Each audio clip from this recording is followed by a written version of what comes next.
here in Bangkok, Thailand to participate in the offline events. I guess we are all excited, nervous, and looking forward to. We in rank, so we meet a bunch of friends, and we love to play this game. Yeah, and we feel that we have the skills to play very well. So yeah, so we decided to make this team and wish to join IVC. I was in BL in last 2 years, but I left 1 year ago. I come back is because the invitation from the IVA competition with Minibro. So after the competition ended, Minibro just invited me. I met my teammate from last competition, maybe COA 4, and we are from separate team. After that, we group up with the best player from other team. We had 3 generations each because we keep changing members. We have like members leaving or joining in, and then for this IVC itself, we met actually through game, of course. We came out very late at the end of the registration of IVC, so I'd say it's fate. It's fate that we are here together. Get a champion and join COA next year, COA 6, and and win this year IVS. Beat everybody. We have the skill, we got the potential. My goal of joining this tournament is to win the competition, and also I want to perform my best. Our goal is definitely winning, definitely that, and also to really push ourselves to the limits of ourselves and show our best. Be the champion again, and I think we can do it. Best player in this IVC is who is BL No 5. He also be called by Pipicha. I think he's the best hunter in this IVC and can easily get a win from any survivor team.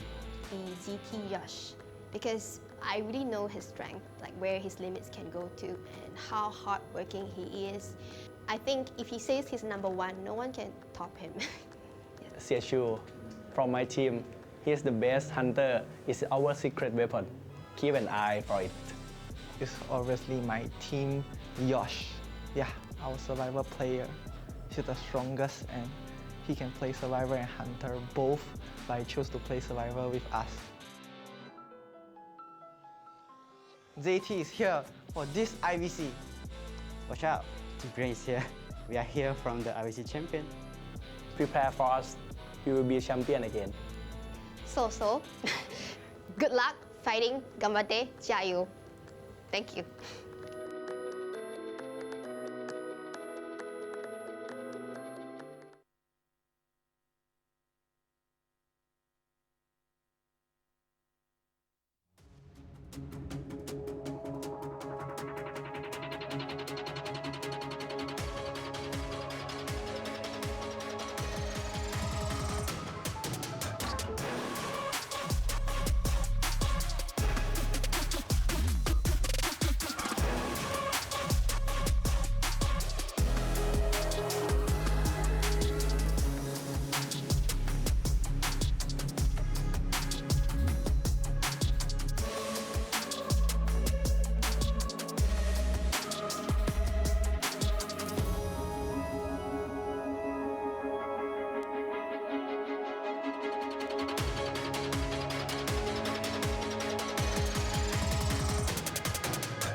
ดีทุกท่านนะคะ ขอต้อนรับทุกท่านเข้าสู่วันที่ 2 ของ Identity 5 Southeast Asia Championship 2022 ค่ะ แล้ววันนี้ทุกท่านยังอยู่กับ Beauty ณภพัฒน์ เลื่อนชวีนะคะ ยังรับหน้าที่เป็นพิธีกรในวันนี้อยู่ค่ะ Good afternoon, ladies and gentlemen. I would like to welcome all of you to the second day of Identity 5 Southeast Asia Championship 2022. And of course, you will still here with me, Beauty ณภพัฒน์ เลื่อนชวีค่ะ แล้วก็ขอทักทายทุกท่านที่เดินผ่านไปผ่านมาด้วยนะคะ ทั้งที่อยู่ด้านในแล้วก็อยู่ด้านนอกด้วยนะคะ ท่านใดที่อยากจะเข้ามาร่วมสนุกกับเราค่ะ เพียงแค่คุณเข้ามานะคะบริเวณด้านขวามือของเวทีค่ะ ก็จะมีโต๊ะregister นะคะสามารถมาลงทะเบียนได้ค่ะก็จะได้รับของที่ระลึกไปเลยนะคะและสำหรับใครที่ถ่ายรูปค่ะบรรยากาศงานหรือว่าจะถ่ายรูปตัวเองก็ได้นะคะโพสต์ลงใน Facebook และ Instagram นะคะแล้วก็ hashtag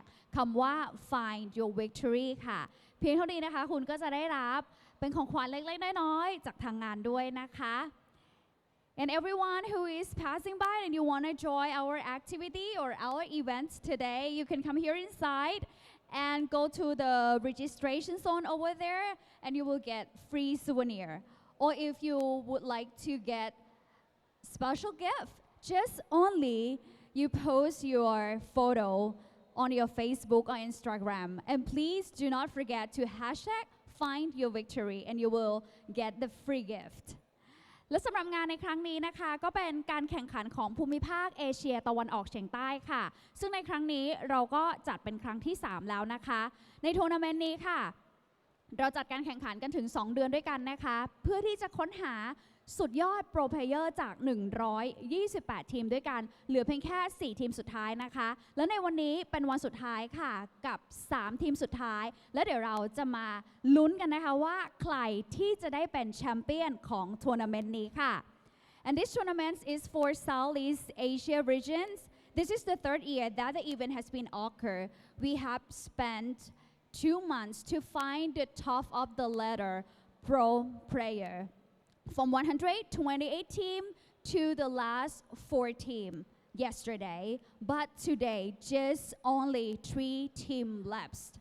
And we will find out together who will be the champion of this tournament. ทุกท่านพร้อมแล้วหรือยังคะ Everyone, are you ready to meet the pro player? พร้อมแล้วหรือยังคะโอ้โหขอดังกว่านี้หน่อยได้ไหมคะพร้อมแล้วหรือยังคะ Everyone are you ready โอเคค่ะ Alright ladies and gentlemen ขออนุญาตพาทุกท่านไปเจอกับทีมแรกเลยค่ะกับ 02 ค่ะ Ladies and gentlemen and this is 02 from Singapore and Malaysia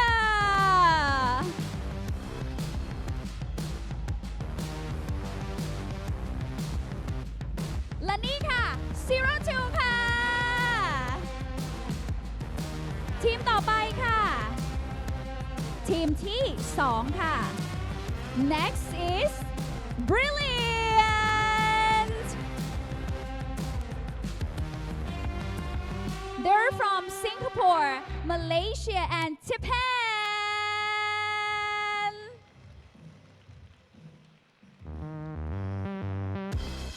And this is Brilliant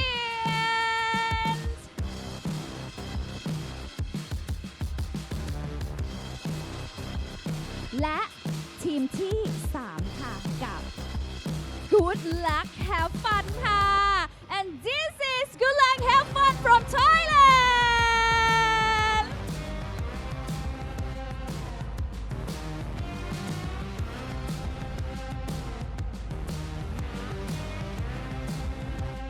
ตัวแทนหนึ่งเดียวของประเทศไทยนะคะกับ Good Luck Have Fun ค่ะ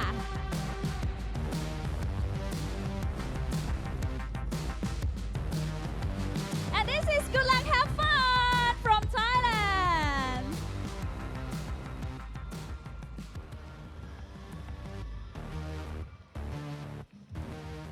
ข และนี่คือชมหน้าของทั้ง 3 ทีมของเราในวันนี้ค่ะแล้วเดี๋ยวเราจะได้มารู้กันนะคะว่าวันนี้ใครที่จะเป็นแชมเปี้ยนของทัวร์นาเมนต์นี้ค่ะ Alright ladies and gentlemen now I think our forecasters are ready Alright เดี๋ยวขออนุญาตส่งต่อให้กับแคสเตอร์ทั้ง 4 เลยค่ะ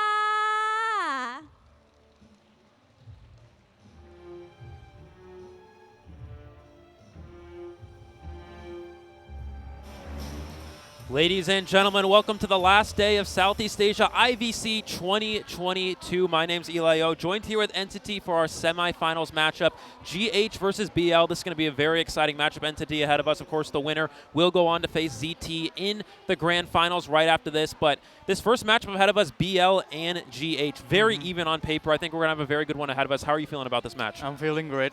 This match is going to be very exciting. Since GH is a previous champion, also BL is considered also a champion of Southeast Asia. They have been representing Southeast Asia in the last 2 years, so it's like the rematch of the champion that we are having here. Yeah, absolutely. I mean, we talked about this a little bit yesterday, but GH, of course, has been the team that's always won IVC in the past, right? They've constantly been that first qualifier to go to the Call of Abyss tournament, and BL has kind of been the follow-up. They win the COA qualifiers, and they're the second team from Southeast Asia to attend, but maybe things will be a little bit different. We see a new team in the scene. ZT has been very, very strong throughout the majority of this tournament. Of course, they have made it to the grand finals. They're already undefeated so far, so this is an uphill battle not only for BL but also for GH here. So, but first, we do have to look at our matchup ahead of us, of course, BL and GH. Again, I think a lot of this is going to come down to, we saw GH have very strong survivors yesterday. They've had strong survivors throughout the majority of this tournament, but BL does have a secret weapon. Of course, Liz, or number 5, a hunter out of Japan, very, very strong, has been very proficient, arguably the best hunter in this tournament that we've seen so far. So this is going to be a very close matchup. I think it really comes down to how well can the BL survivors perform. We saw them yesterday struggle a little bit.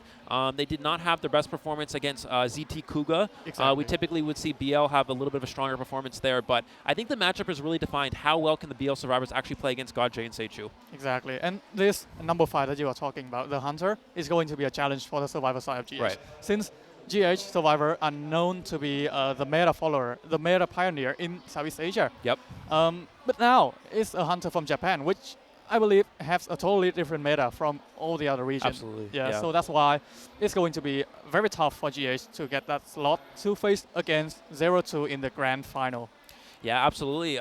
We see kind of it differ a lot. Actually, Southeast Asia, I think, is the one region that really kind of, it tends to stray away from the majority of the global meta that we've seen. So we are going to get into our first map here. It is going to be Chinatown banned from BL. It looks like GH did have that map selection. And they did go with Moonlit River Park, which is actually a little bit interesting because, we talk about how Breaking Wheel is a common character throughout this game. However, with the addition of Flywheel, we don't really see it get utilized as much. So that kind of begs the question, what is GH aiming for here? Are we seeing Godjay first, which I believe we actually are. We do see him behind us, so obviously. But I think we have seen Godjay play a little bit of Wax Artist so far in this tournament. That's a hunter that he's newly kind of picked up. We actually saw the survivors of, I believe, Noir ban the Geisha from him yesterday as well. So maybe that's an option he's considering too. I think the biggest downside, of course, with Geisha is it also struggles heavily against Flywheel. A Flywheel can easily kite out a Geisha dash, and that can be kind of a huge downside to actually bringing up the Geisha character. So with this round 1 Moonlit, it's very interesting from Godjay. I do think there's a good chance we could see a potential Wax Artist. We did see him play Soul Weaver in round 1 yesterday, but Soul Weaver on Moonlit,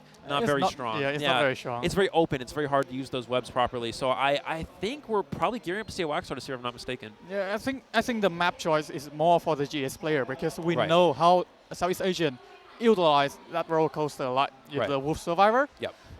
Also, Godjay. I believe Godjay has that Bloody Queen, that Dream Witch, Bonbon, Wax Artist. Dream Witch in Moonlit River Park is not as bad. It's not that bad, right? Yeah, but I think in a situation like this where Flywheel has been the common meta, Wax Artist is the hunter to go. Yeah, definitely. And we also saw him play a little bit of Anne. Also, Anne's not great. Anne struggles on larger maps, so we probably won't see that here in round number 1. It's usually a later round pick that can counter Flywheel, but doesn't have a lot of win potential, right? It's more of a tie hunter. So now looking onto the side of BL, what do you think PBChaw is going to opt for here? Again, we talked about how Breaking Wheel, not as strong anymore. PBChaw has known to be one of the best Breaking Wheel players in the world, but I don't think we'll see it round 1 from him. But he does have Clerk, he does have Dream Witch, 2 win hunters, which is actually very, very important because you look on the side of Godjay, he doesn't really have those options as much. I mean, he can go Dream Witch, maybe go Clerk, but it's not really something he's exactly as proficient in. We're going to look at our bracket here. Of course, we have BL and GH here. In the semifinals, ZT already securing a spot, undefeated through the entire tournament, through the winners bracket, and already secured a spot. Actually, an 18-1 victory over BL, which is a very strong team. So a bit of a it was predicted, I think, that ZT would have an advantage, but definitely an upset in terms of how many points. That was very, very huge. But yeah, BL really needs to step it up. I think the survivors, again, really need to they need to step it up. I mean, obviously yesterday was a bit of a challenge for them. Yeah. So I think that overall here, how can they play against God J is going to be the key factor here. You know, they rest up, they are prepared for everything. We are at the lower bracket right now, so it's sudden death in the occasion right here. BL and GH, they only got one chance to go into the champion, to face up against 0-2 for the champion title. BL and GH both, I think, will want to get that champion title since they are representing Southeast Asia always in the region. Yeah, definitely. So yeah, it's a very close matchup here, and I think because I mean, again, you know, we've talked about how GH consistently has been able to take down BL and make it as the first qualifying team in Southeast Asia. But it's just, it's not that simple anymore, right? Because now you have an excellent hunter from Japan on the side of BL. But then also GH has kind of changed their lineup around a little bit. We have seen some new additions recently with Zhao Khan and Narakun, right? So that's going to be a big factor there as well. And it really just depends how well have they prepared to play against this BL Hunter. I think that's going to be a huge factor as well. But yeah, looking into the first matchup here, Gaje going first on the Hunter side. I think that I do believe that PB Chaw's round one, it's going to come out very strong. He can go Clerk, he can go Dream Witch. With the way he's been playing at this tournament, I don't see him dropping that round one match. I see him at least securing 2 survivors eliminated for the most part. Again, GH survivors are very strong, so maybe there's an option, of course, for them to push for a win. But with the way this has been playing out thus far, I think the goal for the BL survivors, they need to sort of consistently draw and rely a little bit more on the Hunter side, because yesterday, obviously, we did not see that happen. Yeah, the BL survivor needs to play more conservative in the occasion like this, especially when it's Gaje. Gaje is known to be the best hunter in Southeast Asia previously, but now in this matchup right here, number 5 seems to be on the upper hand with all the character. You just saw Clerk play in the Moonlit Rail Park, right? That game where I believe it was up against MP. Yep. And MP. with the Clerk, you can't even open the gate. Exactly. That's the scary part. You can't even open the gate. You can't even decode the cipher. And even the Clerk can decode the cipher for you to force that detention to go out. Exactly. Yeah, that's definitely a factor you have to consider as well here. And you know, we saw PB Chaw's Clerk, or Liz's Clerk rather, play yesterday, and it was very strong, right? We saw it go against the ZT survivors. And of course, ZT, arguably the best survivor team in this tournament so far. Right now. But the Clerk was very strong. I mean, he played really well. He had a quick down. He had good control. I think the big downside from there is he played kind of a risky strategy. He went for injuring survivors. He went for wasting the items, which isn't bad in reality. But yeah, in retros, there's a lot of chess and everything. And also, when you allow the survivor to heal up, you basically start over again. Right. And, you know, they plan out the cipher very well. Like one of the backbreakable and one of the graveyard, which is opposite each other. Exactly. You can't control the cipher that way. And, you know, we saw some just excellent kiting in the late game. Of course, the first down was quick in that match, but then we saw the forward Yush, excellent kiting against that Clerk, did not give up anything at all. I mean, he gave a hit at one point, but for the most part, it was very difficult for the Clerk to deal with. So I think going into this matchup, it's interesting. We've seen GH. They tend to play just a lot of. They don't really go off the current global meta. It's very standard.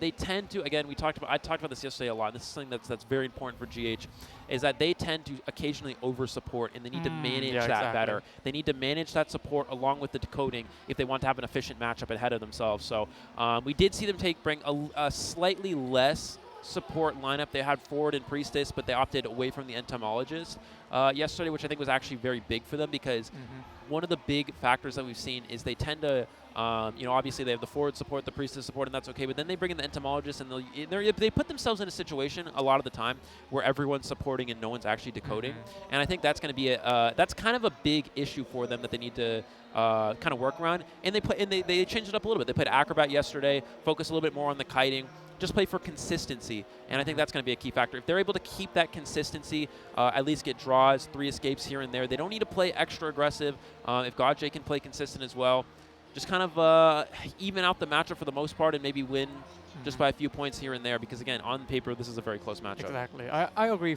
wholeheartedly. To be honest, GH Survivor, they are very well in their supporting. As of recently, like one at a time, a Survivor gonna support the other. Not like before where, you know, 2 or 3 Survivor came out and support that one character, which wastes a lot of time and the Survivor won't be decoded. Right. But yesterday, you saw how fast the Survivor was going. Little boy with that portal. Yep. You know, all around they keep body blocking, supporting to allow for that 4 escape and 3 escape. Yeah, absolutely. And Glass is a great hunter, another hunter out of Japan that made it out here for this event, and he struggled against the GH team. Of course, it was a difficult position a lot of the time. He had to work around Sacred Heart Hospital, and you know that was obviously very challenging for him. But I think in reality, the GH survivors, we've seen a lot of improvement, right? Because early in this tournament, they would rely a little bit, I think, more on Godjay to be consistent with hunter kills. And the survivors, you know, they would draw, they would win here and there. But yesterday was an excellent performance of their strength. We saw 4 survivor escape and a 3 survivor escape in the first 2 rounds for them, and they didn't even need to play the survivors for the last round. So, you know, as long as they're able to consistently play like that, I think that's going to be the key for them in terms of winning this tournament. However, it just gets more and more challenging from here. First, you got to deal with number 5 now, and then in the finals, you got to deal with Kuga. It's really just an uphill battle for these survivors. They need to stay consistent if they want to win this tournament. Yeah, consistency is the key to this matchup right here. Even BL needs them, because yesterday that we saw, BL doesn't really have the greatest time as the survivor side. Yep. They have a lot of missteps. They Right. go for a lot of risky tactic. So now I think they're gonna pull out from that. And Godjay that we are having right here, 100% win rate with the Clerk. Yep. Yeah, and that's you know, obviously that's very strong to see. Although we haven't really seen him use Clerk as much. There was one match he played, I believe, with Clerk, and it was I think it was an Arms Factory, and it was a bit of a hiccup. It wasn't the best match overall for him. So he's kind of opted away from the Clerk so far that we've seen. But I think overall, it's still an option. You know, Clerk is such a huge character in the meta as of right now. A lot of characters, they actually bring they don't bring flywheel, they bring broken windows to transition easier against Clerk.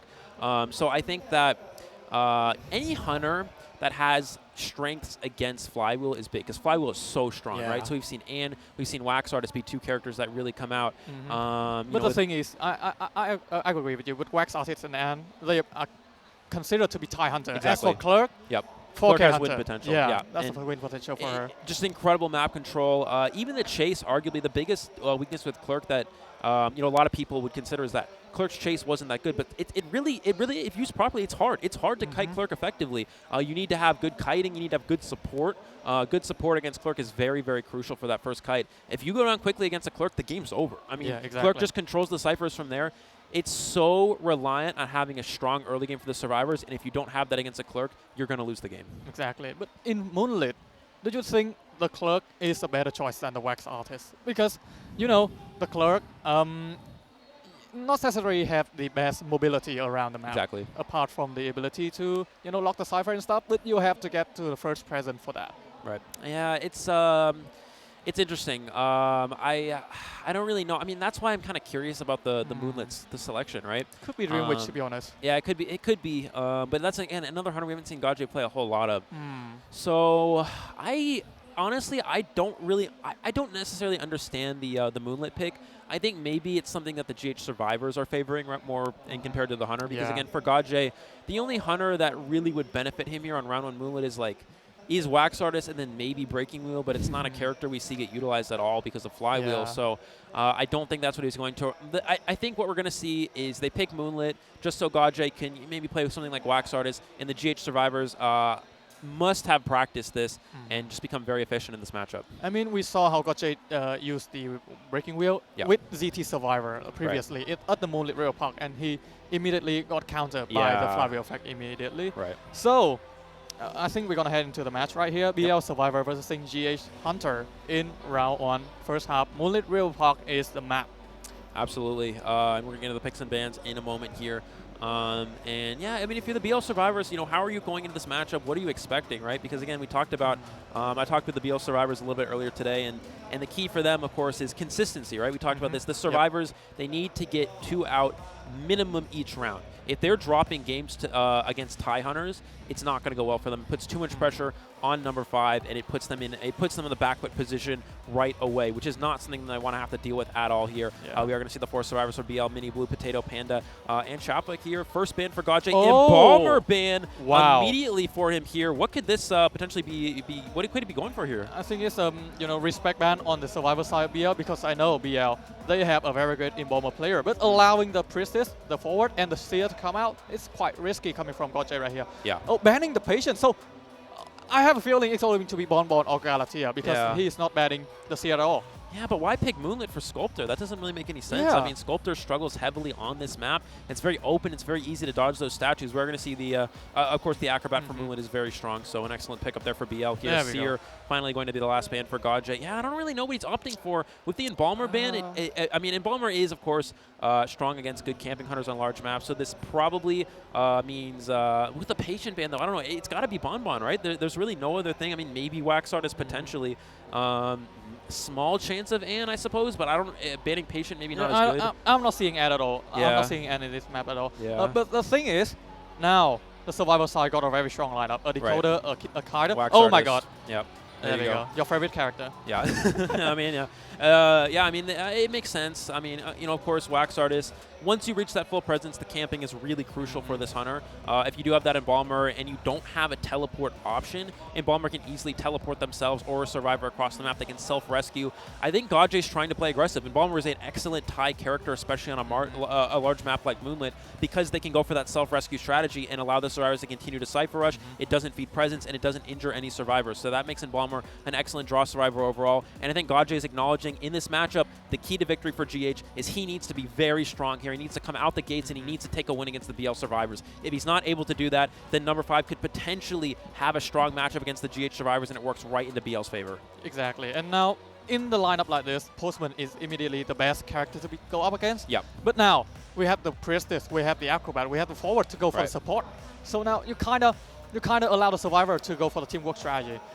With the Wax Artist, at least you aren't that worried about the stun, because it's going to apply wax to the survivor around when you get stunned. But again, it's going to be a very hard first chase for Godj if he doesn't manage to get the first hit early on. Yeah, it's really interesting. With the Embalmer ban as well, it's not really something you consider banning first, because there's a good chance survivors don't lock it in right away. But we did see that from BL yesterday, where they went straight for the Embalmer, I believe, and it was round number 2, if I'm not mistaken. Yeah, so maybe that's something he was potentially thinking about. Again, I don't think it's likely they take it right away. It's so hard to understand, because Godj is playing a tie hunter. Right. And he banned a tie survivor. That doesn't make any sense. He's trying to play extra aggressive. I mean, I understand the logic, but it doesn't really make as much sense. Like, if he's trying to go extremely aggressive like this, I feel like, again, maybe play something like Sculptor, but then again, that doesn't really work in your Moonlit strategy. Again, I think the Moonlit is mainly there for the GH survivors to play against number 5 here on the bottom half of this first round. So it's a very risky play. It's a risky play for sure. And again, we're going to see if it pays off. And I think that GH is acknowledging they're under the pressure here. They acknowledge that BL is even with them in this matchup. This is not the same sort of GH has been dominant in Southeast Asia. BL has picked up that really strong hunter, number 5 from Japan. And GH acknowledges this. They know they need to start to play more aggressively. They need to start playing more aggressively. They need to start to take over this matchup, because they know it's very even here. Yeah, we're going to head into the match between the survivor side of BL and the hunter of GH. Godj with the Wax Artist in Moonlit River Park, round 1, first half. We're going to see the spawn immediately after the transition screen, and it's going to be who's behind Force Stop here? It is going to be the Priestess Potatoes. That's a pretty decent find. Postman or Priestess would have been fine there. Acrobat, of course, unchaseable. Well, not really a great chase target. And forward, of course, not very strong as well. But excellent rotation from Potato. Look at the distance here. Entity's going to vault this for a pallet boost. Will he continue to loop around Force Stop, or is he going to transition away towards third? He's going to stay here. He's got a portal to work with. Godj's forced to stop and break the pallet. And he's just going to keep looping around this area. Godj's going to he's going to continue to chase here. So he's going to commit to this. We already see the decoding letter into play here, trying to get this wax off. Potato's going to use a portal through this, and he's just going to keep looping around this 4-stop. Yeah, Potato, usually when you kite a wax artist, you want to go around the structure. You want to be behind the structure. So Potato understands that very well. Hide away from the wax and will, oh my god, use the goes for the long portal instead. Oh my. And he's going to get a free hit, a huge misstep from Potato here. And that might potentially cost the down here. I mean, this is already a pretty decent start for BL here. He is able to get a little bit more wax onto him. 85%. He has the portal right here before he can get that wax off. No, he's going to go for the vault instead. And he gets the vault off in time. There. Very risky. Does get a portal off. Oh, but he goes into them. He needs to go back, and he doesn't look behind him, so he's going to go down to this wax here. And it is a down for Godjay, but Entity, it's not a bad start. DL does have Cypher progress. This is definitely enough for at least 2 survivor escape here, so I think BL doesn't necessarily mind this first start. And definitely, because Acrobat and Forward both had Tide Turner, they can go for the rescue anytime. Especially Wax Artist from Godjay bringing that teleport, so it's probably a 6-12 Wax Artist right here. A very conservative, passive play. In the survivor favor. Here comes the Acrobat for the rescue. He's going to use that wax. He's going to try to get him to about 90%, then go for the hit and go for the double down.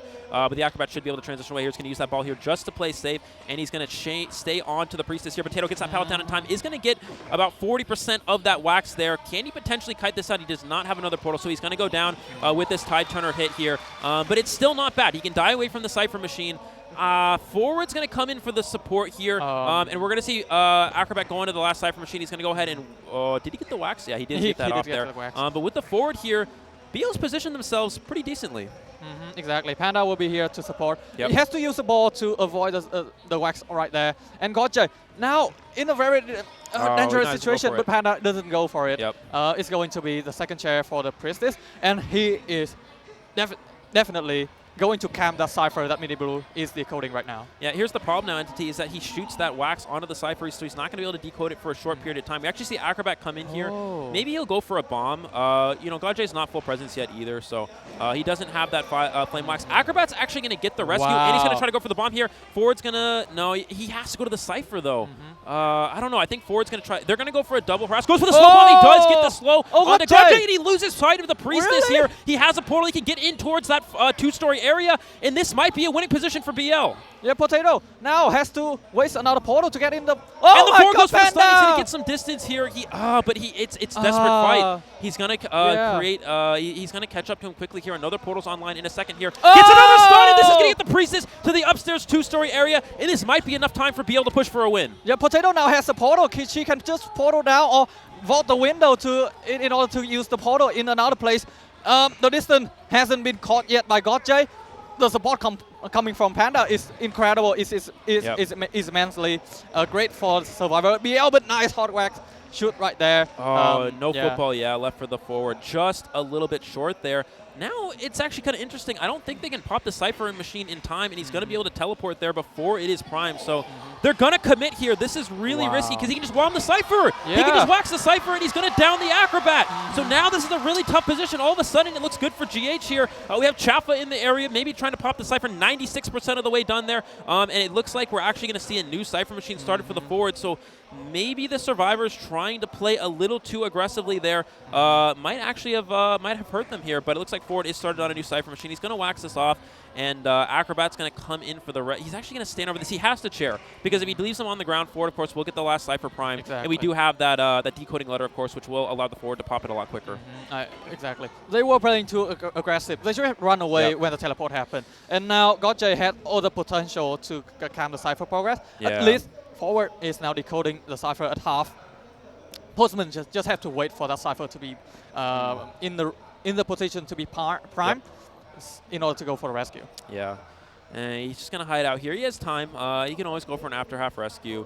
Forward is going to get that Cypher machine about 80% of the way. Teleport's not going to be back just yet. So, you know, if BL Survivors, it will be back from the end game, but if BL Survivors do play this properly, they should be able to tie from this position.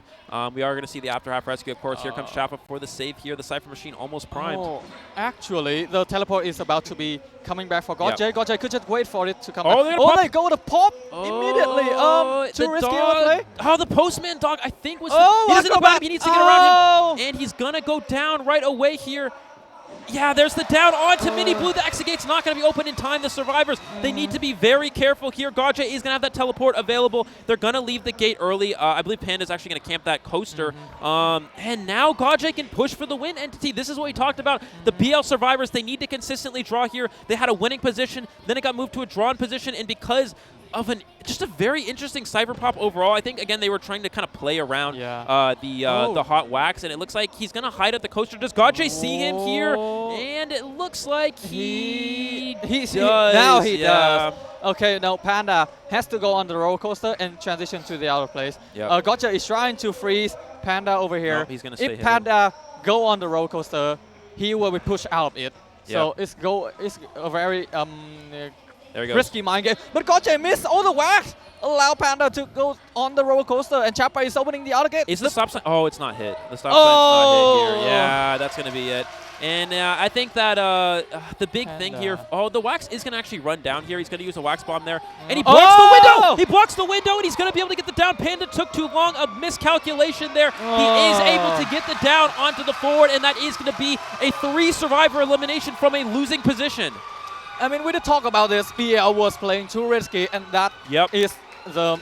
Absolutely. Yeah, that is the result of that. Absolutely. Going for the risky play, you have to pay for it. Excellent start here. Gauge capitalized on the situation and will be getting that 3 point to 1 point for BL. And I don't think it's really necessary for BL to go for that there. I mean, they have, again, we talked about number 5 on the Hunter side. It's going to have a strong round 1. It is GH's map selection, so if they tie round number 1, that's fine for BL. They tie on the opposing team's map selection, right? So they put themselves in a pretty decent position. They get to pick map going into round number 2, and the matchup is tied, so that's not bad for BL. So if the survivors are able to get 2 out there, with the way that we've seen number 5 play throughout this tournament, there's a very strong chance he gets at least 2 survivors eliminated, and we would have seen a tie in round number 1. Now the pressure, just like yesterday, is back on a number 5. Number 5 now has a lot of pressure on him. He has to get 5 points in order for BL to go up in front. If number 5 get a 3K, there's going to be a round 3, definitely. So the pressure is on number 5. I think BL survivor needs to be more conservative on later round. Yeah. And, you know, we saw that maybe the Embalmer ban was a key there. I mean, it's a tie character, and he was able to push for a win. We talked about GH acknowledging they need to play more aggressively. They're going into a matchup that's very even. They need to play aggressively if they want a chance at winning here. And it worked into their favor. A first Embalmer ban again.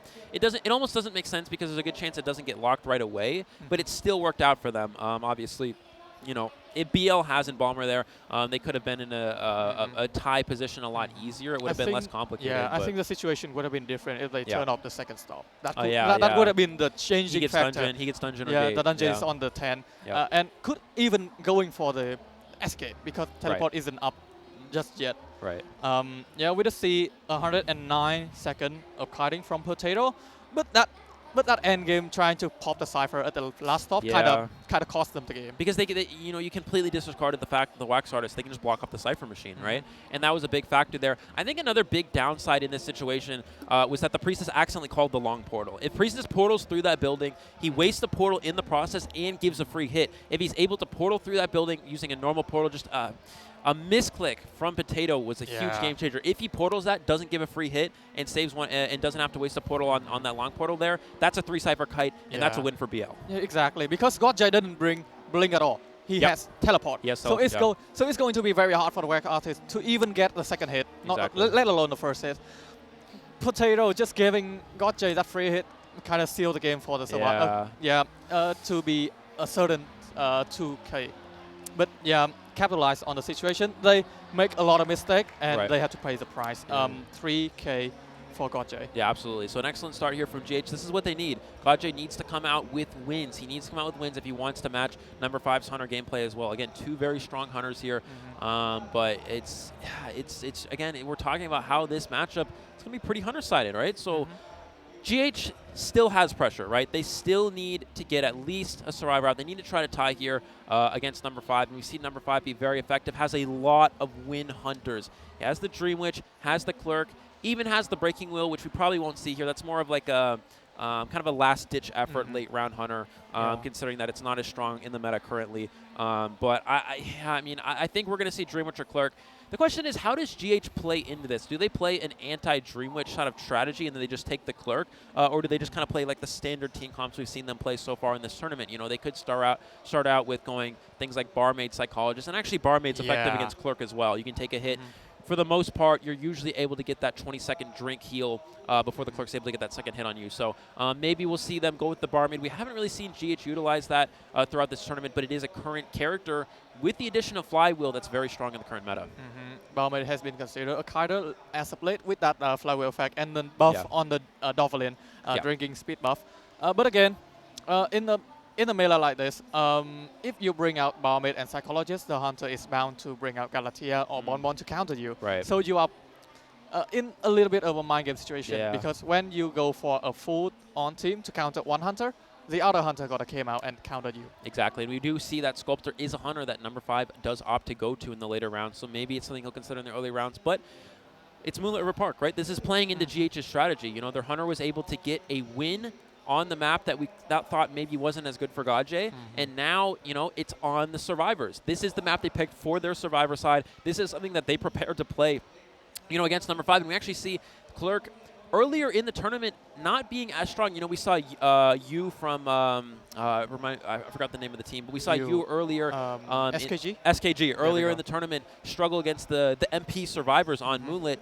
Because Clerk is very good, you know, when you're able to get close to Survivors, you force them to use mind games, you can use your recordings to pick up pallets, things like that. But if you're constantly utilizing that roller coaster, there's nothing Clerk can do. So I think that maybe they're trying to pick Moonlit here to potentially play around the Clerk and then just play an anti-Dreamwitch strategy. Yeah, exactly. And that's the thing about the Clerk. You can't interact with the roller coaster with your recording. Yep. And of course, there's a lot of things in the Moonlit River Park that the Survivor can use to go against your will. The thing is, going for a lineup that can counter Dream, which, as I said earlier, could be in turn another Hunter come out to counter them. So GH is also had to look out for number 5 over here. Yeah, definitely a possibility as well.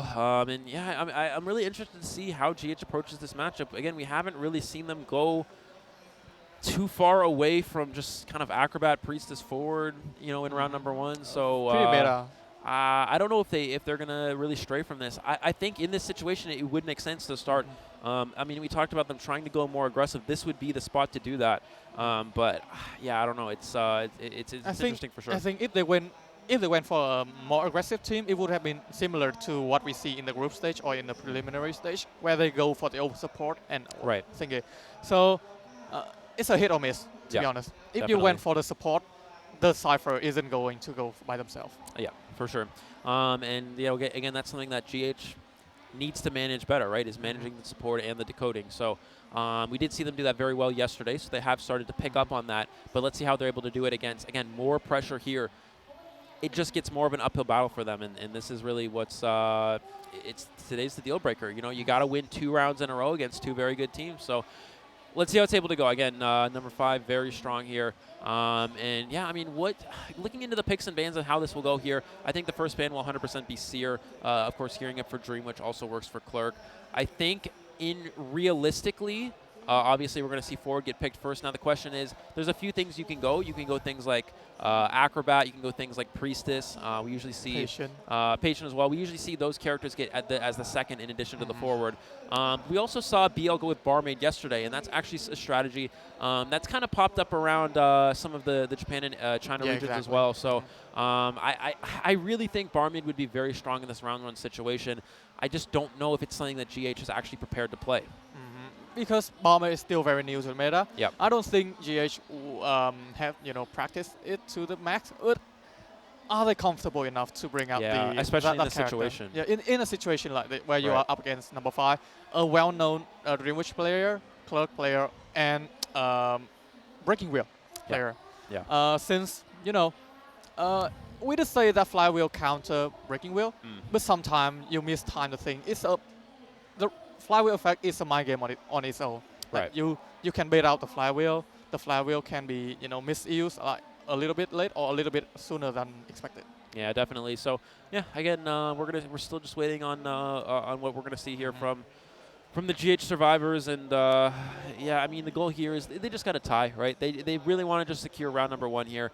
If this round does end in a tie, you know, if we see a 3 survivor elimination, I still think that benefits BL. You know, if you lose the coin flip and you tie the round that you lose the coin flip on, you're in a good spot because it's sort of like a small advantage in your favor because when you have map pick, you want to win that round. That's the round you want to win. So if you're tying on that round or even losing, you're in a terrible position. You're in a terrible position if you're losing, and you're not in a good one if you're tying. So GH really, they need to try to get 2 survivors out here. They need to win the rounds that they get to pick map.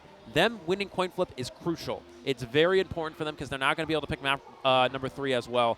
I mean, yeah. We just saw the situation yesterday where Noah went for the Semifinal hospital and they, you know, get a 4K outlet, and the hunter didn't really perform well in that situation also. So it's quite risky. If you lose on the map that you pick, it's going to be game over. That's the mind game on its own. The map picks, the band picks, and the game itself.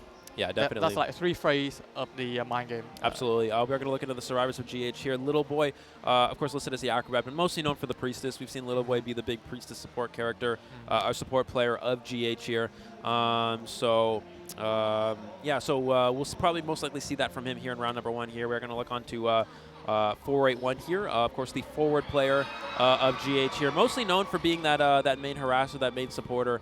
Yeah, let's see what they're able to do here. I would imagine forward's going to get locked in, you know, right away. But I think that it's going to be. I still, you know, it's still interesting to see what's their second character, right? What's the second character? Do they go with the barmaid strategy, or do they stick to their standard priestess or acrobat here? Yeah, usually in the meta, you saw Seer, priestess, forward. That's a 3 top ban character. Right. So usually when you ban one of those 3, the other 2 are gonna appear.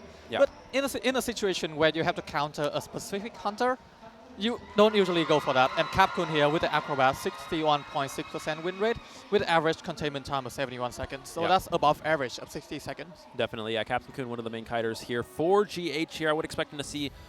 We would expect him to see him on the acrobat if that's not banned or if that's something that GH immediately opts to go for. Of course, acrobat we saw, you know, in the last round, kind of be a supporter. I mean, acrobat not only is a very strong kiter here on Moonlit, it's a very good. It can be a good support character when going for rescues. You can slow down the hunter, allow the survivor to make distance, and it kind of was a game changer in the last round. Almost allowed BL to go for the win there, but just a little bit short. But acrobat definitely very strong in that 4-stop platform as well. And we are going to see the last survivor from GH in a moment here. It's probably Zhao Khan. Yeah, Zhao Khan. I believe Zhao Khan wasn't able to attend the live playing meeting. from home. So. But yeah, Zhao Khan will be playing for GH at this time around. Oh my, that's number 5. Oh yeah, playing from number 5 for BL, playing from Japan, listed as wax artist, but we know Breaking Wheel, Sculptor, Clerk, and Dream Witch, the 4 main characters for number 5 here. Yeah, I would expect that to be his options here. Again, round 1 Moonlit doesn't really work very well for Sculptor, and obviously it would be great for Wheel, but you know, in the current meta, Breaking Wheel not as strong anymore. So it's unlikely we'll see that. We did see him try to play Breaking Wheel yesterday against the ZT survivors, and it resulted in a 4 survivor escape. And of course, the ZT survivor is very strong, but it's just Flywheel very difficult. Very difficult for Breaking Wheel to deal with. I mean, you just saw it in the average elimination for number 5 right here, 2.91. So that's almost 3K, and that's the point that number 5 needed to equalize the result with GH. The thing is, that's the wax artist stat. And the wax artist, I don't really see the potential for 3K or 4K in the wax artist. Yeah, it's unlikely, especially considering. I mean, we saw that in the first round, but it was just a little bit of a mistake from BL survivors trying to put. I mean, they played stronger in that round than they did yesterday, but they still made a crucial mistake at the end, and that did cost them the tie. And again, we talked about they don't need to play aggressive; they need to tie, and that's how they're going. They need to play conservatively. Yeah, they need to play conservatively, and then number 5 is going to be able to play very strong, and it just was not. It didn't really. Work out for BL. So now, yeah, a little bit of extra pressure here. And as you mentioned, Wax Artist probably not going to see it here. Of course, it's something that he can play, but it's a tie hunter. It's not. It doesn't have a lot of win potential. We did see it in the last round, but it's unlikely that he's going to, number 5 is able to get a win against GH survivors with Wax Artist. Exactly. Number 5 here has a lot of pressure on him. Now he has to get the 3K or 4K in order for BL to get the advantage of the next round, because next round will be BL map pick, and that's going to be very crucial for their meta, for their strategy to be utilized. But in this map right here, it's GH pick, and I believe it's for the GH survivor. It just happened that Gotcha did very well, utilized the survivor mistake at the previous round, and you know, they are in a very good spot right now. Absolutely. Yeah, it's looking good for GH here. Can't let up though. You know, again, number 5. Again, we arguably the best hunter in this tournament. We saw him be very strong. You know, previously in Koa. So it just very, very formidable here as well. So GH, they can't let up. You gotta stay consistent. You gotta keep the pressure. You gotta get tie. You gotta get a tie here. You can't afford to lose. It's really important for them to just keep the consistent survivor gameplay that they have been doing so far in this tournament. But this is the deal breaker. This is the real deal. This is the challenge for them. How can they play against number 5? Again, arguably the strongest hunter we've seen so far in this tournament. You know, it really is going to be a testament of their skill today. It's a test. It's an examination. Wholeheartedly, it's going to be very tough for GH here. Number 5 is known to be the best hunter of IVC, as you said earlier. And to be honest, GH Survivor had to pull out all of their best to counter this hunter. Absolutely. Yeah, we're still just waiting on the picks and bans here. And, I mean, yeah, it's just... It's just tough for BL. Again, you're putting a lot of pressure on the number 5. We talked about this yesterday. You know, it's a hunter that he has a lot of win potential with his hunters, but it's just the pressure. It's the pressure. I mean, you know, yesterday we saw he had to go. He played the Clerk very well against ZT Survivors. Again, ZT Survivors, you know, arguably the best survivor team currently in this event. And he was able to play well, but he had to play aggressive. It ended up being a 3 survivor escape when he had a drawn position, right? He had to try to play aggressive. He had to try to go for some extra kills, and that was a downside, right? That was a downside. And that what a heartbreaking situation. It ultimately cost him the game. And then, of course, in the next round, he was forced on the breaking wheel. You never want to be forced on the breaking wheel. It's kind of a round 3 do or die hunter, and he had to do it in round 2. That's not good at all. It's like the desperate choice, I believe. Yeah, and it was just his only option, right? And it's just not a good one there, unfortunately. I mean, you know, obviously, he would have liked to play something else, but he didn't have a choice. Exactly. And we are seeing the venue right here. A lot of people offline right now rooting for their favorite team, the cosplayer also, and even someone on the chat also. Bell, Genesis, Melissa, Chilzibin, Maney, Bella, Rena, Invisible John. Also, a lot of people are watching online, watching this tournament. So I appreciate each and everyone's support here, even in offline or online. Yeah, absolutely. And yeah, of course, shout out to everyone, of course, who was able to attend offline here. Huge crowd. We've seen hundreds of people come in for this event here. It's very exciting. It's a great opportunity, obviously, now that we're starting to get past this whole COVID situation. We're able to move more to offline, and it's great to see. It's very exciting here. And obviously, we hope that these tournaments can continue in an offline setting. But, yep, for now, you know, we see... a lot of GH fans in the crowd. Of course, GH here on their home turf in Thailand. GH, the main representative team of Thailand here. And, of course, some of these other players out from Malaysia, Singapore, Japan, who have come out to play in this offline finals. Just it's great to be here, of course. Yeah, exactly. So, yeah, we are still setting up the match right here with, between the BL Hunter and the GH Survivor in Mullet Rail Park. Again, we did say about the roller coaster strategy. GH Survivor probably going to use that. Probably going to use that roller coaster to the max, because it's so crucial for the Survivor to counter that, to counter the Hunter with that. Yep, absolutely. And yeah, and again, we talked about the strategy a little bit as well. Play Dream Witch counters and then just be prepared for the Clerk on this map. And what's really nice about the current meta is that a lot of the characters that are strong against Dream Witch are also strong against Clerk, right? We know Barmaid can be very good. Acrobat can be very good kiter against a Clerk, especially on this map, and can also be good against Patroller Dream Witch. And we've actually seen a few Dream Witches start to switch to Blink just to deal with Flywheel and Acrobat and things like that. You get Flywheel to dodge the doggo, to skip the doggo. So that's the thing about the Flywheel. It counters so many hunters that the meta is going to shift between the fast down hunter to stunning hunter. That's the whack artist, the disciple, and the latest is a hermit. Yeah, definitely. And it's kind of interesting. We've seen a lot of these strong hunters, such as like Breaking Wheel, kind of just fall from grace with the release of Flywheel. But Dream Witch, Flywheel is strong against Dreamwitch, she's still the best hunter. She's still the best hunter in the game. It's just Dreamwitch has always been, since the release when people started to realize her potential, she has just consistently been, for the most part, the strongest hunter. I mean, Sculptor came out and kind of took over for a little while, but Dreamwitch has always just been so strong. I mean, it's just the map pressure, the double patroller is such a strong, it's so hard to deal with. And even on a big lap map like Movement, we talked about Dreamwitch, it's so good on small maps because you have a lot of great pressure, specifically Arms Factory. However, on Moonlit, it's still okay because Moonlit, the way the match plays out against a Dreamwitch is the map is split. It's split into two parts. So what often happens against a Dreamwitch on Moonlit is a survivor either dies on the first stop side of the map or the fourth stop side, right? And then the Dreamwitch is able to down the survivor. Let's say, theoretically, you down the survivor near the first stop platform, near 2-story. You chair them there, and then you use your leeches to pressure that entire area of the map. And then what happens is the survivors are forced to do every Cypher machine on the other side, and you get in a 3 Cypher situation, and the Dreamwitch can easily pressure all of the remaining Cypher machines. And because the map is structured like that, usually there will be 3 or 4 Cypher at one side. You can't decode 5 Cypher at pace. Because you can only decode maximum 4 Cypher at one side. You have to go to the other side to decode that last Cypher. And it is dangerous to go against Dreamwitch. Especially Dreamwitch, definitely. Definitely. So here's the thing. Out of all the Hunter, I think I agree with you. Dreamwitch has been the most consistent in terms of meta.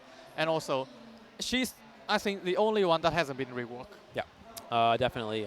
She's just, I mean, she got buffed recently with the Priestess portal. I mean, I personally didn't think that was necessary, but, here we are, and we've just seen Dreamwitch continue to grow stronger. I think what the worry was with that is that, with the release of Flywheel, maybe you're like, oh, maybe Dreamwitch isn't going to be as good. I still think even without the portal, she still would have been the best hunter in the game. I mean, Dreamwitch is just such a formidable force to deal with, and we saw even hunters like number 5 wasn't a huge Dreamwitch player back in the previous Koa. I mean, he was more known for the Breaking Wheel for the Sculptor, and has recently kind of adapted to the current meta, bringing out Clerk, bringing out Dreamwitch, and we've seen it work out very well for him. It's just the consistency of the Dreamwitch. You can constantly get at least a 2K, 3K, 4K. You don't usually see a Dreamwitch getting 4 escape, 3 escape. It's usually the Dreamwitch that is on the upper hand in the lineup. Still, I would say Clerk is a better choice in this map. Yeah, it's really tough. I think just the biggest problem with Clerk, again, is just like the coaster, depending on... It depends on, again, how well has GH prepared for this map. If they picked Moonlit, they have to be prepared to play against the Clerk. They have to have the roller coaster strategies down. We saw MP do it very well earlier on in this event, and for GH, it's got to be the same thing, right? That's the only reason we'd really see that he gets picked. I mean, you don't really pick... maybe you pick Moonlit because Godjay wants to play Wax Artist, but then you could just pick something else that works. He's got other hunters. He got other TIE hunters that have win potential. So, it's just really interesting that that we're seeing this. But I don't know. I think it's just I think it's mainly just for Clerk and overall. I think the roller coaster is crucial to the Survivor team. As you see earlier, BL Survivor, they didn't turn up the 2 second stop, and it's kind of cost the game for them. You have to utilize the roller coaster in order to have a good game in the Moonlit River Park. And I think that really goes to show that I don't think BL was expecting Moonlit. I mean, they weren't really prepared to play on the map. If they did have that stop sign hit, that's a draw. That's a drawn situation. The dungeon's, of course, on the side of the bridge there. He could easily just push the dungeon. The Survivor can make a choice, obviously, if Godjay goes. I mean, he probably can beat him to the gate anyways. The Survivor can beat Godjay to the gate. But even if Godjay is managing to get to the 4-stop, he just goes to the dungeon. And there's nothing he can do, right? It's an easy tie from that position. But the stop sign wasn't hit. Obviously, you heard the roar of the crowd as soon as they noticed it wasn't hit, and that really was the game changer. I'm really surprised that BL wasn't able to hit it at any point. But, you saw them they went really aggressive with the Cypher Rush. They just tried to Cypher Rush as hard as possible with the Postman. And, of course, Postman, the decoding letter is just a crucial factor. And it was really, really important there. I mean, they had the decoding. They had everything. It's just that the decision that they made with the Cypher, with the support, even the time where they didn't press that button on the second stop, it cost the game for them. It's just killed the game, and it's so unfortunate because we can see the potential in BL. Right. That's the potential of a 3-man escape. As you said earlier, when the Acrobat went for the support of the Mudball, the slow ball, and Priestess were able to get into the 2-story and, kite out from there. Right, definitely. It was also... It was close. I mean, it was really close. The last side from Machine, I think it was 96%, right? 90, So, and just imagine if Potato was able to get that portal off. I mean, if it wasn't for accidentally clicking the long portal, right? That's a win. That's enough time. That's a win. You kite. Not only do you kite out that hit, you also create distance. You buy more time, and it's just. It's just a win for BL. I mean, it's just a win for BL. It's that simple, right? And he just it's so unfortunate that just a slight misclick. Of course, the end game BL, some missteps there as well did cost them the tie, but a win there would have been excellent for them. A win there would have been sealing the deal because it's GH Survivor that's picking the map. Right. If BL Survivor can gain the better result, number 5 is gonna be in a very good position to win the match, to win the round point, and to bring BL closer to the champion round. But here, BL Survivor just still making the same mistake that we saw yesterday. Yeah, it's unfortunate. Again, it wasn't, of course, the 2 matches we saw yesterday, very fast downs for the first kiter from BL, whichever that happened to be. But, this time it was better, right? It was stronger. Yeah. There was good rotation. The spawn for Gaje wasn't bad, but, of course, 4-stop for certain characters can be very good. Of course, if the Acrobat was there, I mean, that's... It would have killed again. Yeah, he had to teleport away. He wouldn't have been able to chase there. A lot of time would have been wasted. I'm actually surprised that Gaje didn't, I don't know if he had quenching effect, did he? If I'm not mistaken. He didn't. So, because typically in that situation, I think Postman actually did the bridge cipher, right? So he could have actually brought quenching effect. If he teleports on the Postman at bridge cipher, that's a fast down. That's a really fast down. Bridge is such a hard place to kite from. He's going to get a free hit right away. And control the cipher also. Yeah, because it's a fast decoder. It's a thing that, the Princess was kiting very well at the 4-stop, but she decided to transition to a weaker position, and that's kind of killed the game. Yeah, I'm surprised. Yeah, she could have maybe potentially stayed at 4-stop. I mean, the relocation. Because she still had the portal and stuff. Yeah. I'm just confused. It's just, just tough decision. Because again, we were talking about it. We're like, she's going to loop 4-stop. She's going to this pallet. She's going to vault it. She's going to transition back around 4-stop, and then she just left, right? And then that's what. And again, I still think if he gets the portal off, it's still fine, right? It's still a fine position, but. Sometimes it's not the best position. It's not the best position, but sometimes you just you click the long portal accidentally. I've done it before. I know everyone's done it before. I have done it before. And especially under this sort of stress, under this sort of pressure, it just happens. So yeah, that's the pressure that you have to deal with when you are at an offline stage. It's something that you have to take in consideration. You have to have a clear mind to be the best version of yourself. And unfortunately, the Princess wasn't able to do that, and the decision made wasn't the best. Yeah, definitely. Still just waiting on picks and mans. Maybe some technical difficulties we'll see in a moment here. Of course, we do have some players playing from home. Zhao Khan as well as number 5, of course, playing from Japan. So just a little bit of a, just want to make sure everything's up to max efficiency in terms of connection and things like that. So I think that that's what we're just ultimately checking out. But I mean, if you're ZT here looking into the finals, what team are looking into this matchup? How are you preparing for both these 2 teams, and which teams do you think they're really maybe afraid to play against? I mean, 0-2 have already dealt with BL, as you say. As we seen yesterday. They have already dealt with BL. Right. They have dealt really well against the survivor side of BL. Also, Hunter, number 5. So I think the thing is, GH now is a totally different GH from what we see in the group stage. Right. So, ZT, to be honest, both teams could be the same result for ZT. Yeah. Because they are prepared for everything. Yeah, it's definitely possible. Of course, we did see how that.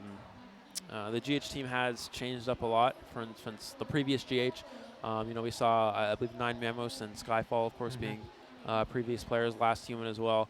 And now, of course, we have the addition of Narakun and Zhao Khan. And, we've seen, I think GH did struggle a little bit earlier on adapting to new team chemistry. With newer players, you know, you don't necessarily have that immediate chemistry, so you kind of have to sort of adapt to that, right, and get used to it. And I think in the earlier rounds in this tournament, they were less consistent. Yeah. They were able to tie here and there. They did lose some games. They did drop some games. So I think that consistency for them has improved going into this playoffs. I think they're in person now. They're definitely have prepared more and just built up better team chemistry overall. I mean, to be honest, GH previously, they recruit 3 new members, Seichu, 481, and Zhao Khan, right? So the 3 new member was announced pretty close to the event of IVC. So they didn't, I believe they didn't have any time to practice with each other, or at least had a little bit of time. So that's why they struggle a little bit at the preliminary and the group stage. But now I think they are familiar with each other. Out of 2 months of IVC, that's for certain. Yeah, definitely. So yeah, still just waiting on the picks and bans here. If you want, we can go ahead and read through the chat a little bit. If you want to look through that. We have Monica here, Chantel, Bestie Chantel, Monica. We have Corone also. Andy is in the chat. Chiu Jibin, Mariel, a lot of people, even Akamiyu. Appreciate everyone on the Facebook chat live right here. And unfortunately, you know, the YouTube situation. So we are on, of course, Facebook for right now. So I don't know if they've gotten the YouTube stream up yet, or is it still just... we can go ahead and check that. Oh, it looks like we are getting into our picks and bans here.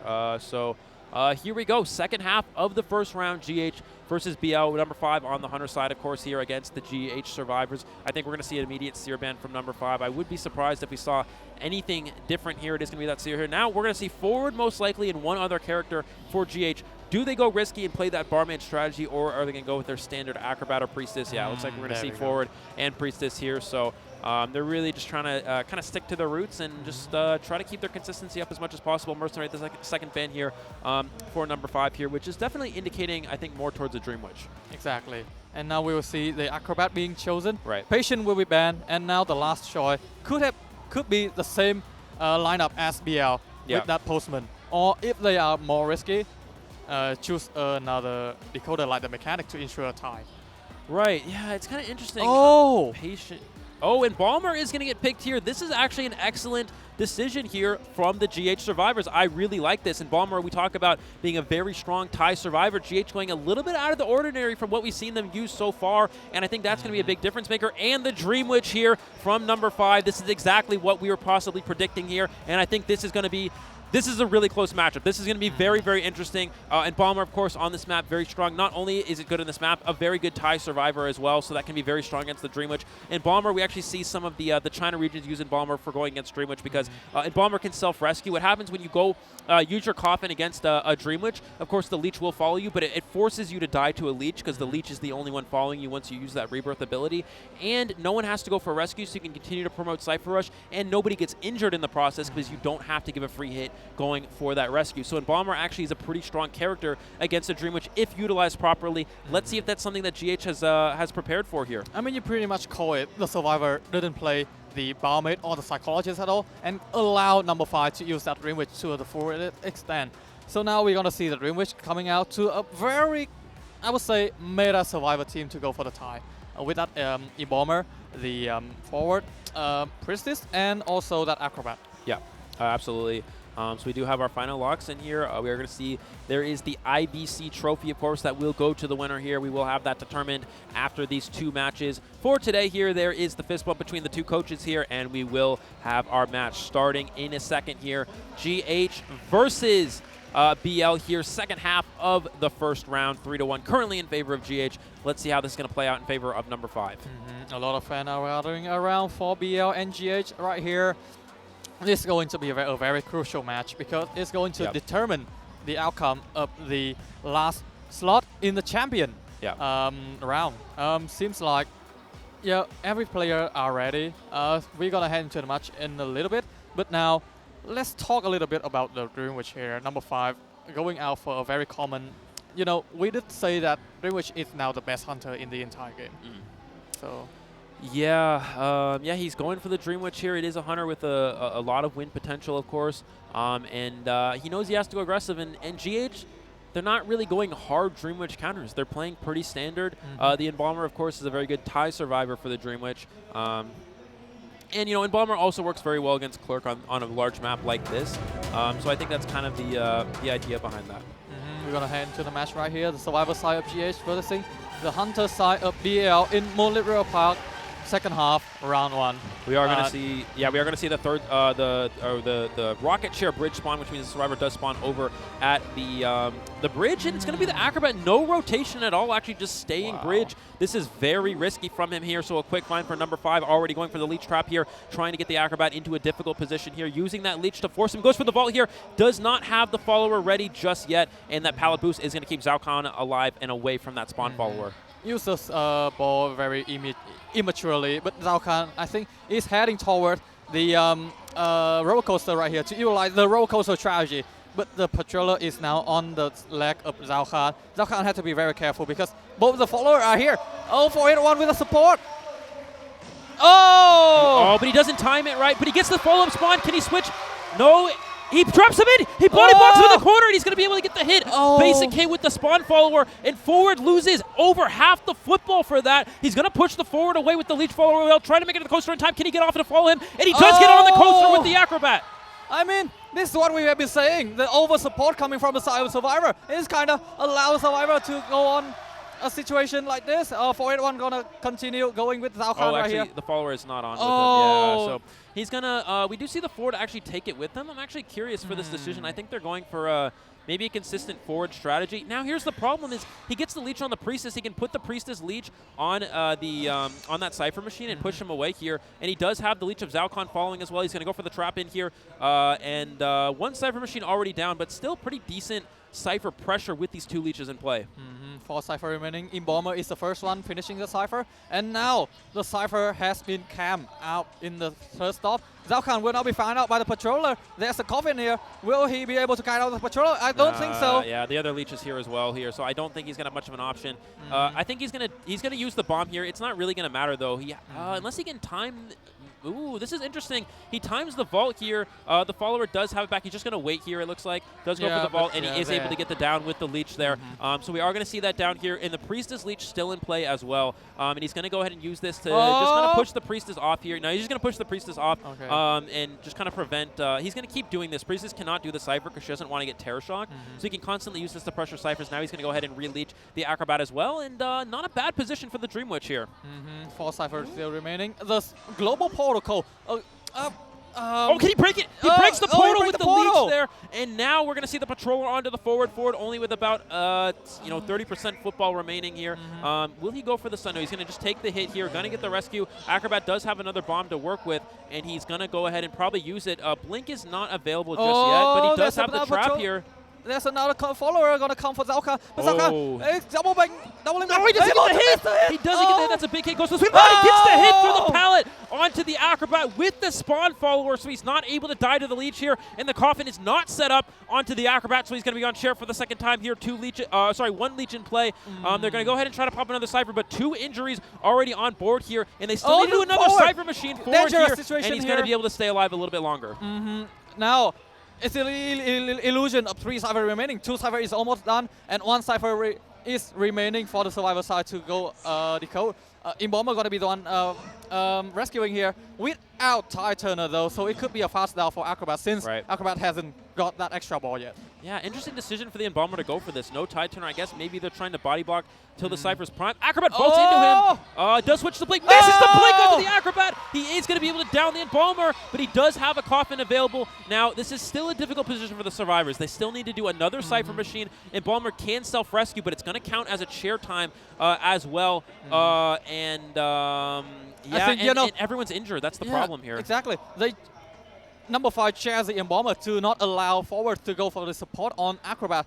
So now it's kind of forced Embalmer to use the coffin immediately. Zhao Khan has to kite out away. 481 will try to body block. Gets the down onto the forward. It's not the Acrobat though, and just because of that, look at that last Cypher Machine entity, 60%. Can he get there in time? I don't think he can. This is where Moonlit River Park can hurt the Dream Witch, it being such a large map. If this was Arms Factory, he can make that there. It's really to come down to how well can he play the end game. He is going to get the chair onto the forward. Cypher Machine not yet primed. Gets the head of the It's not primed. The Cyber Machine's not primed. They're going to be able to get the rescue off in time here. But Ford has football. And Ford has the stun off. Oh, the support coming from the Survivor GH. It could be a 4 Survivor prime situation here. Gotta go for the force here. Oh, no, they don't even need that. It's going to be a pop situation. He runs into him a little bit there. He needs to be very careful here. Ford has a little bit of football to use. He goes for it. He gets it off just in time here. We're going to see him switch back to the main body.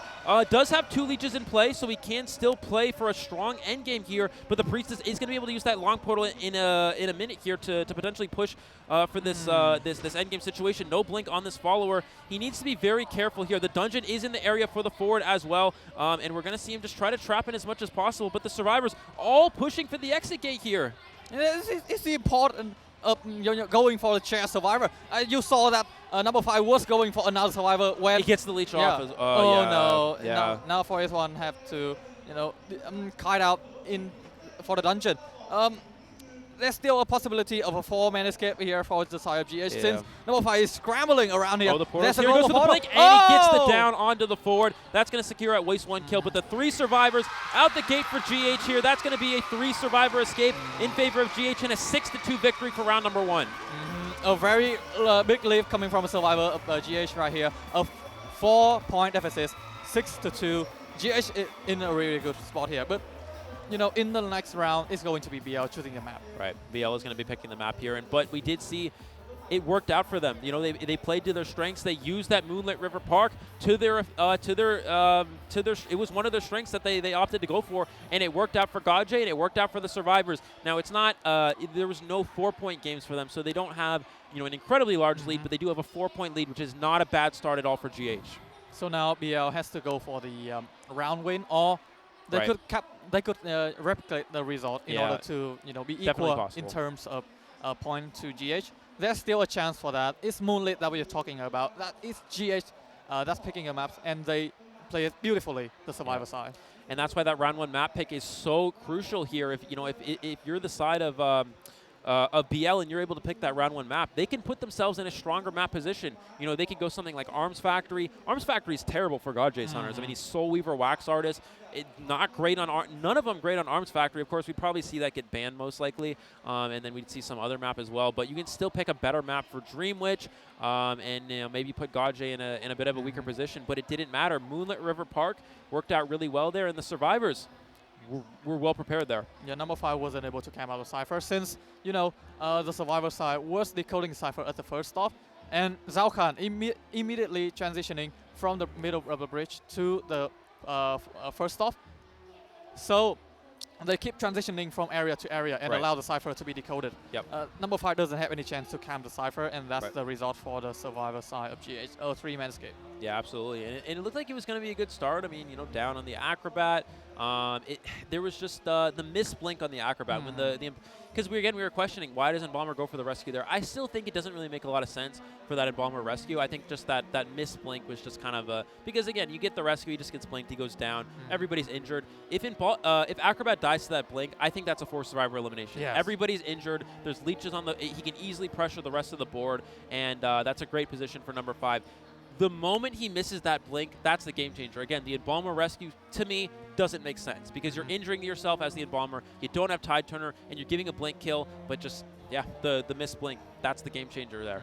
Yeah, I mean, that's the pressure that number 5 has to face because in the first round, BL Survivor wasn't able to get a very good point, and number 5 is in the pressure of getting at least a 3-man. And that's why he immediately changed the blink in that situation. It's so unfortunate that the blink wasn't used to the fullest extent. And the survivor was able to body block in the first few last second of the game. Right, exactly. 2 blinks, right? There was 2 blinks, one that he missed, and then one there was a body block. On the forward. I think even if he hits the blink onto the Acrobat, I think that was the leech of the Acrobat, right? The Acrobat's leech. So if I'm not mistaken, so the Acrobat would have lost the leech. He would have gotten the chair off in time, I think. But it would have been a tie. They would have been able to get the God Kite Cypher primed. Maybe a 3 survivor elimination because of how strong the end game is for Dream Witch. But who knows, right? From that position, it's anything anyone's game there. But yeah, just the 2 blinks there, it really cost them. Of course, number 5 is playing from Japan, so it's maybe just some ping issues as well. We saw that be a slight issue from yesterday. And blinks are, of course, very, very crucial. But, yeah, just 2 missed blinks. And that was the game changer. And you just see in the first few seconds of the game, the survivor side did use as roller coaster and transition from the first stop to the third stop. And that's bad for the Dreamwich. You have to make way all from the first stop in order to catch up to the last 2 survivors that you have been chasing. Yep. So it's kind of, slow down the game a little bit and allow the survivor side to decode all the cipher that needed. Yeah, I mean, that's kind of how you can deal with Dreamwich on. I mean, we talked about how Dreamwich on Moonlit is not bad because you can pressure certain sides of the map, force a 3-cipher situation. But if the survivors are constantly moving from, opposite sides of the map, it's hard to do that, right? We saw the first stop go over to the third stop because the stop sign was hit. Yeah, I mean, excellent setup there. That's usually what happens against a Dreamwich is, you're going to take a hit over in your first stop, you take the coaster and you take it across the map, right? And then from there, you're able to, from there you're able to force the Dreamwich to go across the map. It wastes a lot of time and create a winning position for yourself. So that's why you rarely see hunters chase people at the first stop, because that kind of allow the survivor to transition immediately. And slow down the game, you want to down a survivor as fast as possible, and that's location isn't needed to chase the survivor. It could have been better if number 5 go to the tent, because spawning at the middle of the bridge, there will be a survivor in the tent and a survivor at the middle of the bridge. Right, exactly. If they went for the tent cipher, the Embalmer would have been there. It would have been a better target. Right. Yeah, so it's now an uphill battle for BL here. How do you come back from this? Again, they do have map selection. I think it does make sense for them to try to go something like ARMS. We'll probably see it banned, though, just because Godj's Hunters are very weak on ARMS Factory, and GH doesn't want to have to deal with that. So then if you're BL here, what are you opting to go with, right? You're in a situation, you're down 4 points. Not bad. It's definitely possible to come back from, but it's especially because it was the opponent's map selection, so it's definitely doable here. But yeah, I don't know. It's going to be tough. We'll have to see in a moment here. What's going to happen? I mean, it's going to be Godj going for the hunting first in the next round, as we see on the stage right now. Now the map, you said ARMS Factory is quite good for BL, but yeah, the potential of the ban on that map is inbound. So what we have is Red Church, Chinatown, and Ever Sleeping Town. Right. Lakeside also, but Lakeside is also a big map, and I don't think the survivor side of BL want those kind of map. They want the transition ability, and Lakeside doesn't provide that. Yeah, it's definitely possible. I don't really know what they could be considering here. I think Ever Sleeping is not bad. If you go Ever Sleeping, you can ban maybe Sculptor from Godj, and then there's not a lot of hunters that he has left that are great for that map. Soul Weaver's not bad. And Bonbon, Bonbon's okay, but we haven't seen Godj really play Bonbon a lot. I don't think he's very comfortable, I think, with Bonbon. So, I don't really know. It's going to be interesting for sure. But I think Ever Sleeping Town is definitely a possibility if we do see that ARMS Factory ban. And then we also see the Sculptor get banned from Godj. So, and then maybe they'll ban something else. Maybe, I don't think they ban Wax Artist. I don't really think that makes a lot of sense, but maybe they could. We've seen it happen sometimes before, so we'll have to see how it actually plays out here. I mean, we did see they are able to counter the Wax Artist with all the support that they have. It's just that they wasn't able to transition immediately to the other side. Wax Artist is a counter to loop kiting. You have to transition the kiting in order to go out. You have to go onto high wall area in order to counter the Wax Artist. And Ever Sleeping Town, that can be beneficial for survivors, because there are a lot of areas where you can break line of sight. And if you kite around those buildings, you have Corner House, you have Graveyard. You have a few areas where Wax Artists can maybe be difficult on. It looks like, okay, so we are going to see Ever Sleeping Town. Perfectly called there. ARMS Factory ban, Ever Sleeping Town. I think this is a great option. We have seen number 5 really like this map as well, be very effective on it. It does technically open up Breaking Wheel for him as well if he needs to. Obviously, it's not ideal. Too risky. It's not something, well, it depends, obviously, how the survivors play against Godj, right? He may actually have to bring it out depending on the situation, but it just gives options, right? It opens up options if necessary. I mean, in Ever Sleeping Town, there's a lot of options. Dreamwich, Bloody Queen. I mean, Bloody Queen isn't necessarily the greatest in Ever Sleeping Town, but we have seen Clerk is fine as well. Yeah, so. And also, we have seen Geisha also in ever seen in town. Yeah, and it's not And bad. yeah, it's not bad. You can fly through the corridor. The Sculptor as well works here too as well. Oh, yeah. And that's something that number 5 definitely has as an option is the Sculptor character. So I think Ever Sleeping Town definitely the best map overall for his type of hunters. Obviously, Dreamwitch strong here. Clerk, Sculptor, Breaking Wheel. His 4 main hunters, his four characters that we see him consistently use, all work on this map. And I think he has to. He wants to veer away from the Breaking Wheel. The BL survivors need to have a good match here. Now the big question is, what do they ban? Do they ban Sculptor? Do they ban? I think Soul Weaver would probably be the other thing they're considering. I don't think Wax Artist ban really makes sense here. And I don't really think that they're going to ban. I mean, obviously they're not going to ban Anne. Anne's not great here. Yeah. And I think they would they're not rather going to get ban a Bloody tie. Queen. Yeah. So they're going to go ahead. I think probably ban Sculptor and just take a tie hunter like Wax Artist. But you got to actually tie the Wax Artist if you want to put yourselves in a good position. And the Wax Artist isn't necessarily good here, as you analyzed earlier, the way beyond the 2 building.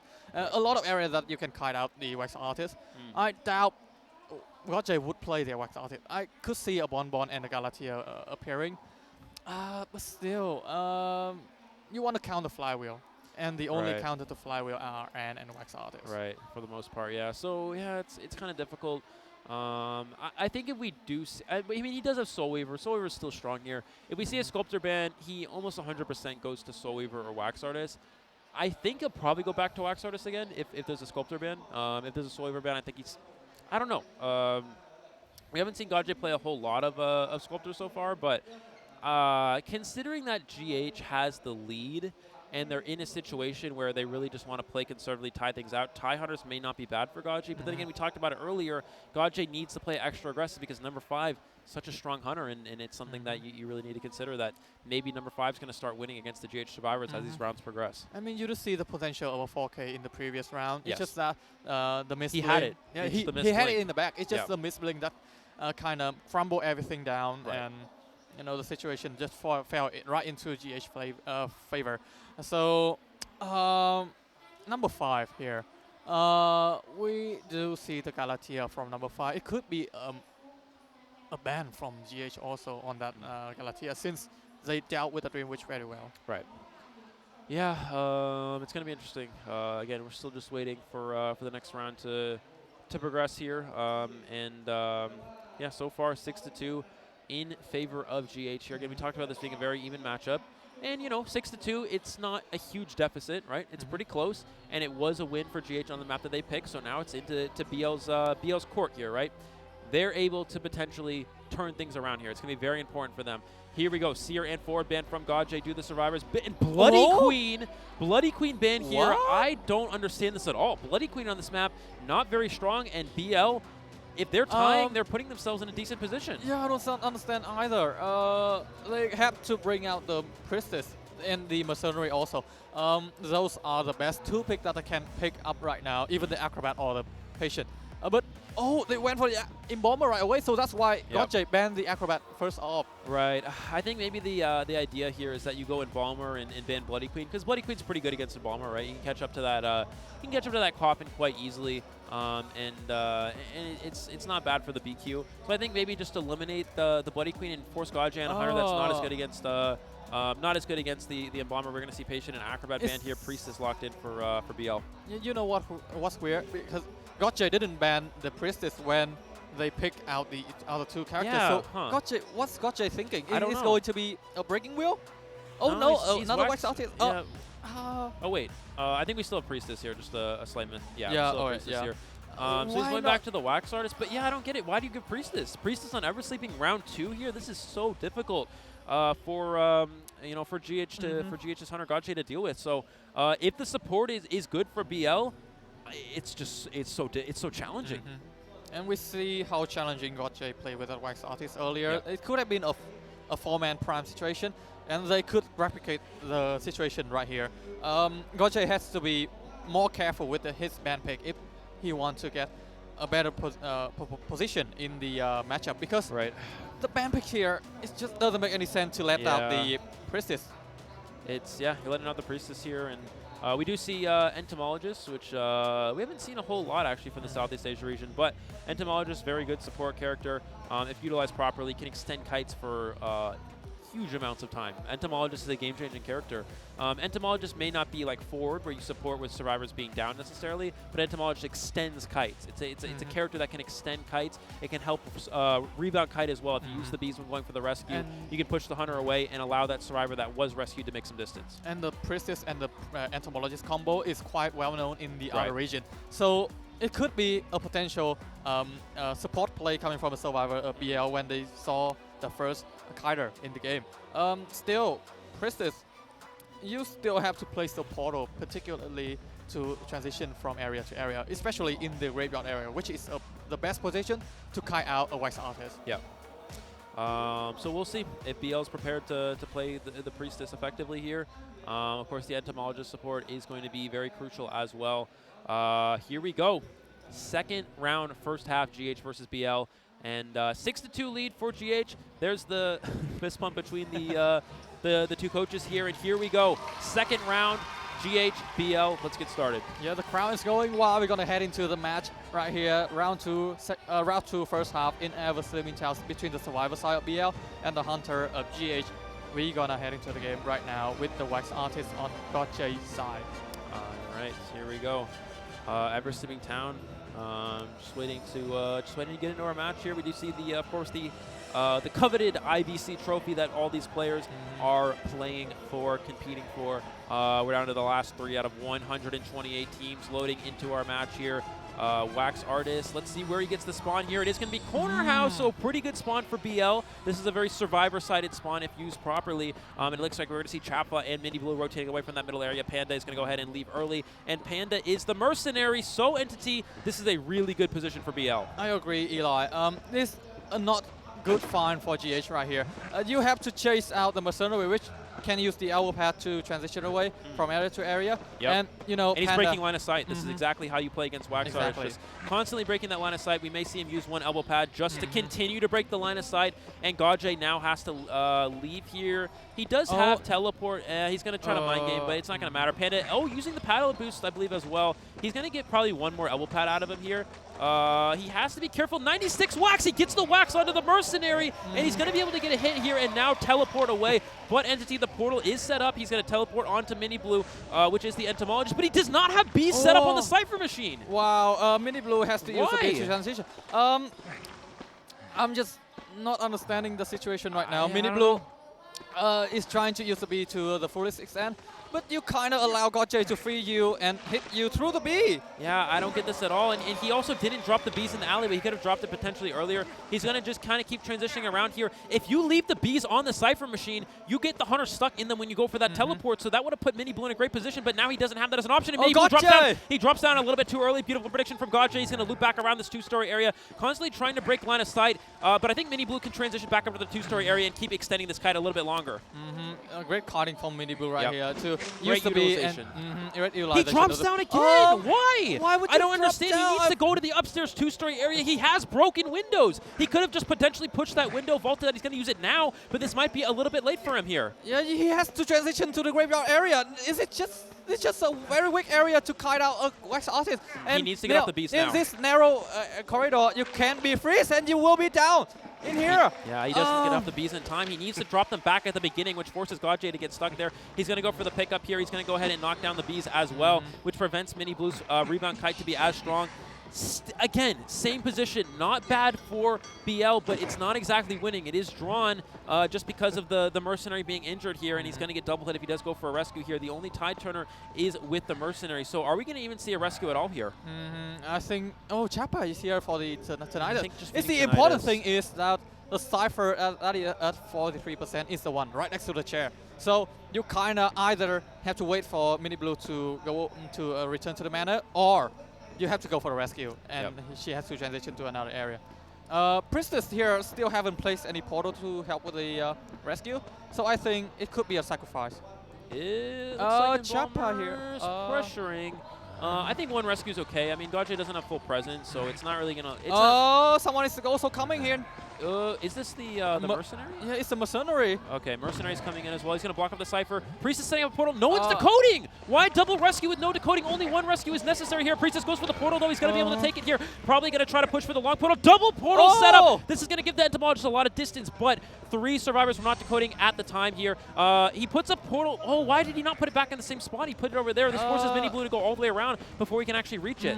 Now Mini Blue is in a difficult situation since Mini Blue has to cover the area to get to that portal. Gotcha now has a lot of ability to down this entomologist. Wax artist with the wax onto the Mini Blue. Nice call.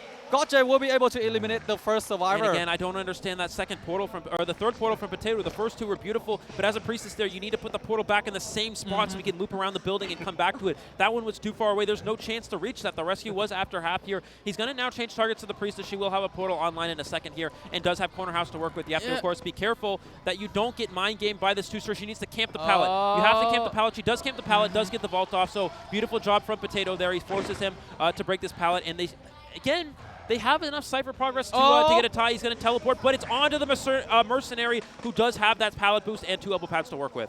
Have to use an elbow pad here to avoid the wax. And he's going to go to 2-story. This is exactly what you have to do. Correct decision from Panda. Yeah, you now have to go for the elbow pad. Now we'll be transitioning to the best cutting position. No, he leaves graveyard. Why? Why would you go for this? The geisha area is the weakest when it comes to kiting against a wax artist. But there is a coffin for Panda. Yeah, there's a coffin, so he gets the down. So this is fine. He can coffin away, or they can go for a rescue. Cyphers will be primed, and so that quick down, it may have looked good, but it doesn't matter. It doesn't matter. Potato's going to pop the Cypher machine. The Cypher's primed, and they're going to push for the end game, and the teleport is on cooldown. The question is, can Shaffa get that gate open in time? Potato needs to wait for another portal. If he's able to get 1 portal online, there's a good chance he makes it to the exit gate here. There's a global portal in the graveyard. There's the long portal. He can take the long portal, potentially making it closer to the gate here. Oh my god, this could be a 3-man escape. He's going to push it. The dungeon is there as well, so Potato needs to play this very smart. He's going for the portal. Potato should take it. He should take it now. Oh, it's not that long. Yeah, it's not that long, but he has another portal. He can push for the gate here. If Potato plays this properly, this is a 3-survivor escape. He needs to go straight to the building here, and he needs the portal towards the exit gate. The exit gate is open. He has the portal. He can make it to the exit gate if that pallet's thrown down. I don't think this Gotcha catches him here, and this looks like a 3-survivor escape for BL. My god, BL. Great job on the survivor side. They have learned from their mistake and will be getting that 3-man escape. We have been talking about that. We have been talking about that. They have been making less mistake, and you know the potential for the kiting is so. I mean that coffin for the mercenary is so game changing. Yep. Absolutely game changing there. You know, Gajay knows that he had a drawn position there, but just again. Very close, just like the first rounds, and this is why we see interesting decisions from consistently going with the Wax Artist. You know, Wax Artist is a very strong character, but Gajay, it's a good character. He just has, it's not been one of his most consistent ones. We've seen him be stronger with things like Bloody Queen, obviously couldn't play here, but we've seen him play things like Soul Weaver, actually Soul Weaver I think would have been perfectly fine here. Sculptor as well, an excellent decision. I think those would have all been better options. He consistently goes back to this Wax Artist. The first round he was able to get the win, but it was for the most part a losing position for him. And in this one, same situation, but this time BL capitalized. Exactly. So that's why the survivor side has been, you know, moving on. I think the important thing is that Mini Blue, if she has transitioned to the graveyard, it could have been a longer kiting session for the entomologist, but she decided to went back to the S palette. But you know, in the end game situation, the mercenary did very well with that elbow pad and you know, get that coffin from the survivor side. The teamwork was very nice. Great job from the survivor. Be a well-deserved 3-man escape. Yeah, definitely, and that's why Embalmer is a good character in certain situations. I mean, it allows for 1 extra survivor escape if necessary, right? You can put yourself in a position where you coffin a survivor towards the exit gate when you go for that Cypher pop, which is exactly what happened. And, you know, we saw that worked out perfectly for BL. You're able to get the mercenary immediately to the gate. You have the Embalmer already waiting on the gate to open that, to get it started. And it's just, it's a quick gate open from there. All the Priestess has to do is, you know, portal to the exit gate. Priestess.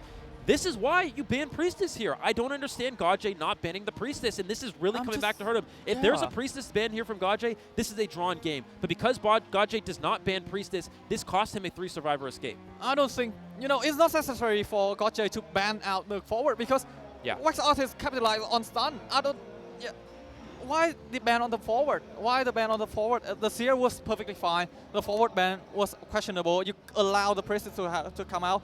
and the survivor just grabbed the opportunity. But it wasn't even that. It was the forward seer ban. That's okay because then they went mercenary and Balmer. But then he could have still banned the priestess. Yeah. It was still there, and he didn't go for that. And that's why you always ban priestess here. I guess he was just considering that, maybe he wasn't really worried about BL's priestess support, but the priestess, it doesn't matter. It doesn't matter. Even if you're not supporting, it's still just a great kiter.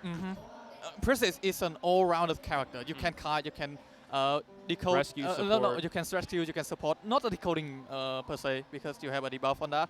But to be honest, an all-rounded survivor, that is important in a lineup like this. And the priestess was able to provide so many support. It's just the last portal that she placed at the, I believe that was the fake gate, at the school gate, whatever.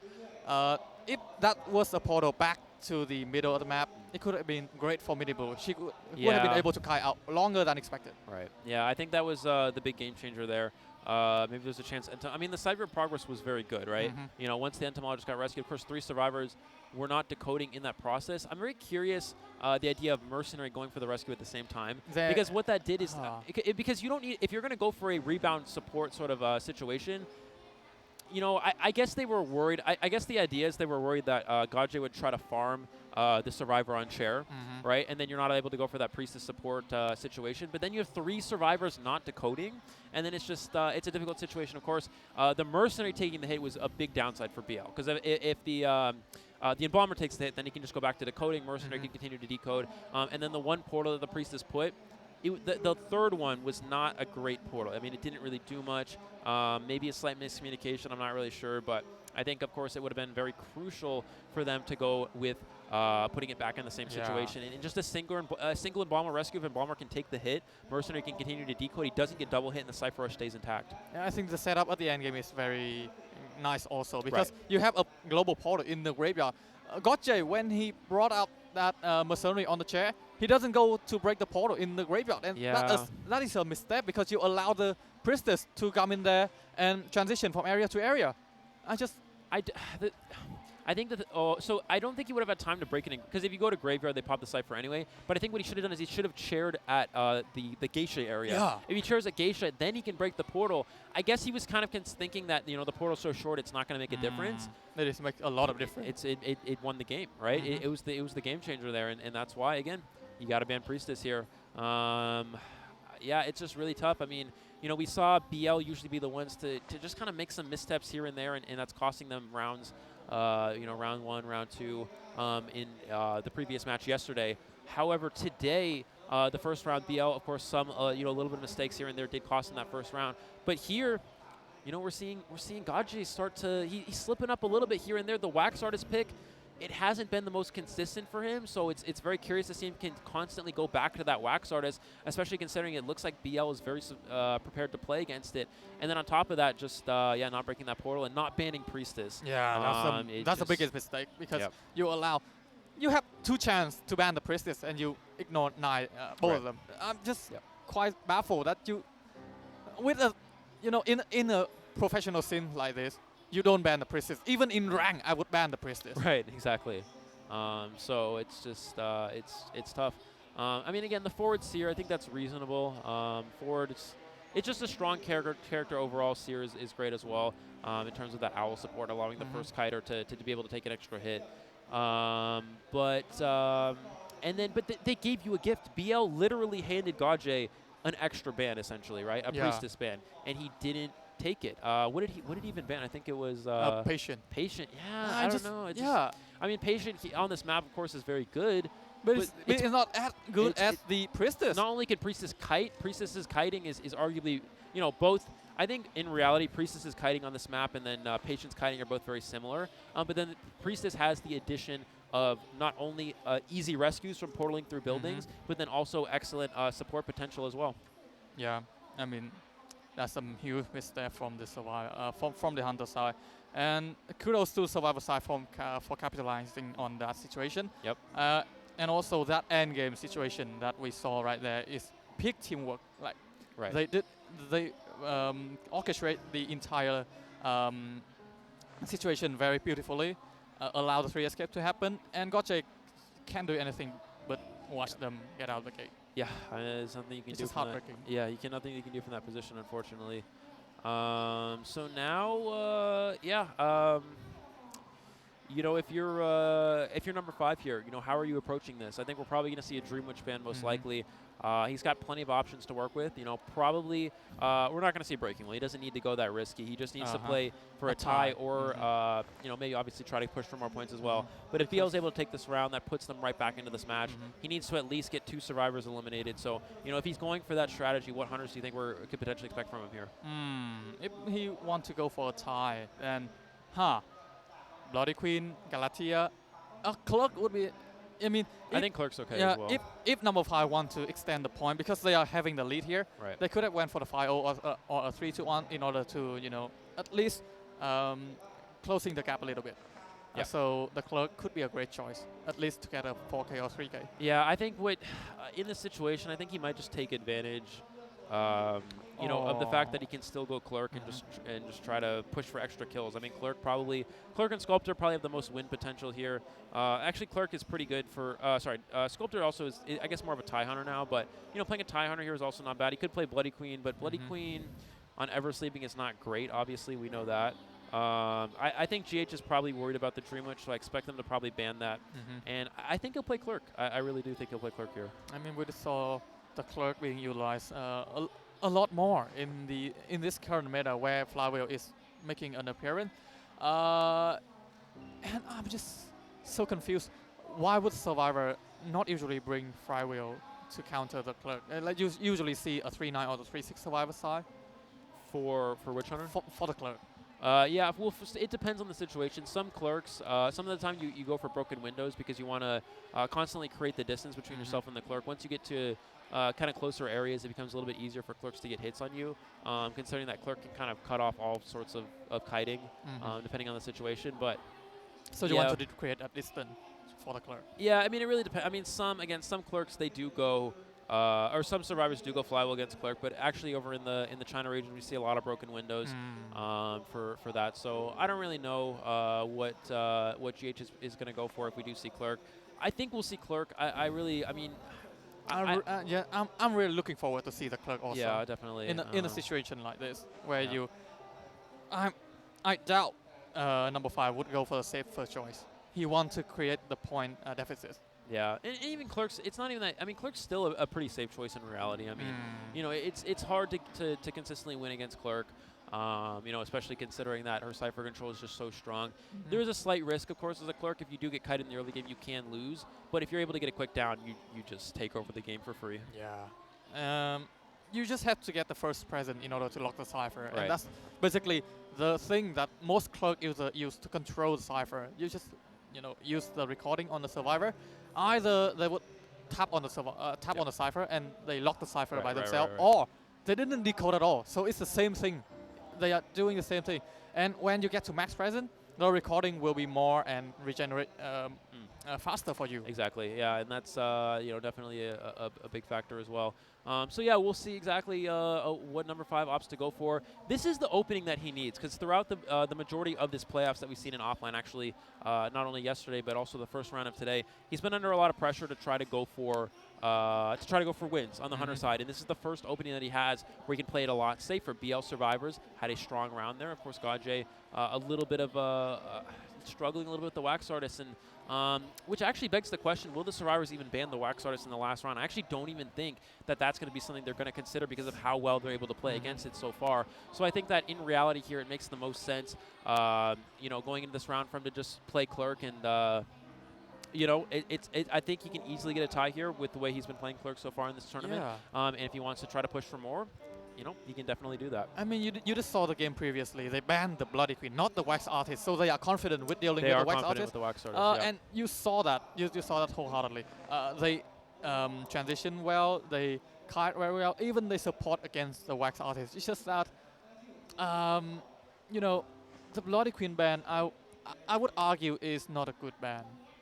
Yeah, especially for this map. I mean, it doesn't really make sense. I mean, you know, Ever Sleeping Town, one of the weaker Bloody Queen maps, and in a situation where BL Survivors are, you know, I mean, they just want to tie. I mean, they were able to push for a win. I mean, I get it. I think the mindset is, I'm struggling a little bit. I think the mindset is that they wanted to try to play like Entomologist and Balmer. Both characters are just kind of not great against Bloody Queen. You know, Entomologist is very good for making distance, and bees are not necessarily as good against a Bloody Queen. So I think that realistically, that's kind of the mindset they were going for, is to try to go for that sort of like extra, I guess like extra support strategies. But and I think they weren't expecting to have Priestess, but he did give it to them. Because, you know, typically, if you know you're going to have Priestess available on Eversleeping, Priestess is actually a very good kiter against a Bloody Queen on Eversleeping. As soon as the mirror, you just portal through a building, and you can escape the mirror image. But I think they just weren't expecting that to actually come into effect.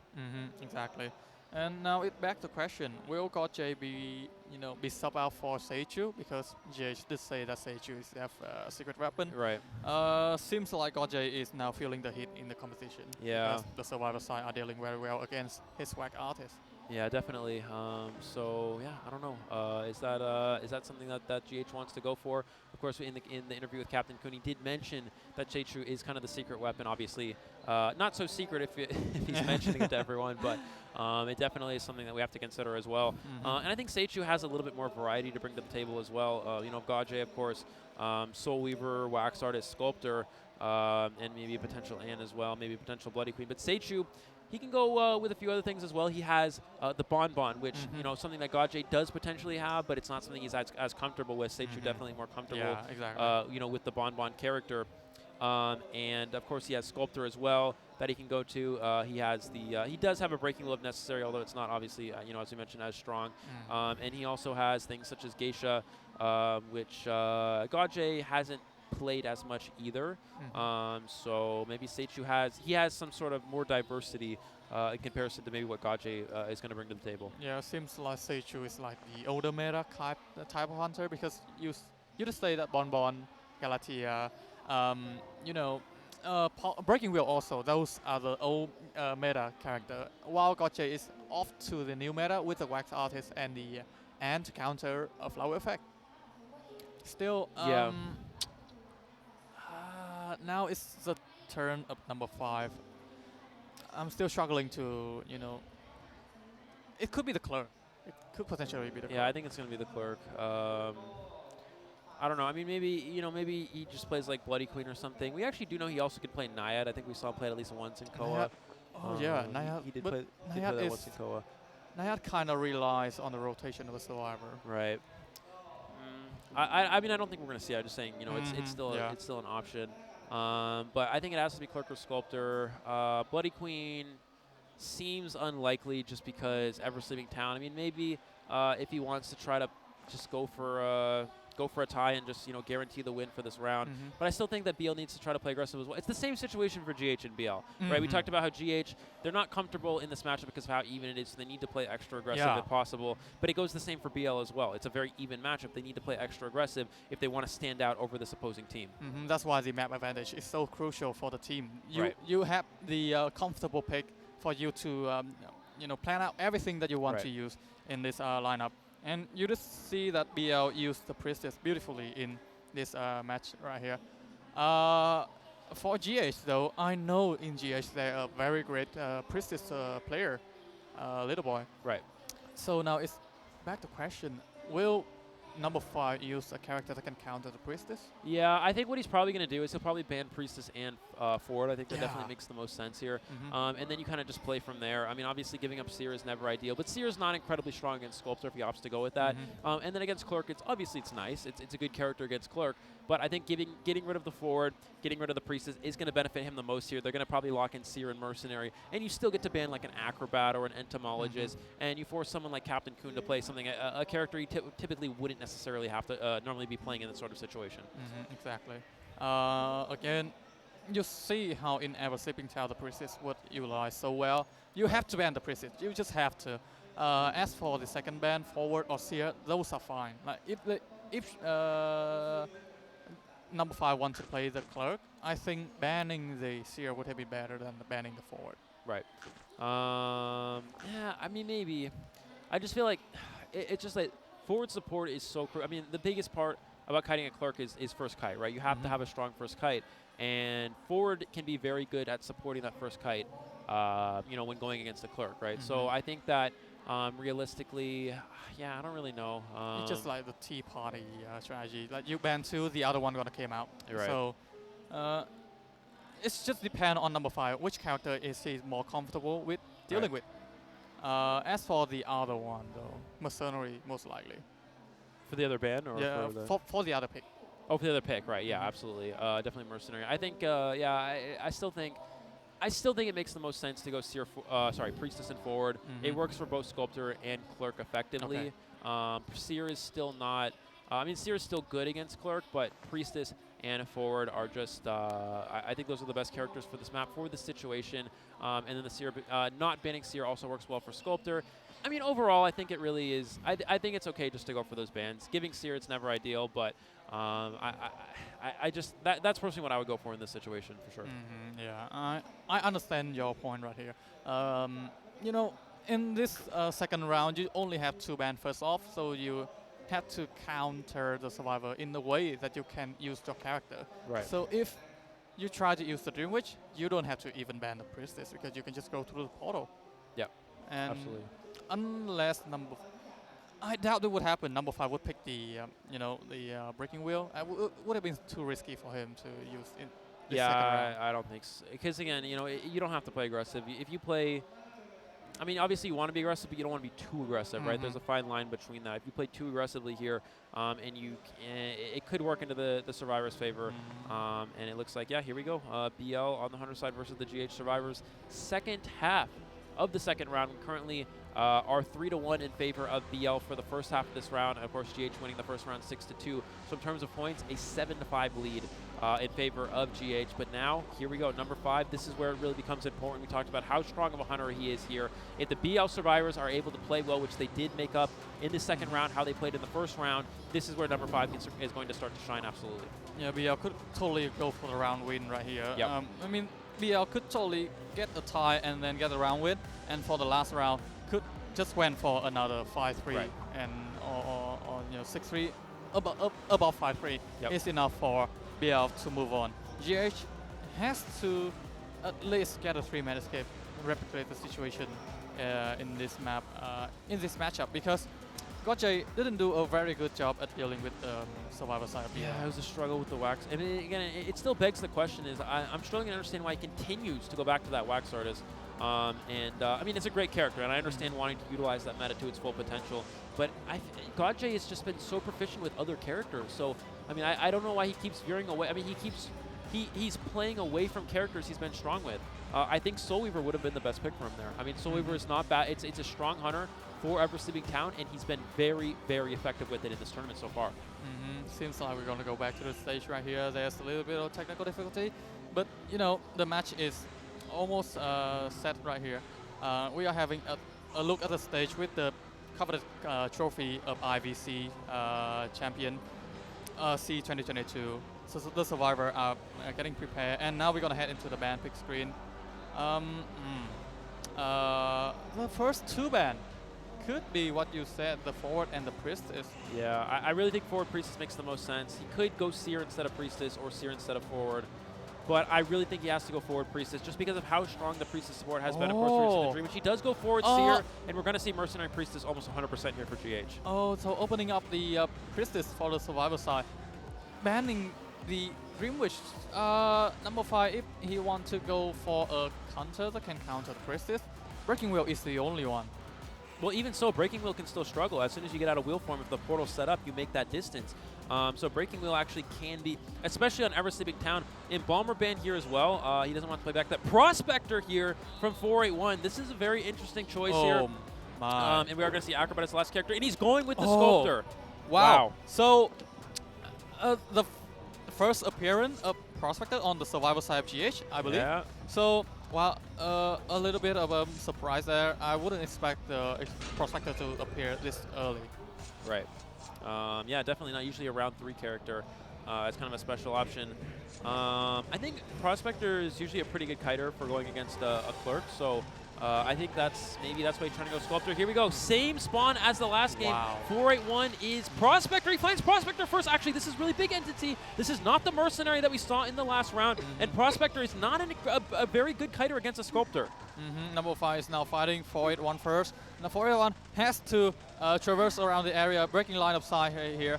Throw out a magnet, but Very early. the statue won't be affected by the magnet at all. Right. Number 5.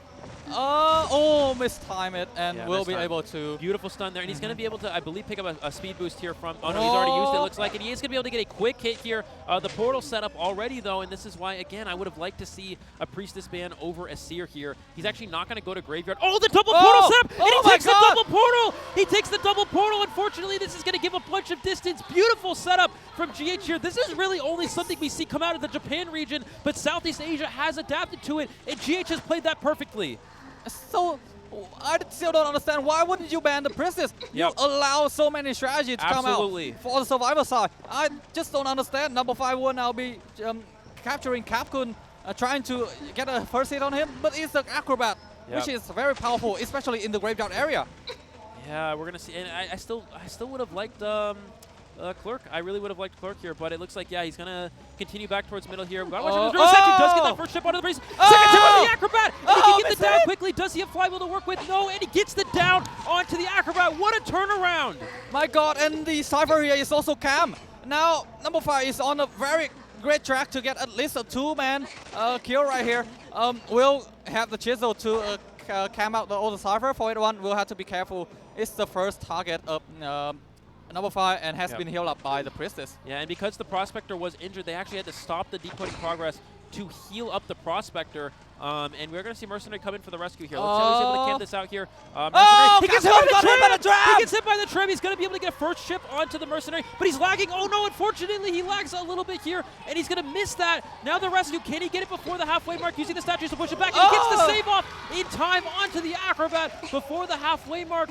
And number 5 maybe lost a double hit on the Mercenary because of lag. That's so unfortunate. Unfortunately for the side of number 5 there, a little bit of technical difficulty. But to be honest, the Cypher here is still being camped. Capcom could be the one being chaired right at this Cypher again. Zhao Khan is trying to prime the Cypher over here. Now it's hard for number 5 since the survivor side have already done with a Cypher. Right, and he's going to see him get shared here again. It is on the Cypher machine. Both survivors in the area, and they cannot decode this. They may actually go for a double rescue here and use the Prospector Magnus to try to support a rebound here, but they still have a lot of Cypher progress to do. I think that's kind of the game plan here. Here comes Mercenary, here comes Prospector. I think Prospector's going to go for a stun, and Mercenary is going to try to get the rescue. He sees both of them using the statues here. Will Prospector go for the Magnet, dodging these statues as much as possible? He's not full presence yet here. This is very, very precise here. He goes for the hit, and he gets the hit onto the Mercenary. He does not get the stun off, and he does get the stun. That's going to create some distance for the Acrobat, but is it actually going to be enough here? There's a portal! There's a portal, and he's going to make it to the long portal as well. No, it looks like he's not going to take it. Yeah, he doesn't want to take it because it's quite close to each other. He still has straight swap, Another stun here. He's got another follow-up here, the slowdown as well. Can they support this long enough is the question. Now there will be enough statue for number 5 to go for the hit onto Capcom. Another statue, I believe. Now, Blink is inbound. Prospector will now be trying to cover. He doesn't get the body block. Gets the stun. This gets some more distance. It's not a great stun, though. He's going to try to body block. There's the statue. Goes to the bomb here on the firebomb, and he gets the vault off in time. The last Cypher is winding down here, 73-65. He needs to be careful here. Is he going to go for the swing? Gets the hit through the Prospector. What? And it's not primed. The Cypher's not primed. He gets the turret shock. The Cyphers aren't even close. Why would they go for the I don't understand. I just... now Prospector is now inbound to get on a chair. If number 5 is part-handed enough. Blink is still inbound. Number 5 is inbound to get at least 3K, to be honest. I think it's going to be... I mean, the Cypher Machine is probably going to be primed in a second here, so it's probably still a prime position. He can down the... if he downs Mercenary here, can he get this chip? He's dodging the statues. Oh, Prospector Cell Hill! Why would you allow the Prospector to Cell Hill? Yeah, he gets up in time, and now they are going to be able to prime the last Cypher Machine. And it looks like maybe lagging a little bit as well here. He needs to at least secure one more kill, so he still has Blink. If he's able to catch this Prospector, yeah, this is not good. Yeah, number 5 still has the Blink to utilize. I think number 5 is on the great track to down the Protector right here because the Blink can be able to counter the Magnet. Does he have a portal to get him there in time? He's going to push for, he needs to blink here. Oh! No, he misses the blink. He has the vault in time. He's going for the dungeon. And can he get the last statue? He needs to get the last statue here. And he does get the escape out the dungeon for the survivors. It's the 3-man escape also. GH able to replicate the result. Now it's a 2-1. It's actually a 1-0 point for the survivor side of GH also. They still managed to keep that 4-point deficit in this map. Yeah, absolutely. I'm going to be honest there. I mean, number 5 played really well. I really think lag really killed him there. It's really unfortunate. You have to hit it to the GH survivors. They played that end game very well. They pushed for the dungeon. You really see why dungeon escapes are so crucial in the current meta. But I'm going to be completely honest with you, and it's totally blunt. But that lag really cost him that match there, unfortunately. I mean, that's the technical difficulty when you have when you are playing in a narrow region. So I mean, that's the trade-off that you have to go for. The situation there was obvious for 2K. Or could be even a 3K, but number 5 wasn't able to. All you have to do is hit that blink. If they're not lag, that's an easy blink. That's an easy blink if there's no lag, and that's a tied position. But still, you got to give it to GH there for playing that end game very, very effectively. Yeah, exactly. Now, with that, BL has to do a lot more in the final round to cover that 4-point deficit. If GH Survivor managed to get, I think, a 3-man escape or a 3K, it's game over. Right. Yeah, it's interesting. I really think Clerk would have been better there. I mean, the comp wasn't that. I mean, it didn't counter Clerk too hard, so I think that Clerk would have been good. No Priestess ban. Even in, you are from NAEU, I'm from Southeast Asia. I don't even understand why they didn't bring, why they didn't ban the Priestess. That's just. Especially if you're going to play Sculptor. I mean, Seer is still a great character. Seer still is good against Sculptor. You know, if you're able to kite in the open force of basic, get the owl can be strong. But the statue counter the owl. It's just, yeah, it's just like. Yes, unfortunate for. Because again, it was a Priestess game. The Priestess, the Prospector may have been the one that kites the dungeon, but the Priestess support was a huge game changer there. To be honest, the portal was able to cover for the distance that they lost.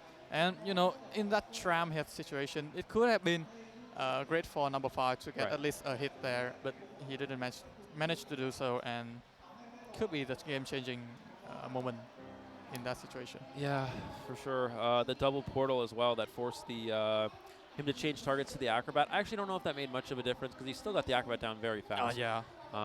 But yeah, looking at this overall containment time, only 77 seconds with rebound kites from Captain Kuhn, so that really goes to show how strong the chase was from the Sculptor. But definitely the Prospector, the big game changer there in that matchup as well, and the Priestess. Obviously, you see no contained seconds from the Priestess, but the support of the Priestess is so strong. And you really see Prospector kind of making a show here. Yeah, it's a character that you can bring out in these later rounds, and it can be a good supporter once that forward is banned.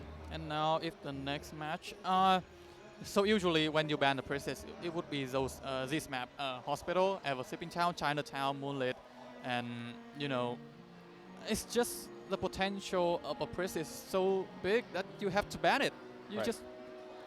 You have to allow yourself to get an easier time capturing the Survivor, not allow the Survivor side to get an easier time with those portals that, you know, the Priestess doesn't even met the Hunter on, but still get the Hunter a hard time. Yeah, absolutely.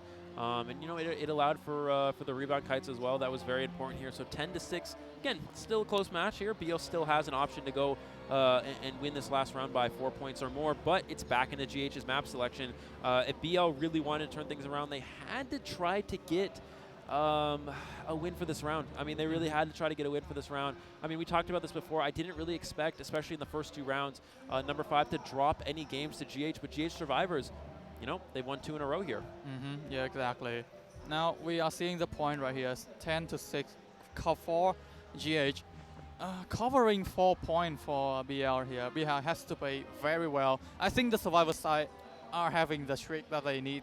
It's just the Hunter. The Hunter has to go with the best pick that he can to go for that, at least a tie. Yeah. And I mean, Sculptor's it's a tie hunter. I think he wanted to try to play a little bit extra aggressively and maybe just try to go for some extra kills there. But yeah, I mean, he could have, again, we talked about he could have technically gone Bloody Queen. Again, Bloody Queen is kind of a weaker hunter on this map, but it's consistent for getting draws. So there's a good chance it would have secured the round for BL here. And he just tried to go a little bit extra aggressive. I still think if he wanted to go extra aggressive and still play, have a conservative tie on board, I still think Clerk would have been better. Yeah. It's just the ban that it's just not understandable. When you ban, especially because how strong the Clerk was earlier yesterday. You ban the Seer, but you pick the Galatea, which is a character to counter the Seer. The Clerk could have been better. You could have prevented the Cypher Rush from happening because you down the Acrobat so fast. Right. You have the ability to down the Survivor. You can calm the Cypher. You can calm the gate. The situation would have been way better for number 5.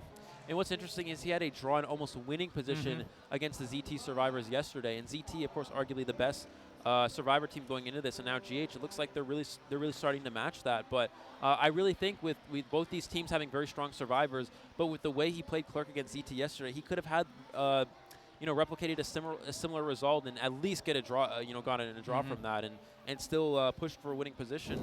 In Clerk, it's not a bad hunter for every single town. I mean, there's a lot of pallets that you can use your recordings for to pick up, another one of those situations where I think Clerk could have benefited him a little bit more. Exactly. Number 5 Jin isn't risking at all. Like, he's playing very conservatively. He was almost getting that round win that they need, but as you said, the connection issue got to him. Yeah, I mean, there's a couple times where, as you saw, I can't remember, one of them, of course, was on the blink. That was the game changer. I think if he doesn't lag there, he hits that blink and it's a win, right? I mean, the situation could have been better if he managed to get a statue on the stun mercenary after that tram hit. Yeah, on the mercenary. That was so many potential time that number 5 could have gotten a way better result than this. Right, definitely. So yeah, just I mean, the pressure was on GH and now it's back on BL. It looks like we are going to have BL opted to play Hunter first. So this is very. I think the idea behind this, the mindset, is that they're saying, number 5 can come out, potentially have a good game. I mean, again, we talked about he's the hunter to beat here, right? Even with having difficult ping over in Japan, he's still the hunter to beat here. So I think that in reality, it makes the most sense for them to go hunter first. Maybe he's able to have a strong game, and you can give some confidence to those survivors on BL and see what they're able to do from there. Exactly. Now, I would say it's better for the hunter to play first. For BL? Yeah. Right. Because you have the confidence. You don't want to be down by the result that Survivor made.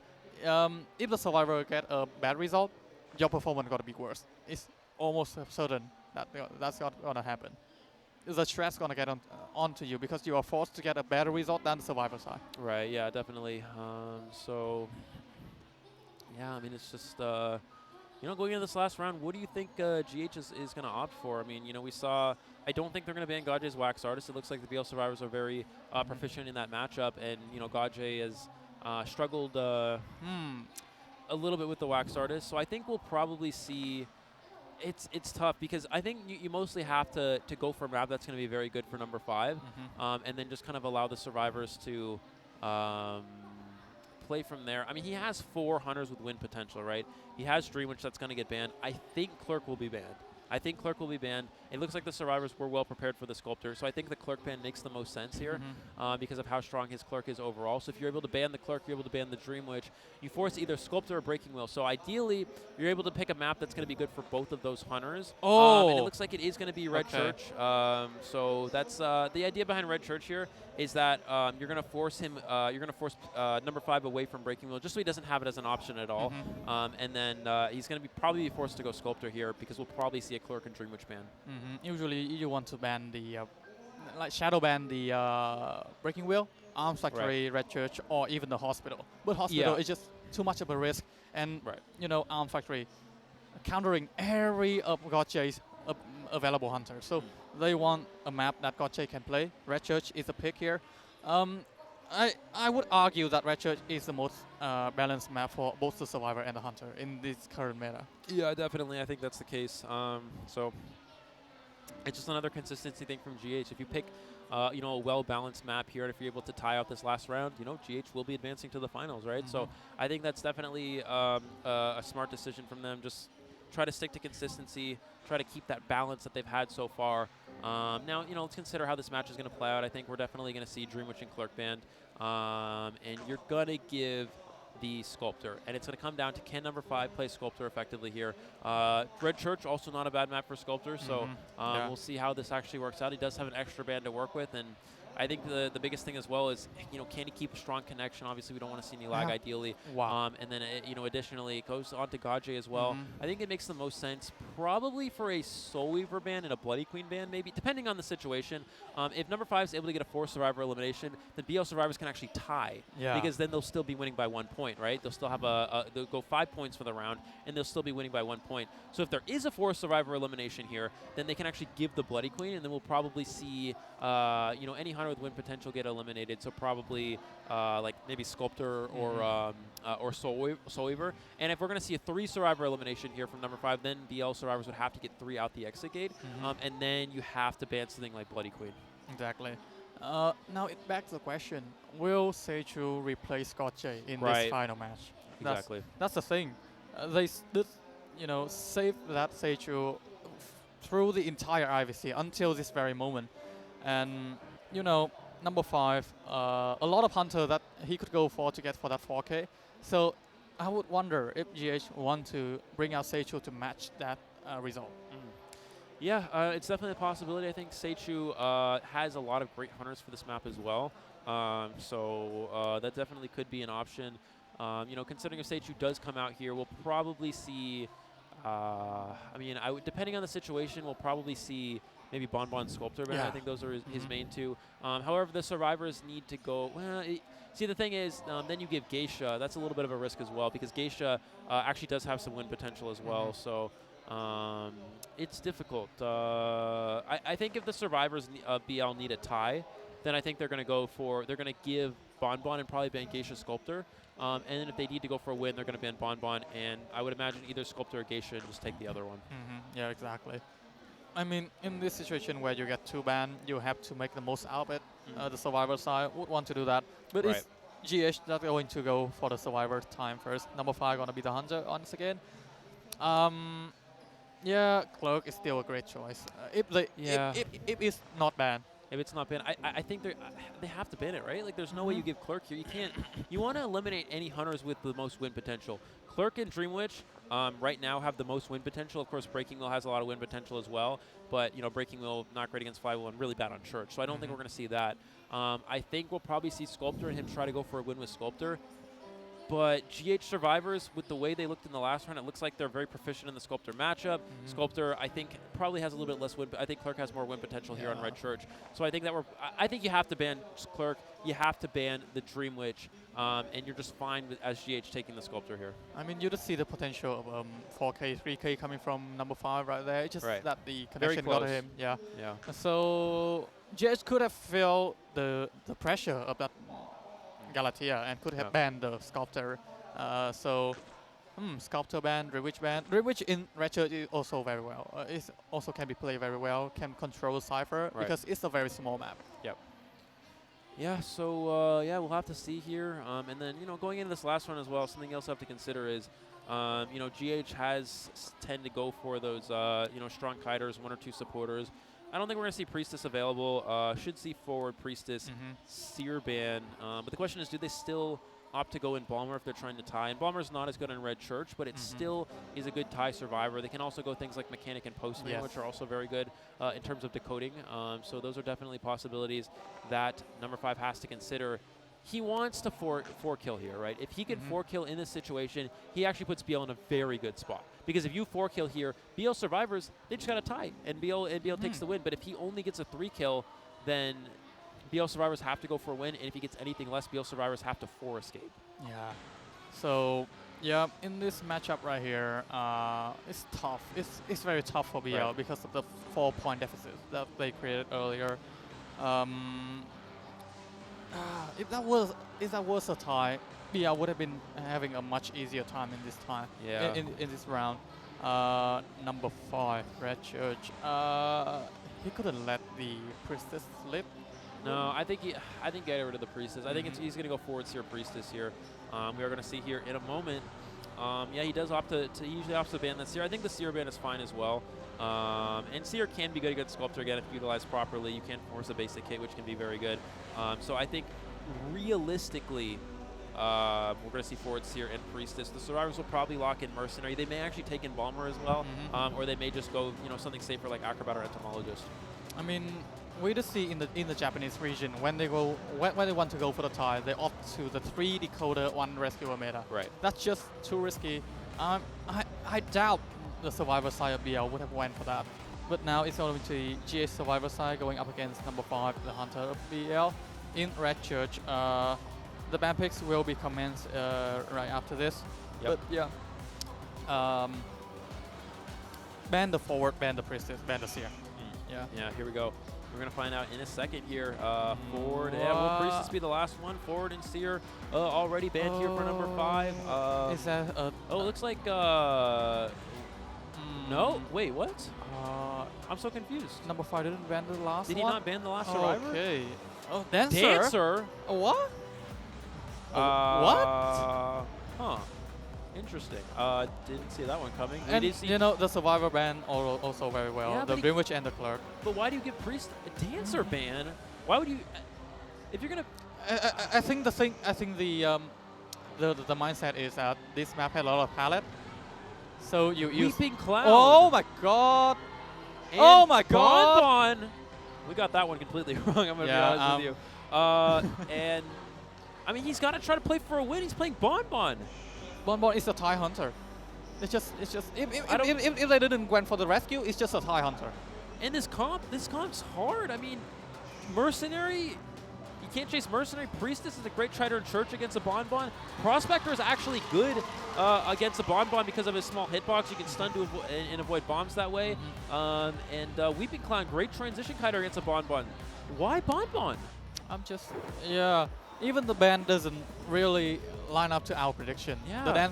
The Dancer ban, I believe, is just to counter the ability to, But was GH going to play Dancer? Yeah, we haven't really seen them use that at all. So that's a very curious decision. I mean, if he wanted to go for an off-meta ban the Prospector. We saw the Prospector be a huge character in the last round, and he gives Priestess again, and we know how strong GH's Priestess is. What's the mindset here? I don't get it. We're going to see a top broken spawn from number 5 here, immediately rotating towards bottom broken, and he finds the Priestess right away. Priestess, not a great character to chase right out the bat. Little boy will be vaulting into the church, and it's going to be the first character that number 5 got to whip up. Right. It looks like he is going to go ahead and loop around the church area here. Does have a portal to work with, and he is going to use one of the portals to get into church. Fell the portal, though. He still gets the pallet boost, so he's still a bit of transition away. This is still okay for him here. Will he actually change targets to the... It's the Prospector, no? Yeah. What is Prospector doing? Why is he staying on the Cypher Machine? This is an easy chase for the Bon. Yeah, why would you... Okay, nice flywheel, but now you are exposing yourself. It's the fastest decoder in the entire lineup. Yeah, this is the next best chase here. I mean, the Prospector, he gets the stun, not as far one. Not a stun though, that was just only a push. Now, number 5 get an easy hit onto the Prospector. Either you get a bomb hit or you get a normal hit. And we're going to see the portal set up again here and again. Why is Priestess given here? I don't get it. We're going to see him get into Church here. He's going to vault this window, keep transitioning away as much as possible, and we're just going to see Church Loop really come into effect here. And I still think if you want to go for a win in this position, you should be playing the Sculptor, and there should be another portal set up here as well for Little Boy. And yeah, there it is. And he's just going to keep transitioning back towards Graveyard. And he's going to try to go for the portal trick, and he gets the portal trick on the Bon.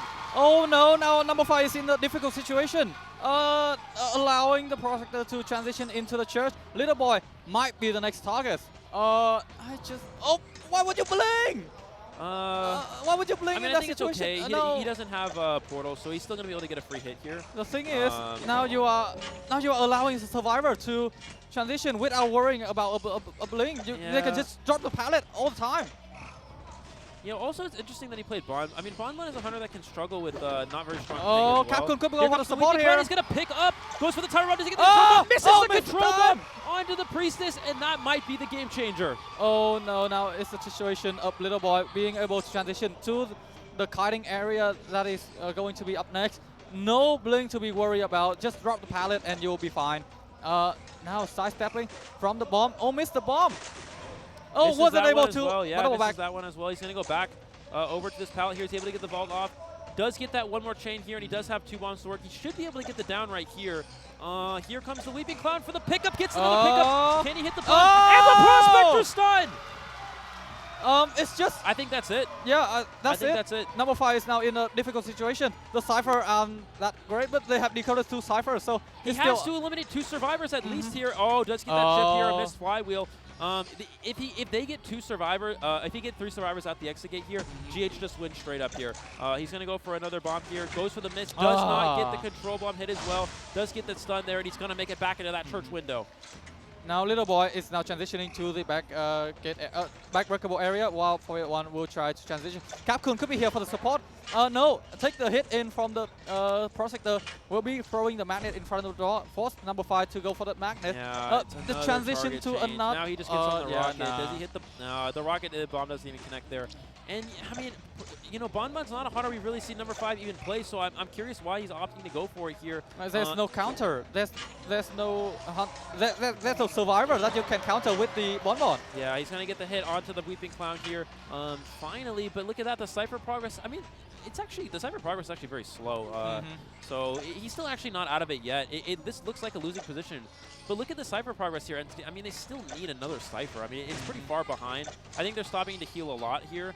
He is able to get another chip there. And gets the down onto the Weeping Clown. So if there's any chance for a comeback here, it is right now. He's going to be able to chair near Jalcon. Can he pop this Cypher machine in time? Oh, it's so close to being popped, bro. 96, 97. Yeah, he's able to get it could be popped, yeah. And now Jalcon will be going for the rescue also. And the last Cypher machine is almost done. They're going to have enough time here. His only chance is to teleport. He needs to teleport to the last Cypher machine. Both survivors are chipped. If he teleports there, he can kill Prospector. So I actually think he should teleport. I really think he should here. Does he even has a trunk? There He will is. teleport! Yeah, You called it! Now the portal is here. Will pop the time bomb onto the Prospector. The Priestess can heal up, though. The Priestess can just go for the heal here. Yeah, that's and the portal now there. it's just 90% Cypher machine. This game should be over from here. Exactly. Zhao Khan will now be the one taking the line of sight, while Capcom looking for a chest as he already used those 3 rockets. Capcom here sidestepping from the bomb. Will be taking 1 hit, but still. Number 5 is far from over for GH because the survival side will be healing up each other. Yeah, he's going to go for the bomb. He's just missing so many bombs here, unfortunately. Yeah, he's not getting any change at all. And again, begs the question, why not Sculptor? You got to go for a win. You got to play a Win Hunter.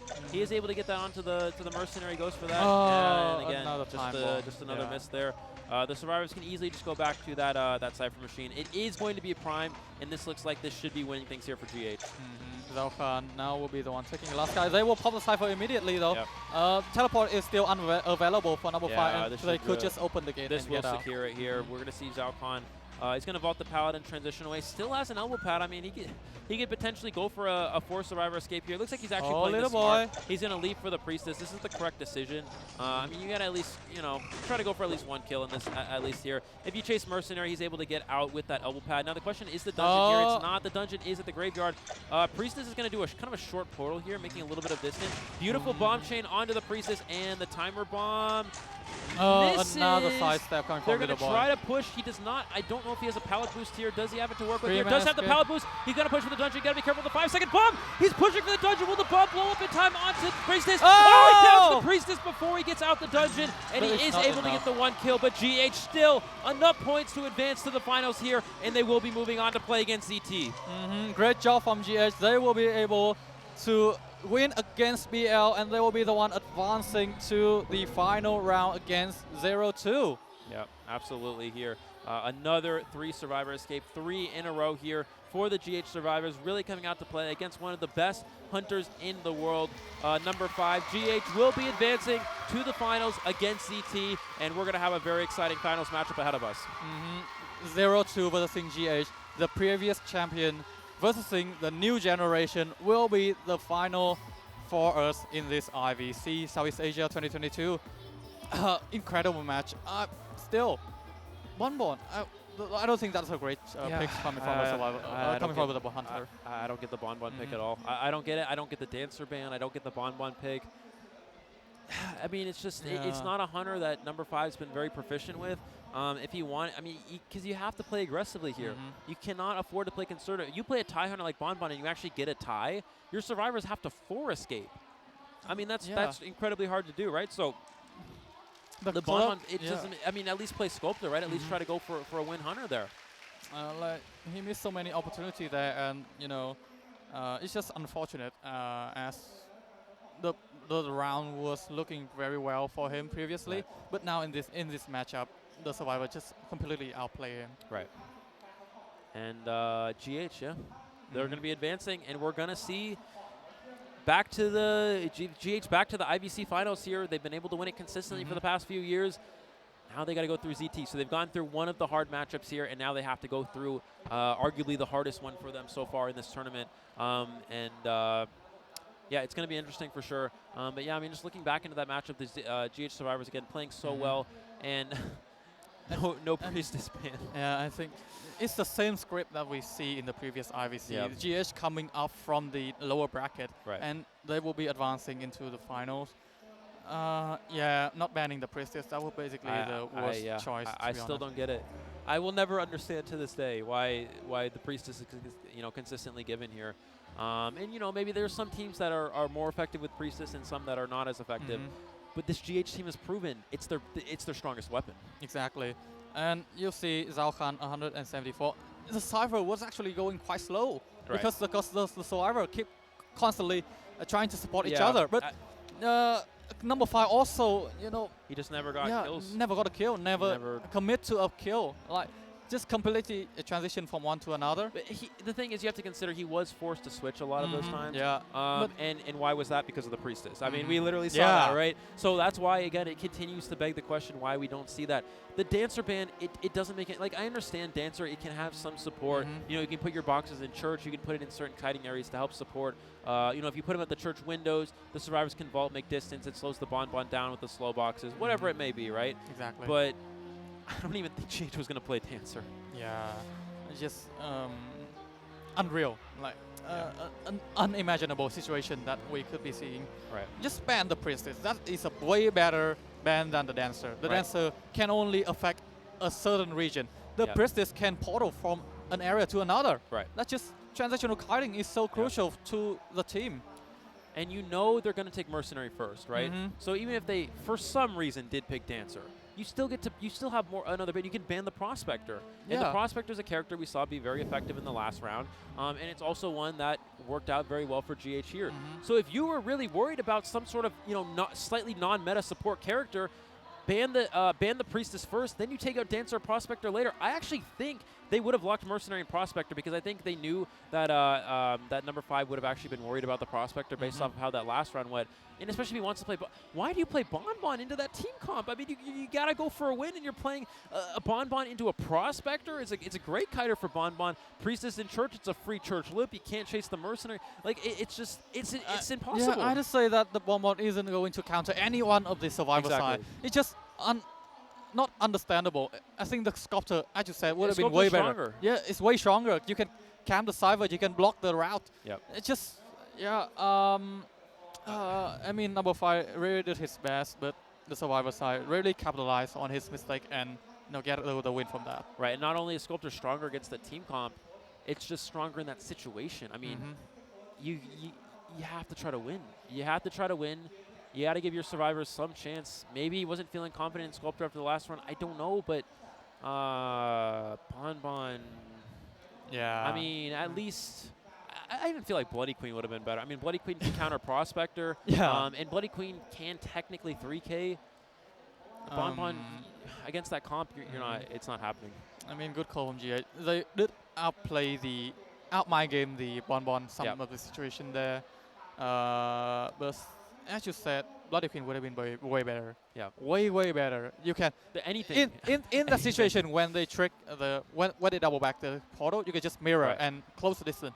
Yeah. It's just any hunter that struggles against Priestess Church Loop is not. I mean, if you want to give Priestess there, then you have to play Bloody Queen, because if you're going to give Priestess, Bloody Queen is fine with Priestess Church Lip. You can counter that very easily with the mirror. Bon Bon cannot. Even Sculptor cannot. That's why Seer ban too if you're going to play Bon Bon? That's another thing. Why would you ban the Seer if you are going to play Bon Bon? Even if you are going to play Galatea, you shouldn't ban Bon Bon. It makes no sense. Yeah. It would have been way better forward, Priestess, and a Mercenary ban. It would have been way better. Or if you're going to play Bon Bon and you really want to ban Dancer, just ban Dancer instead of Seer. Yeah, ban Dancer instead of Seer, and then ban the Priestess. Yeah, the Priestess has to be banned. Exactly. That's the most important character in this current meta. You see GH utilizing so well. Even other teams like ZT, Noir, BL. I'm just... Not only has GH utilized it very well in this tournament, they literally used it the previous round to put themselves in a winning position. So, I mean, maybe he's thinking Red Church, it's not as good as Ever Sleeping, but Priestess Portal support inside Church, it's excellent. I mean, it's so strong and it's so hard to deal with. You just have to ban the Priestess. The only map that you don't have to ban the Priestess is Arm Factory. Yep. That's it. The other map, the support potential is so huge. That's just giving the survivor a free, at least a tie, a free tie. Absolutely. So yeah. But there you go. GH is going to be advancing to the grand finals against ZT. That's going to be a very exciting matchup. The last two teams here, we've seen GH. They've been so strong. I mean, obviously going to this tournament, ZT was definitely the favored team to win this event. But yeah, I mean, I think my predictions for this event is that ZT, of course, would win all the way. But now after seeing how GH is playing today, I think they definitely have a shot against this very strong ZT team. Yeah, I'm also seeing that now. Also, GH has definitely improved a lot from the last time that we saw them. Yep. And so yeah, you have anything to say before we? Yeah, just go back to the MC. Excellent job from GH there. They will be advancing to the finals of 0-2. Stick with us. We are going to sign off for now here, but we are going to have ZT versus GH in the finals. Pachinell will be in for that, and we'll see you guys in a bit. See ya.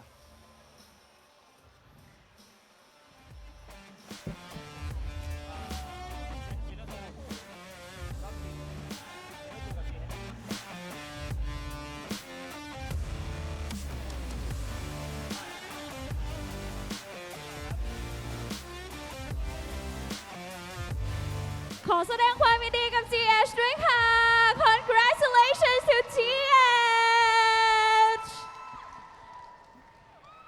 สัมภาษณ์ความรู้สึกหน่อยค่ะ รู้สึกยังไงบ้างคะ How do you feel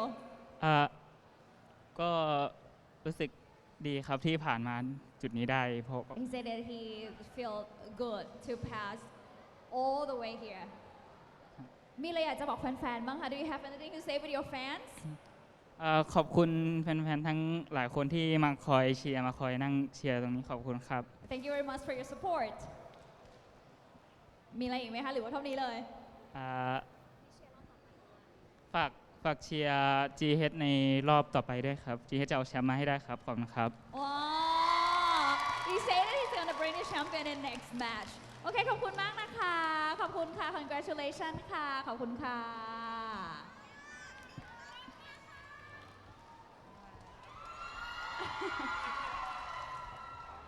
เอาละค่ะเดี๋ยวเราพักเบรกกันสักครู่นะคะพักเวทีกันประมาณ10นาทีนะคะแล้วเดี๋ยวหลังจากนี้ไปเป็นแมตช์ใหญ่แล้วค่ะกับแมตช์ชิงแชมเปี้ยนนะคะระหว่าง 0-2 กับ GH ค่ะ Alright ladies and gentlemen from now on we will break for 10 minutes to prepare the stage for the next match Okay and we will come back again เดี๋ยวค่อยกลับมาเจอกันใหม่ค่ะขอบคุณค่ะ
Young bamboo shoots could brave the bitter cold of winter, graceful and serene in the face of adversity.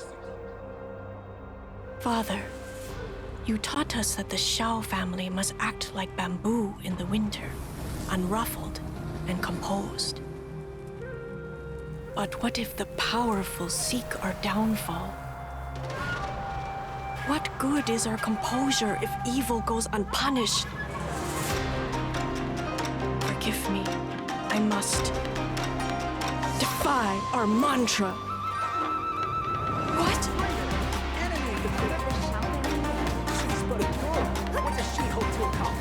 Grace to the family!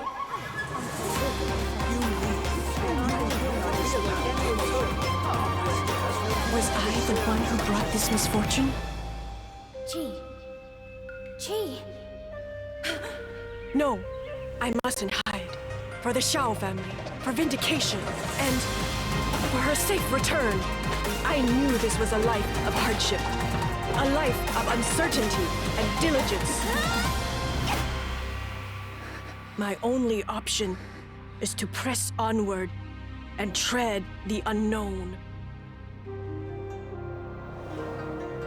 The Shao family must act like bamboo in the winter. Unflinching and steadfast in the face of adversity.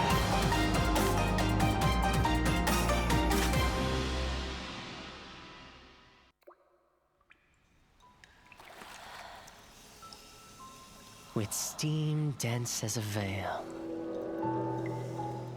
and wine sweet as honey, one can't help but relax at the hot spring. Return to basics. Surrender restraints. Relinquish thyself.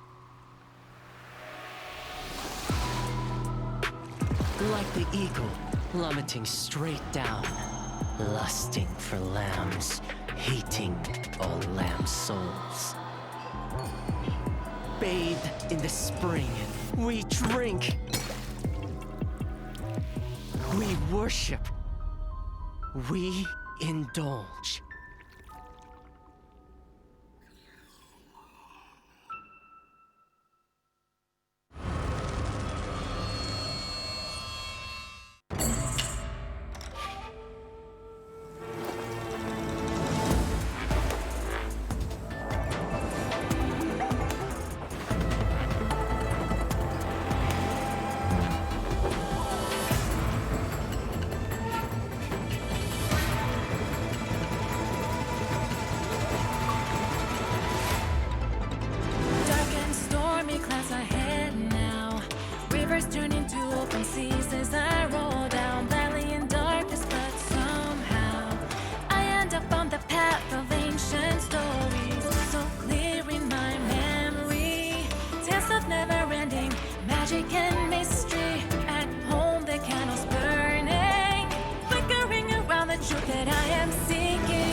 Place at its finest. In July they came, and then in August, for flowers they were named. They stayed and dwelt soft in September, bathing in the sun. Oh, sway, she let down her guard. Grow, lurking Datura, feeding up Rosemary, who couldn't let go of discards. Night and night stood aloof from the light.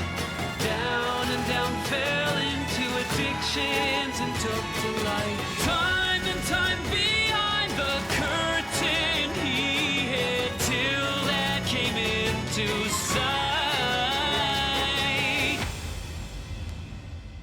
Place at its finest, bellow stain, where passionate vines often chase the butterflies. A place with fragrances, bellow stain, and now to dust the flower has returned.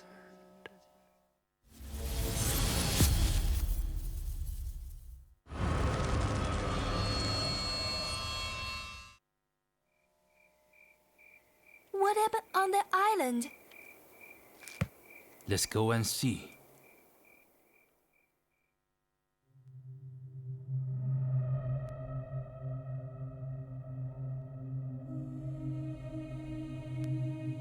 No flowers last forever. I take pleasure in watching them wither.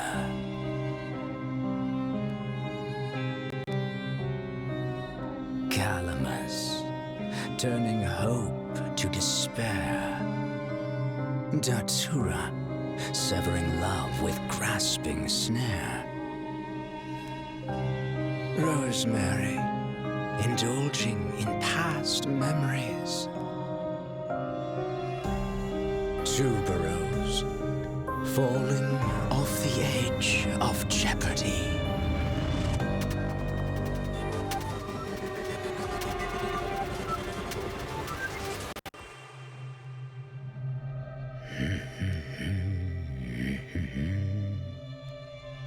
All of them are now withered.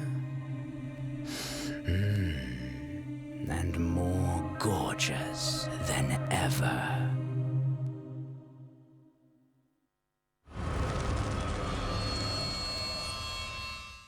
Welcome to Identity 5 Championship Southeast Asia 2021. Right away, despite the terrain, but look at that. Oh, yeah. Wow. Oh, but oh my god. Here, but oh my god, trying to cut corners. Mercenary eats that regular hit. LC granting safe, and now just gonna go for the rescue. 7-2S being patient with the terror shot.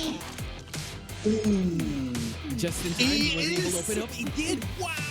Just trying to kite his way around here, trying to push. Oh my, the Cypher is almost trying. Can Anchan survive this long? Excellent vault there. Oh, they popped the Cypher. Have to keep in mind that teleportation effect. GG's will be called. Excellent stuff, guys. Southeast Asia, congratulate GH because they are your champions, ladies and gentlemen. Accept God's mercy. Rise beyond the constraints of life and death.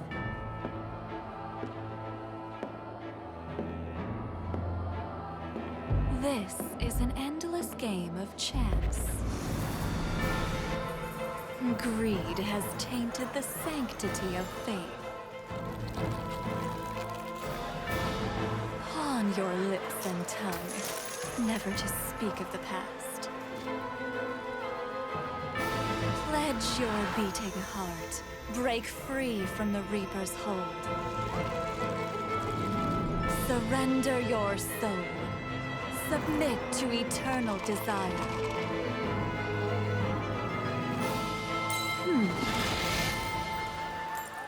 In this never-ending revelry,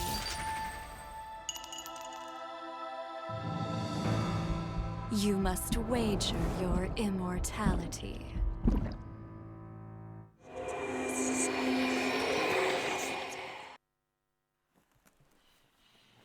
It was never a ruse. This is a requiem.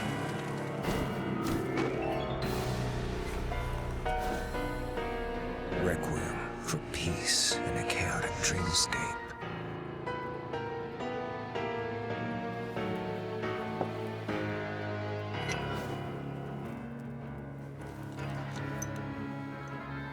Even if it amplifies their fear, requiem for an exercise to extend the amygdala.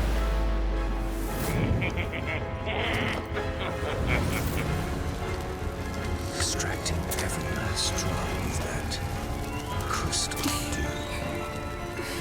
They cast their memories into the abyss again and again as they stand on the border of truth and vanity, warning them. Don't look back.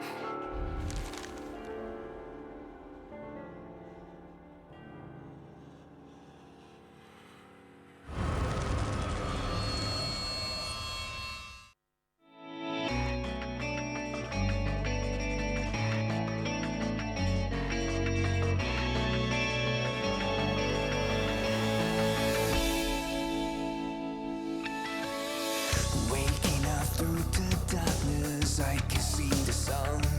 Leaving behind what I have done, future's already begun. Can somebody save me from the past and take the lead? I'm ready to lead, time to stand up and be free.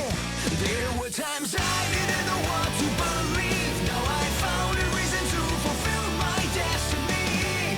I'll carry on the journey. There were times I didn't know what to look for. Now I found my faith and I won't hesitate no more. The night is gone, I'm no longer torn.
5 at the final match, the Identity 5 Southeast Asia Championship 2022 และ2ทีมสุดท้ายนะคะที่จะมาชิงแชมเปี้ยนกันในแมตช์นี้นะคะที่ทุกท่านทราบกันดีอยู่แล้วงั้นเดี๋ยวเราไปพบกับผู้เข้าแข่งขันกันเลยดีกว่าค่ะกับทีมแรกค่ะได้แก่ 02 ค่ะ The first team is 02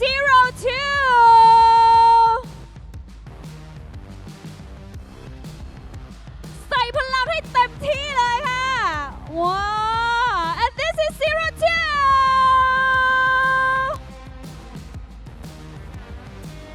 and of course และแน่นอนค่ะอีกหนึ่งทีมนะคะได้แก่ GH ค่ะ Here they come GH from Thailand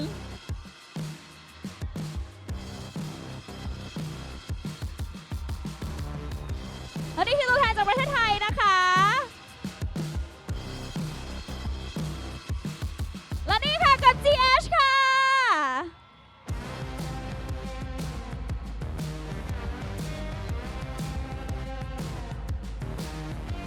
เอาละค่ะรอบนี้เรียกได้ว่าโอ้โหดูเดือดหัวใจนี่เต้นตึกตักเลยนะคะแฟนคลับนี่ก็เตรียมตัวเชียร์กันสุดฤทธิ์เลยนะคะโอ้โหตื่นเต้นกันไหมคะทุกท่าน Are you excited ตื่นเต้นไหมคะบิวตี้ก็ตื่นเต้นค่ะตื่นเต้นแทนเลยนะคะตื่นเต้นแทนทั้ง2ทีมเลยเอาละค่ะน่าจะพร้อมแล้วเนาะพร้อมแล้วหรือยังคะ Are you readyโอเคงั้นถ้าพร้อมแล้วไปกันเลยค่ะเดี๋ยวขออนุญาตส่งต่อให้แคสเตอร์ได้เลยค่ะ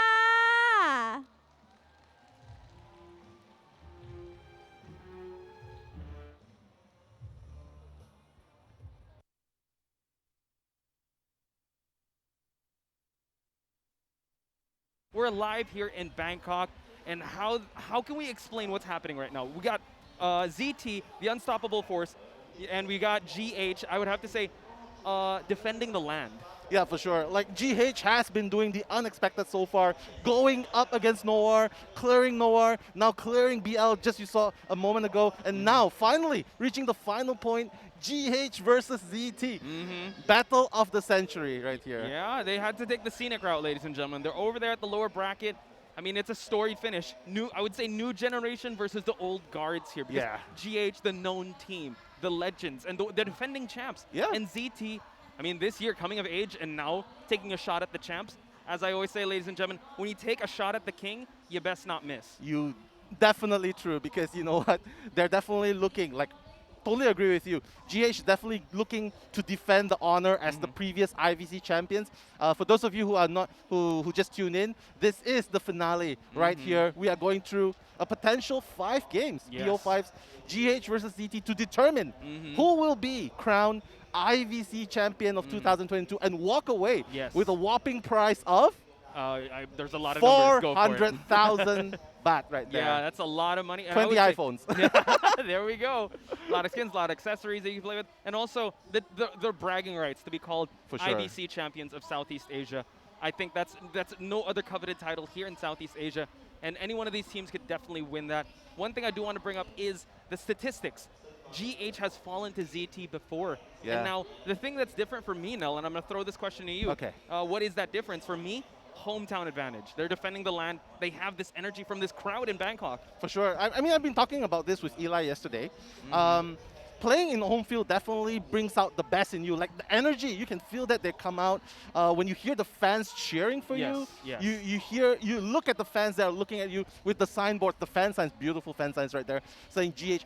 You can feel the energy and it motivates you to go further. Because you know from history, BL actually sent GH to the lower brackets. But right now, they retaliated. And now they eliminated BL, and BL's now in 3rd place. And now they are potentially fighting for the champion. Yes, and let's talk about that, because they were able to shut them down emphatically. We thought that BL, you know, we were talking about No 5 being a really determined hunter. GH survivors look like they're in peak form, ladies and gentlemen. For sure. And we have yet to see that secret weapon that Capcom said in that video, Seichu. I don't know if he's going to come out here, but you know what? It's going to be really tough because he's going to have to go after ZT, arguably the best survivor. So now let's talk about this bracket. Yeah, I mean, you can see it for yourself. They've definitely fought through a lot of strong teams just to make it to the final two right here. But there's one thing going into this match, which is ZT.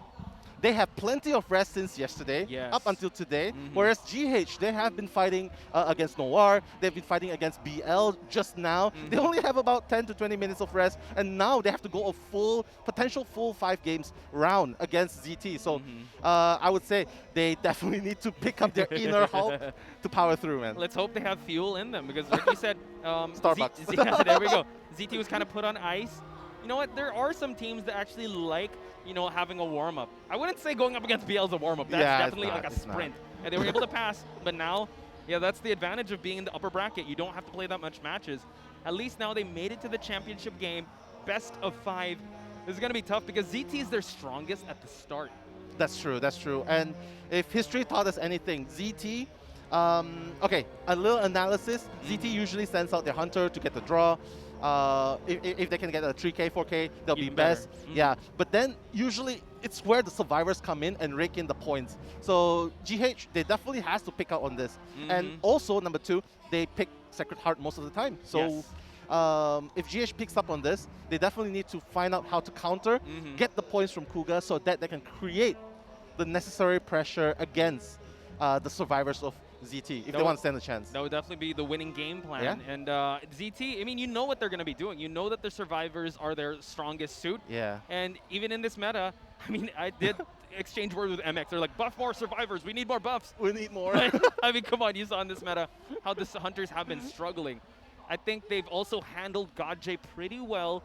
Not sure about Seichu because Seichu has not been seen at all here in IVC. Secret weapon, right? Secret weapon, yeah, exactly. I mean, if any of you, if you have caught the interview videos, you've definitely heard Capcom talking about GH bringing in 3 new players, the best players from another team, having Seichu mentioned as a secret weapon. That's definitely mean a lot, and not to mention. I have to say, one thing that I've noticed though from GH, they've not been playing meta a lot, so I think they probably would try not to play meta hunters like Breaking Wheel, Sculptor against ZT because we know that ZT has been known as the meta hunter killers. Yeah, they have been, and they've proven that yesterday, even up against BL. Yeah, Breaking Wheel, oh my god. Just shut it down, the entire thing. Like they were able to, even though the Wax Artist, the Clerk, they've passed it with flying colors. So how do you beat a team that's been constantly evolving?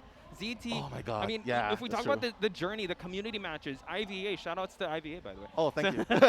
Shout-outs, because that was kind of the setting stone and how, even bring it back to NM Fam. Yeah. ZT, that's a name that's always won the title. We have not seen another winner besides ZT. That's true, and they've been consistently crushing their opponents. Like, we might see hiccups in the earlier rounds, like BO1, BO2, but they usually come back. And that's the spirit you can see just now. Like, we can see them live just now. You can see MX, Z, they're playing on away ground. Yes. But they're not feeling intimidated now. Like you can see the power, like they're just powering through and like showing so much energy. So I have to say, nervousness is definitely out of the equation now.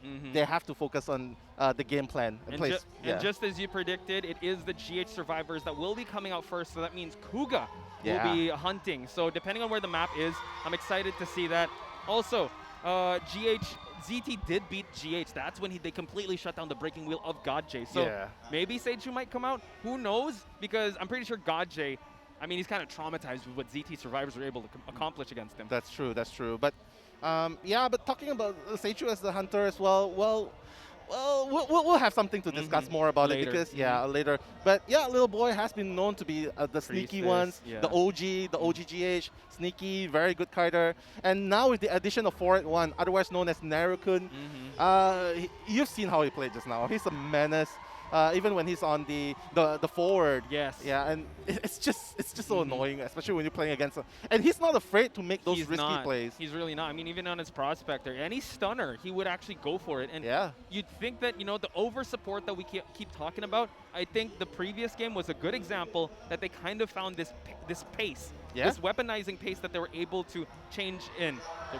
So, anyway, so how about this? Let's talk about Zhao Khan here. Yeah, I mean Zhao Khan, he's well, what can we tell more about him? Like he's from Indonesia, he's been a known YouTuber, he's been playing for various teams before, and now finally ending up in GH. So GH definitely has a plan for Zhao Khan. But of course he doesn't play much. But now we're moving on to Capcom. Yeah, the captain of the team, you know what, the known player. Yeah, he's taking his balm. I'm taking my balm as well now. The competition is heating up, so he definitely needs to wake up. We've seen him take first kites. Yeah. He's been definitely known as the one to kind of be the shot caller of the team. And even though he is being the one chased first, their team is still able to rebound and actually like communicate thoroughly. So again, you know, we have seen this matchup before, but Kuga cannot rest on his laurels because GH is maybe GH 2.0, I would have to say. Yeah, for sure. And even the magician, he made the magician work yesterday. Like actually in 2 games, actually he made the magician work. He kited towards the dungeon and ultimately securing the 3-man escape. So yeah, but now we're moving on to Kuga. Kuga, the power hunter of 0-2 right there. You can see. Yeah, it's not 4. Yeah, it's like 4. He's like 4. Yeah, you know what? Okay. I'm coming after you. I'm coming after the king. And this is the one chance that ZT has to show the world that they are not afraid. They are not nervous. They are ready to fight and versus GH. Yeah, bringing out you know, his Dream Witch. He also has a Bon, his Anne. I mean, he's one of the most stable hunters out there. I like what you said yesterday, that you equate ZT as the wolves of Southeast Asia. Definitely, because you know their survivor sides are so strong. They're so coordinated. Actually, they have a reserve hunter in ZT as well. Kuga's already crazy strong, but as far as I know, this is like insider info. You know, you like, heard it here yeah, first. insider info. Next year, when it's COA 6, when another member is coming of age, that's where another hunter, a scary hunter, is gonna join. I'm not gonna reveal the name. Tune in. Yeah, You gotta tune in for that. So that's gonna be so interesting because we talk about Kuga, and it's like he's not the strongest yet, right? Can you imagine that? Yeah, so many. That's why I really love that IVC this year. They're bringing in so many powerful teams, and the rise of so many new teams. Like previously, it was. Let's just say we have a certain team dominating most of the time. But now, because of that emergence of new teams, they're fighting, they're competing against each other, and brings out the best in each other. Oh yeah. And they're definitely doing much more there. Like they're recruiting new things. They're coming out of training regimes. They're researching more now, bringing in coaches from other from foreign lanes. A lot, man. Yeah, I mean, what's the saying? How does it go? A rising tide rises all boats. I feel like that's the Southeast. It's the rise of Southeast Asia, ladies and gentlemen. For sure. With the way IVC, from its conceivance of 2020 up until now, I think we've improved leaps and bounds. For sure. Especially in our top 4. Anyone could have won it. Yeah, but for we sure. got ZT on top. And I mean, they were in the winner's side. And now we got GH actually punching in their ticket to the grand final. For so sure. the advantage is, they were able to kind of rest and kind of observe, because, I mean, playing those matches was very tiring on GH's side. Yeah, but one thing's for sure. Going into this match, okay, here's a little bit of analysis. Going into this match, ZT, you have to know God J is definitely going to be cautious when going with hunters like Sculptor, like Breaking Will. So if he decides to go with that, ZT is going to counter it so hard. You've seen it. ZT even countered PP Chess Breaking Will. So God J even, we've seen it before. So it brings the possibility that God J cannot really rely on his meta, and that's going to be a little disadvantage. So they cannot pull. If GH wants to win, they cannot pull their punches. They need to win in round 1, best of 1, best of 2. And even if they get a draw in best of 3, they need to solidify the standings, because the longer they go, the more that the survivors of ZT is going to shine. Because that's true. We've seen MX on Gardener making a play. Gardener. Of all characters, he made the Gardener work. They thrive in the non-meta even though we know them as the meta killers. They're so creative. Yes. I'll bring it back to the wax artist basement in church. Yeah. How could that work? They were able to make a 3 basement party, man, escape and win 3 escape. I honestly, that was so. Yeah, it just shows the possibility of Identity 5. And those of you who just tune in, whether you are a veteran or a new player to the game, or you're just in here for fun, guys, Identity 5 is definitely a fun game. So invite your friends. Squad up. If you guys want to be hunters, go for it. There's a lot of cosplayers, a lot of people that are supporting the team. So I think this IVC is just a celebration of the entire spectrum. Hey, we were giving away giveaways. Yeah, courtesy- we're giving a lot of giveaways here. Like if you're still here in Thailand, yeah, Find us. Yeah, find us. Just walk up to us. We have a few gifts here. Yeah, but for those of you who are at home, yeah, we're definitely having plans. Identity 5 is definitely growing. Yes. And we're definitely having plans to improve, and we definitely need the support of everyone to help us make it through. Yes. Yeah, I mean it might sound cringy, but we're pulling through. We're pulling Yes. through. We need your help. We need your support. So yeah. One way to do that, you guys gotta tell everyone in your family, even tell your grandma, tell your great grandma, tell your relatives that the grand finals is happening as we speak, ladies and gentlemen. Identify what a great time to be a fan. Yeah, for sure. Grand finals is about to happen. Grab your popcorn, grab your water. Yeah. Because I think this one's gonna be one for the ages because this is a classic rivalry. This has been brewing since what, Q1 of this year? Q1 of this year, for sure. Like with the rise of many local tournaments as well, and the introduction, and they're just gaining a lot of training through these community tournaments, and we can see that they're really prepared. Like they're really prepared. They have done their research. They've definitely go up and beyond, like to try and gain the advantage over the other team. And speaking of, like the growing, also the cosplay community Yeah, is so growing. beautiful, man. The art community, I've seen a lot of artworks that's been posted out there. But as we speak, we are going to head towards the picks and ban phase. It's going to be GH Survivors versus Kuga, ladies and gentlemen. ZT Soul Hunter. Yeah, definitely. You can see the portrait of the players right there. They're going to send out their strongest lineup. Cap Kun, Zhou Kan, 481. And of course, Little Boy. They're going to be facing Kuga first. But who's going to... Yeah, but I'm just wondering about the map they're going to pick. Because the map in BO1 is definitely going to play a very important role. Especially since there will be no Hunter bans. I think we were talking to him. I'm not sure if the map graphic did come up. But let us know in the chat, ladies and gentlemen. Or we're about to find out what it actually is. But like you said, now this is going to be very interesting to see because we're going to start with the picks and bans. Yeah, for sure. Eli should be the first one being banned. Yeah, Seer's definitely going to be the first ban for sure. And yeah, going into the red shirts as well, I definitely think the Seer can provide a lot of support. So getting that out instead of something else like the forward is definitely going to be it's gonna be very useful. But for GH, I think they're just going to go with their signature Priestess plus forward combo. Oh yeah, I mean we've seen how effective 481 is on that forward, and Little Boy is just constantly just a menace and also just sneaking around with that Priestess portals. But now pretty standard picks. I think he's opting for a bar. Oh, it's a banning the Barmaid, and Psychologist just says he's gonna go for Dream Witch, and now the Embalmer pick is actually the kicker here.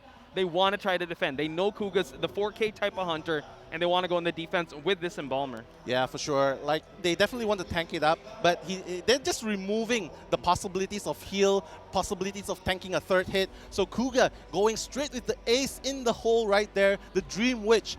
I can tell GH definitely ready for this. They've even got the Embalmer just in case. So I think what's going on here, GH is trying to play defensive. Yeah, with an Embalmer here, I think they're trying to provide as much leeways. Like in case all of the survivors are injured, half, leech, they can at least get a second chance with the Embalmer rescuing himself or even rescuing another survivor. So I feel like this could be a rather tight defensive move against Kuga here. Like you said, I think going on the offensive is definitely the framework that they should opt for, because if you go on the defense, I mean, if you don't opt for that, if you fail at going for the defense, going for the tie, you're kind of giving Kuga that opening to go for more kills. So, yes, I agree with this, but if you're up against Kuga, I don't know. I think, yeah, when you got to hit him with your best shot.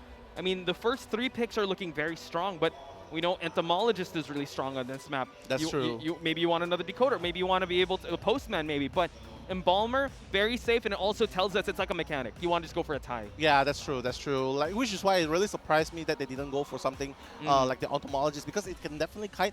But knowing how Kuga usually plays around with the Patroller with Dream Witch in first round, I think it's the right choice to go with it. Go defensive. Try and let the Hunter make mistakes. Give enough stress, make mistakes, and then potentially break him. If they can get a draw, good for them. If they can get 3-man escape, even better. Right. So I think that's the game plan for GH. Whereas Kuga, my God, Kuga has a lot to do right here. His first chase is going to be so important because if there's a repetition of what happened against BL, that's going to be a really hard game for Kuga. All right, ladies and gentlemen, we're going to head right into it. Make some noise. Let's go. In the mall, Samyang Midtown. Now we see Kuga already making his rounds around the church. Little Boy and 481 are actually in the vicinity. It seems like he might want to chase this Priestess. Main body on the side of Kuga. We do note that the trait is on cooldown, and it seems like Little Boy will be the first target. Yeah, I mean, chasing the Priestess is definitely a very, very good target. Right now, Kuga, the spawn, the leech follower is still following. He's still trying to make sure that he doesn't... Oh no! The portal right in front! Oh my god! Fortunately, not breaking. The second portal is going to be utilized. Little Boy making the rotation towards Capcom right there. Oh my goodness. He has to make sure he doesn't get the flywheel.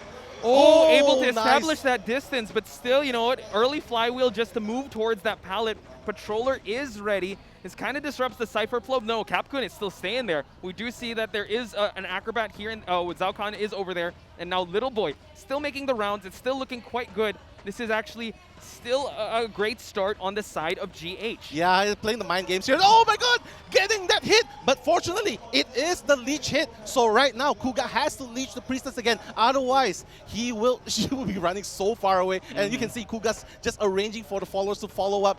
But Little Boy right here, he's stuck. He's stuck with Shao Kahn here in the graveyard. So now another leech inbound. Oh, no, not quite. We're dropping a patroller. Able to get the bite. And now we see that one Cypher is about to pop. Forward is coming in for the support. Gets the stun. And now this actually establishes Little Boy to move on over and also kite out the patroller. Seems like Kuga is really feeling the pressure that GH is providing. Wow! And that's the thing. When you don't have a spawn follower, you cannot do things like hitting, and that's where the forward will be able to provide support in this situation. So he has leached the Little Boy, has to continue the pursuit, because right now one Cypher has been done, another Cypher is almost being done. So that's almost a 2.5 Cyphers kite. And looking at the resources, you know, Priestess portals are still on cooldown. We still have the forward, still having some resources for that stun. Capcom about to pop his last Cypher. So it's looking pretty good. They're weaponizing this pace that Kuga is actually falling behind on. Yeah, honestly. Oh, beautiful. Just in the middle. But he's going to change the trade straight away. Beautiful down right there. Going to change it. Doesn't want to leave any leeway at all. Going to leash the Little Boy right now. But watch out. The forward is nearby. He might make some plays happen here. He knows that it's on blink. Oh, 481. Yeah, he's not going to go for it. He's gonna let him sit on the chair.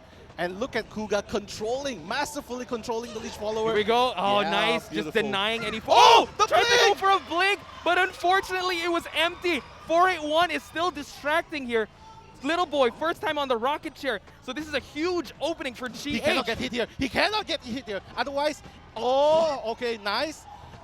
He has to make that rescue before half. But, oh my goodness, beautiful hit. Right there, beautiful rescue as well. Because when he switched the follower, that was the perfect timing to save. Yeah, that was just pinpoint precision on that rescue. 481, you know, one of the greatest assets that GH has received.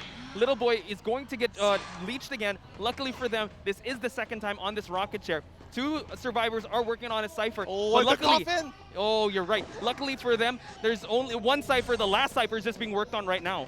Yeah, I mean, one Cypher remaining. Kuga definitely has this, but you know what? Kuga has been known to be trying to get a tie would not be too bad here, because we've been talking about this, getting a draw first, and then the survivor's gonna rake in the points. And now Kuga, as long as he catches the Little Boy and for the second time, it's over. He'll be sent back to the manor. But the question is, will he be able to catch him before the Cypher's prime? And now we see that they are trying to de-leech. Kuga has to make the trek all the way to the red carpet area.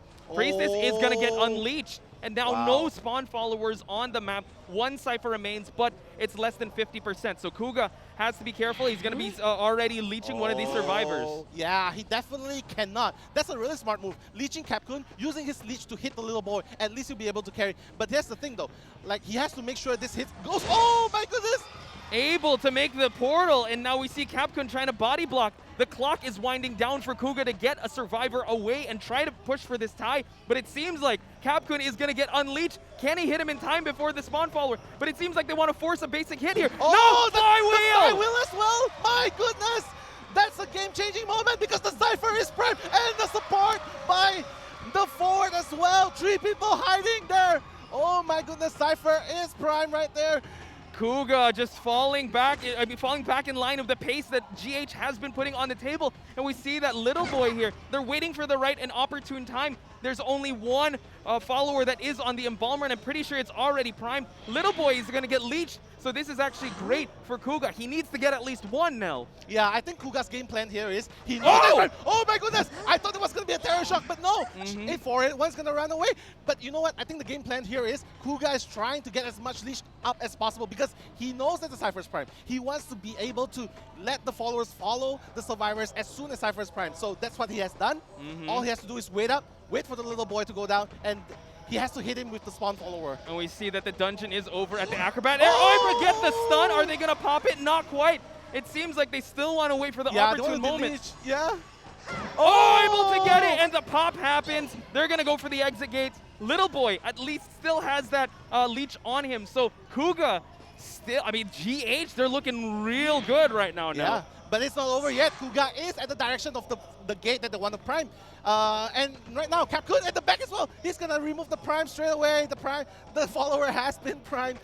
Kuga right here, he definitely cannot allow a 4 escape. He wants to give advantage, a leeway for his survivor teammates. He has to get that 1K at the very least. Posh, oh my goodness, this is so nerve-wracking. And now we see detention is still in the air. A lot of time for that. The exit gate is already open. It seems like Zhao Kahn will have to take this guy at the red carpet. Exit gate is already open. Priestess is chased out of the game. Dungeon is inbound for Zhao Kahn to get. He's actually running towards it. I don't think he's going to make it in time. 4-man escape, ladies and gentlemen, on the side of GH. Wow. They have struck gold. Look at this, ladies and gentlemen, defending the land. Everyone popping off. What team precision going up against Kuga's Dream Witch.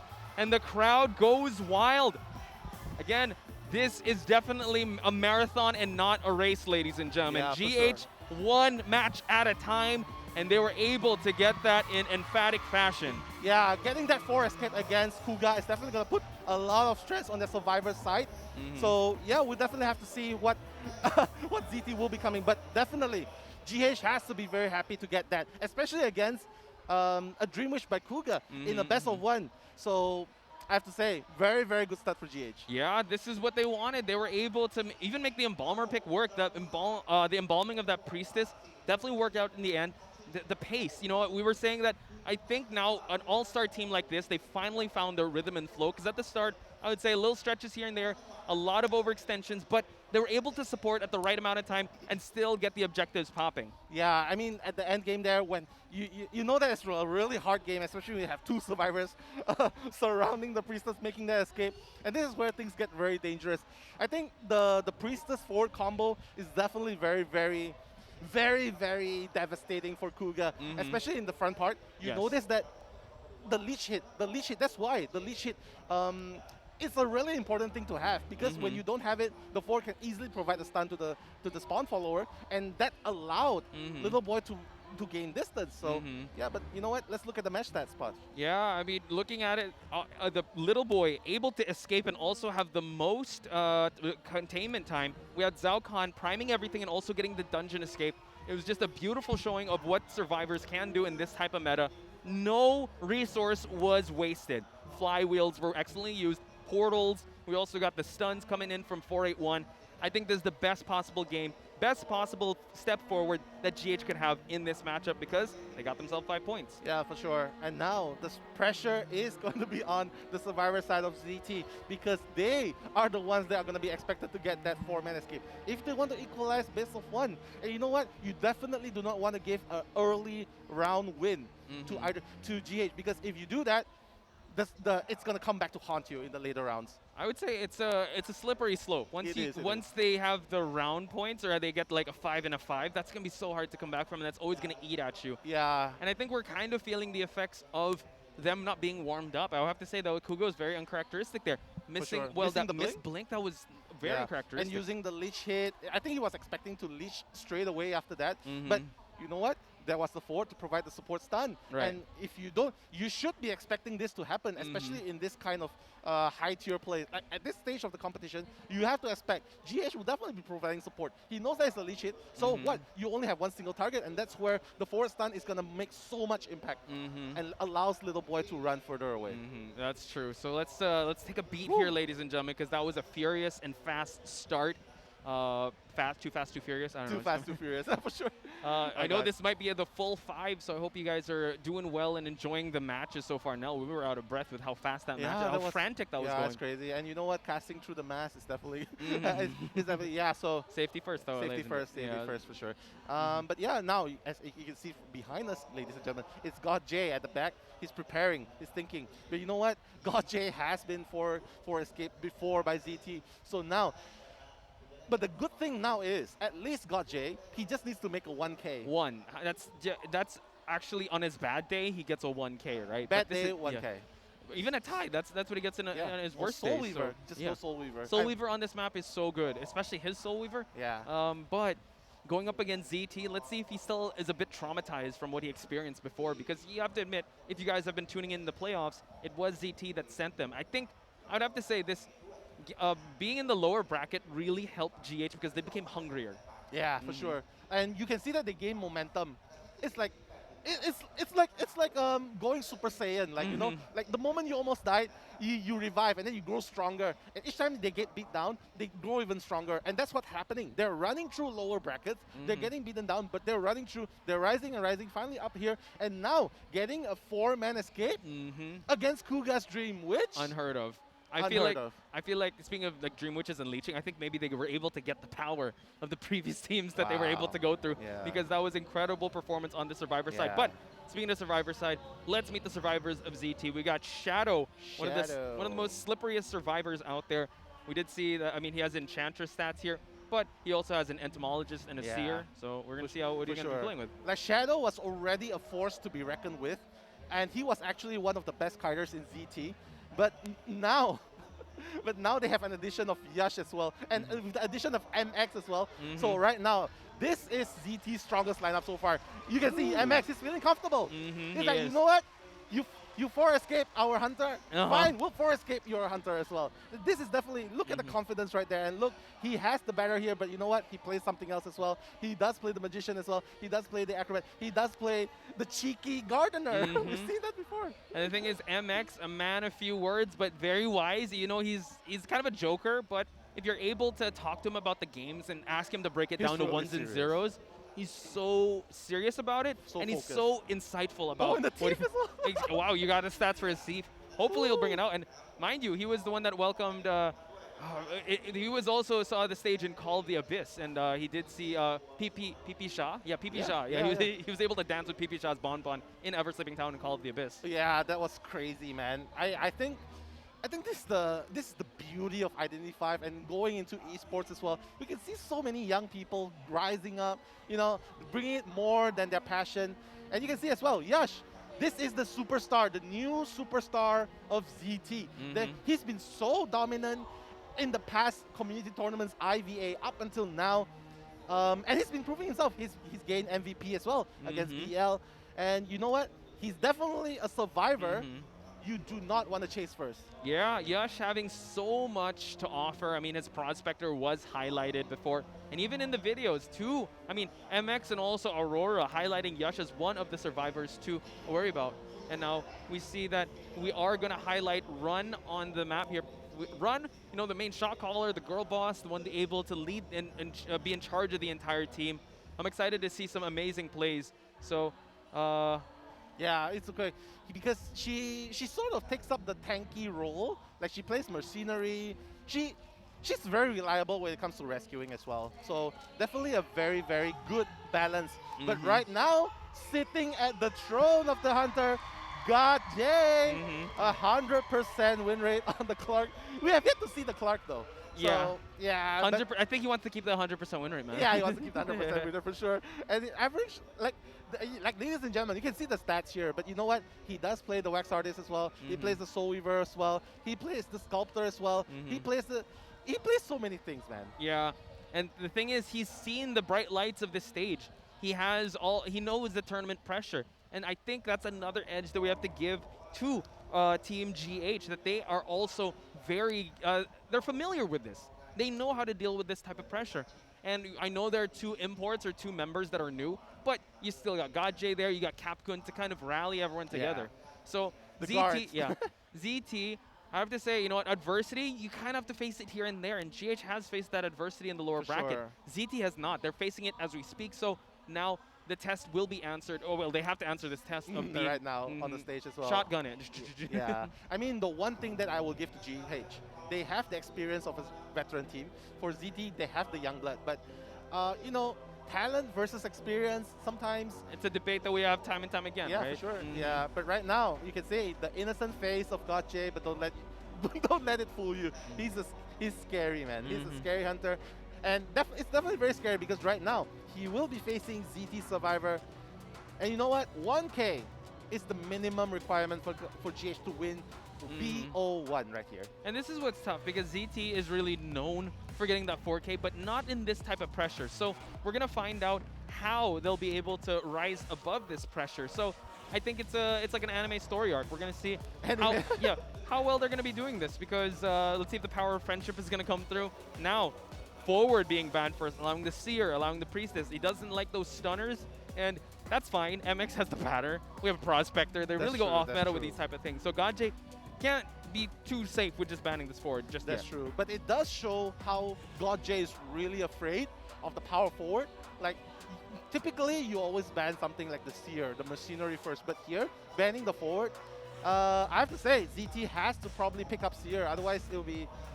but no, they're not. They're just going with the Machinery and Priestess first. Entomologist being blocked out? Yeah, it might actually be a Spider inbound. So maybe this is their opportunity to pick up that Seer, unless they want to go with Comfort. I mean, Prospector is there, definitely there. Batter is there. So there's a lot of options for our team ZT here. So game faces are on. If you notice, MX is not smiling anymore. Yeah, he knows what's up. Yeah, he knows what's up. He's like, yeah, you know what? I'm pretty cool. I'm pretty cute right now. Yeah, focus on me. Nah, I'm just kidding. He's definitely discussing about the strategies here. You know what? Probably deciding who should be the one spawning, how they should be transitioning, and even the picks themselves. Like they're picking up the Acrobat first. So I think best bet, MX will be on the Acrobat. Run will most definitely be on the Machinery. Shadow on the Priestess. So Yash. What do you think Yash would play? Batter, Prospector, Postman if they want to go kind of aggressive. There's a lot Yash could actually offer here, so I'm not sure, especially in this BO1. I mean, he's thought out maybe Acrobat. I don't know if he's going to be the Acrobat. No, bringing out the Patient. So this is huge. Again, all these are very slippery survivors, I have to say. I think they might actually be thinking that, yeah, Spider is inbound. All these technically counter with the transitions that they do. No, it's going to be a Wax Artist, one of Eli's favorite hunters. I'm looking at him in the eyes right now. Yeah, he's definitely very happy, man. He's so excited. Yeah, he's so excited, man.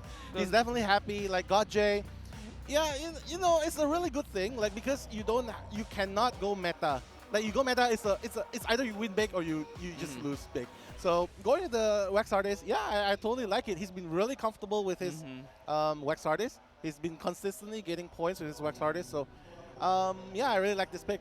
And the thing is here is that his Wax Artist was able to just get 1K. That's all he needs. GH was able to establish a big enough lead for him to actually pick this Wax Artist and not go for that 4K potential, because we do know that even though Wax Artist does counter the flywheel, I mean, he's very stable. You just need to play him right and he's going to get that time. Yeah, for sure. And we all know that GH only needs 1K. So I have to say GodJ absolutely cannot mess this up, because this is such a big advantage created by GH Survivors for GodJ. So you know what? Supporters of GH has rallied in this mall right here in Bangkok. The survivors of GT are ready. Yeah, I have to say, they're looking really focused. Wow, but I can't imagine what's going on in their minds right here. I think that they need to be focused here. They need to center themselves. They were able to go above and beyond round 1, right? This is where they're most strong. But it seems like GH really prepared for them, especially Kuga. Now the test will definitely be answered how GodJ has adjusted to their first meeting, because that was a highlight of its own, ladies and gentlemen. So we're going to head into the second half of round number 1. GodJ on this Wax Artist. We're heading to church for a slight pause in action. Yeah, I mean, we want the optimal situation here. We want the optimal condition. A little slight pause just to fix whatever problems that may arise. You know what? How much do you like this lineup though? Like they don't go for their usual harass.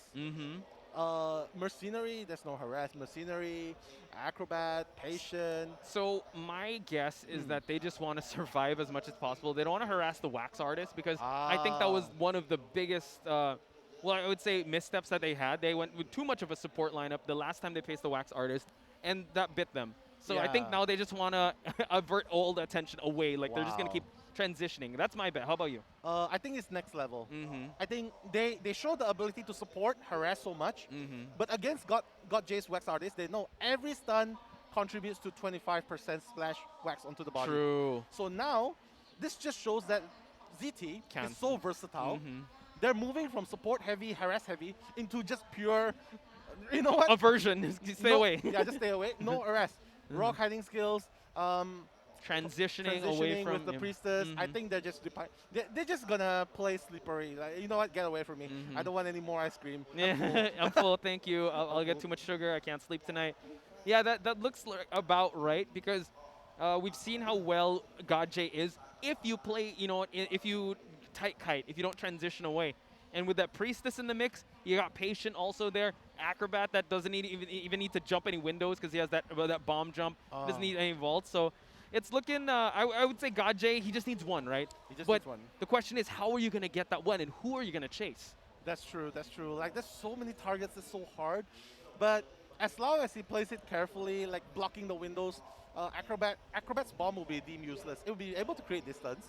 But at least, you know, God J wouldn't be spending time going through the windows and blocking windows and whatnot. So I would say this is a pretty good this is a pretty good lineup against a wax artist. Yes. A lot of distance can be covered. The priestess around, the patient with the hooks, a lot of late game potential kites as well.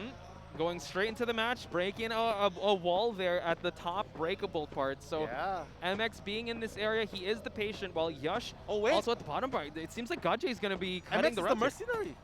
That's crazy. Oh, wow. MX is going to, okay, he's going to be the rescuer. Run's going to be the patient. So let's see. Yush will be the dependable kiter. So, wow, what a transition of roles here. Instead of being the supporter harasser, he's going to be the kiter. And you know what?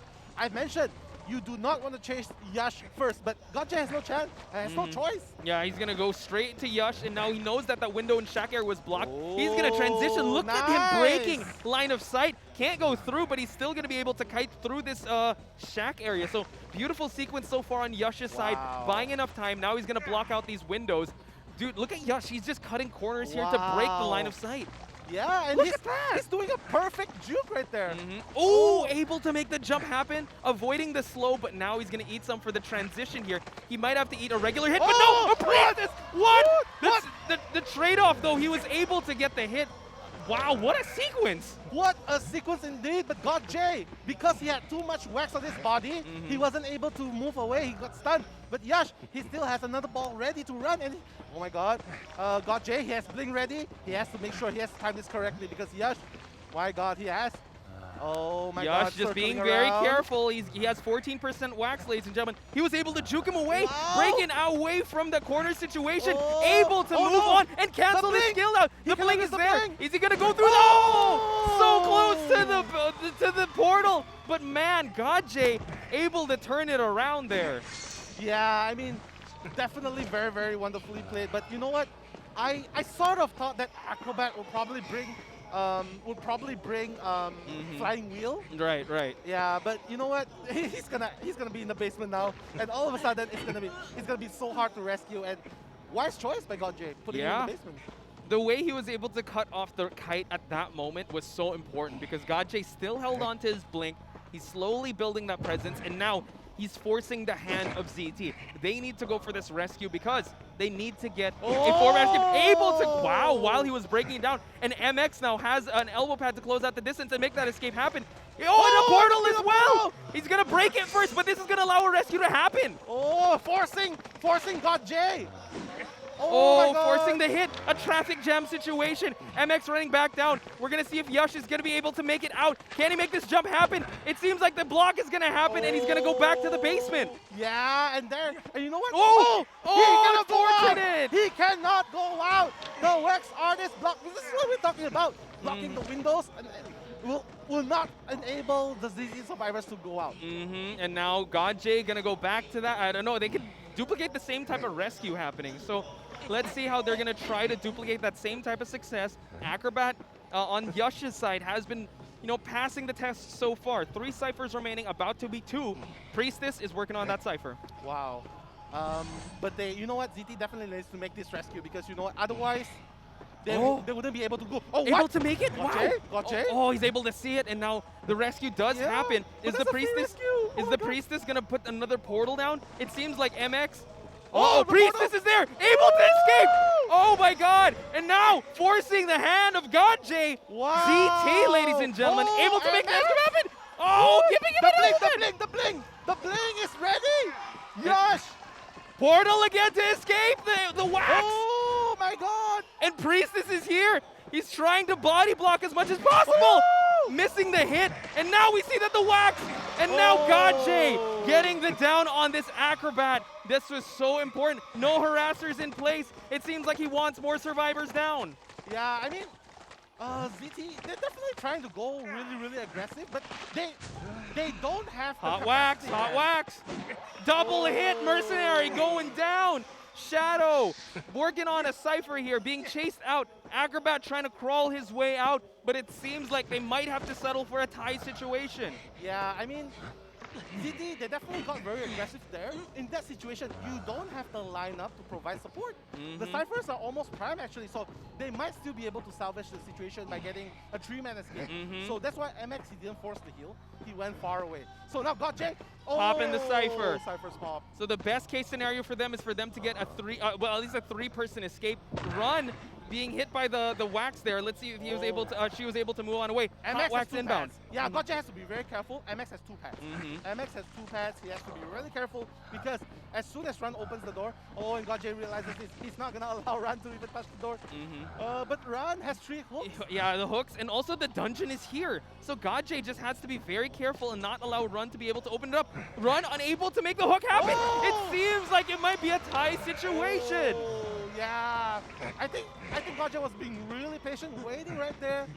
And yeah, ultimately, Run was deceived by the red light and it's going down right there. A draw situation for ZT. MX, though, seems like he's transitioning towards that rescue. We do note that he has not changed his trait. Shadow opening up that gate. Maybe the long portal is going to be ready. GodJ now is going to try to hit him with a hot wax. Able to get it. And now Priestess forced to move away from the exit gate. Yeah, he definitely has been practicing his wax artist a lot. But he knows even the Nexus has been triggered. He knows that ZT is not going to give up, man. And now we see MX does have an elbow pad, has to be very careful. It seems like Priestess on her way to go for this rescue. Exit gate is it's not even open now. Yeah, I mean, knowing ZT, they like to make this kind of plays. GH definitely knows that they like to make this kind of plays, but unfortunately now, they're not in the position to force a 3-man escape. They have to be very happy with a draw. And MX, he has to go off. He has to get out from there. Oh my God, MX is spotted. MX is being spotted. He has an elbow pad. He's being cut off for that exit. And it seems like the Priestess is just about to open it. The blink hit. And it seems like it's going to be a 3-1 in favor of Team GH. Yeah, not even allowing him time to even use the pad. So this is what I'm talking about. GH, they have to play non-meta characters to counter ZT. This is huge. This is huge on the side of, whoa, it seems like Shadow is still in the area. Okay, they have to exit. They need to escape because GH, ladies and gentlemen, has come here to play. The home crowd advantage is they're going wild now. They're going wild for their team. And now ZT put in a tough position. This is the first time we've seen them this low in round number 1. Yeah, I mean, definitely the home field advantage is definitely getting its toll. The support from the crowd, the cheers. And you know what? GH, they come to play. They're more motivated than ever. They're showing a lot of strength right here. So, yeah, but ladies and gentlemen, it's only game number 1. We have more action to witness after this. Yeah, so let's talk about the action there because a lot of support, kind of reminiscent of how GH usually plays, the overextension, but they really needed to gamble a lot because of the circumstance. I mean, the Priestess portal, the elevator portal in basement, didn't work out the first time, but tried to go for it again. Yeah, it was just, I think GodJ here didn't do anything wrong. He was actually just capitalizing on the missteps of the survivors, and he was able to get the job done and pass with flying colors. He didn't even need one. He got 3. Yeah, because ZT was under a lot of pressure to try and get more survivors out. They have the heart. They have the plan to escape 3. But unfortunately, they don't have the lineup to do so. Yes. As you can see, 0 supports. No stunners. Except for the priestess. There's no batter. There's no forward. The forward has been banned. So it makes it so much harder. And I think ZT would have been much better if they just left and go for the draw instead of just pushing it. Yeah. And I think Run could have communicated Just go. that the dungeon was at where she expired. That would have That's made true. I mean, I guess it's the tournament pressure. They're feeling the home count advantage, and you do know they are stepping into enemy territory here. But looking at the match stats here, you know, an amazing showing of GodJ's Wax Artist. You know, I love the fact that we're able to see the evolution of his Wax Artist.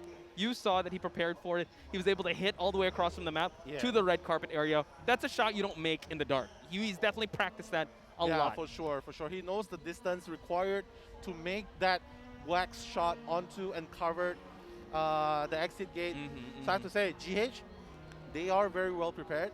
Whereas ZT, if they get too lenient, if they think that this game is going to be easy, well, surprise, surprise, this is GH fighting back right here, Posh. Welcome to Thailand. This is where you get the hometown heroes score big in round number 1, 8-1. But since this is a best of 5 games, ladies and gentlemen, we might go the full 5 in this one. So ZT, the points don't matter just yet. Yeah, for sure. If they go round 2, win round 3. We've seen it before with Doe versus Wolves. Doe was able to get the win, then Wolves able to bounce back. So this could be a comeback.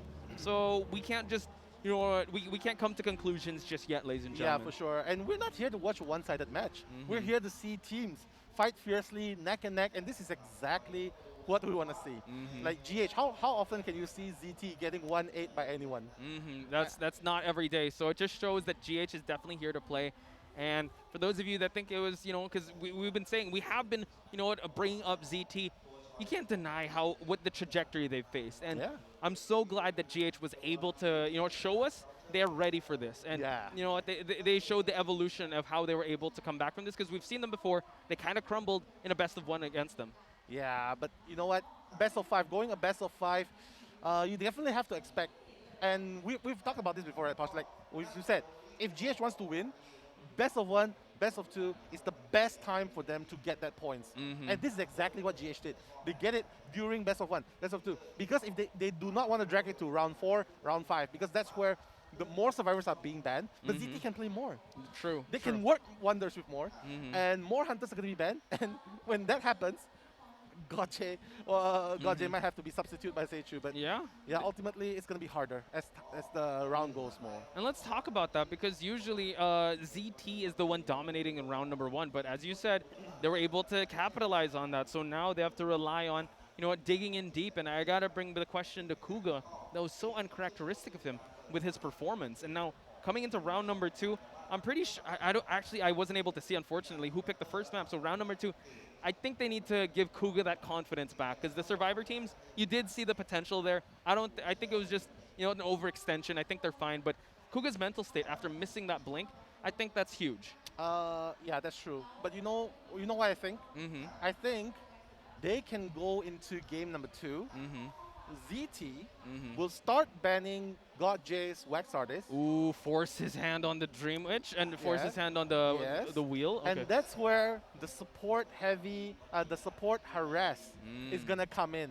Ooh. So round 1, you can see nothing of batter, nothing of any sorts, nothing, no harassment, nothing. You know Yash plays all these things, but he doesn't. So here's the thing: if they don't pick a map that's disadvantageous towards Wax Artist, they can just ban it. True. So if they're not picking that map, they can ban it. So if they take away Wax Artist, wow, the support stun heavy, the support stun orientation team can come back. The nightmare of GodJ begins. Yeah, you know, create more pressure, because you saw what happened. Noir versus GH, right? Noir with the cowboy, with the cowboy with the forward. And you saw how much pressure he was heading. Just looking constantly over his shoulder. That's definitely a winning game plan that he can have.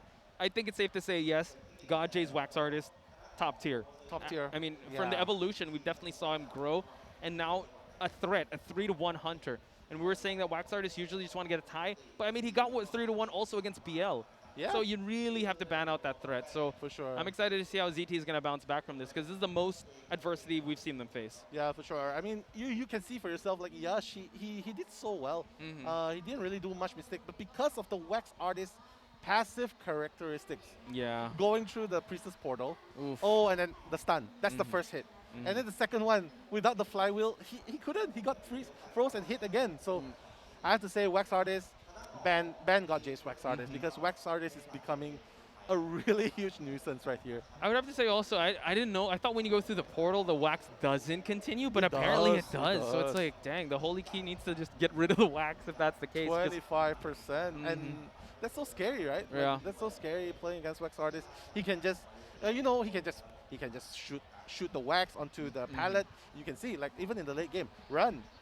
She used, I think that was the one time she used the hook. Yeah. And because of that, GodJ was just waiting patiently. You know what? Make your move. Yeah, someone's gonna fly in here and she there. Couldn't pallet. She couldn't vault back. And GodJ is like, oh yeah, you Checkmate. know what? Because my ice cream's on the pallet, you can vault back, and I got you.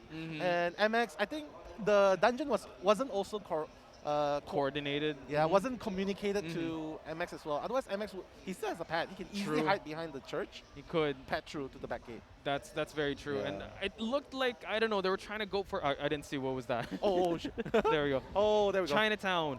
So GH actually is the one picking. So Red Church was actually ZT's pick. So ZT's pick. It seems like Chinatown is going to be forced onto the map, ladies and gentlemen. So now this is interesting, because this definitely empowers GodJ's Spider, if that's the case. And it seems like, I'm looking back on stage, GodJ is back. And I think he's also expecting, yep, you're going to ban my Wax Artist because I was a menace with it. Yeah, I think ZT, they realized that they could have won, but because of a misstep, because of one or two missteps, it cost the game. So right here, I think sending out the survivors first is definitely a very smart choice. Give Kuga more time to recuperate, allow Kuga to relax, let the survivor take it first, because I think the survivors they're not faltered. I think they're ready to go again. So a smart move, sending the survivors first. Yeah, and knowing that ZT survivors, we have to bring it back to the community tournaments. I know that they said that, you know what, GH does face that adversity, but let's talk about that community tournament we just had. Tie after tie after tie. Yeah, right? For sure. It's definitely a neck-and-neck situation, but somehow they always pull through.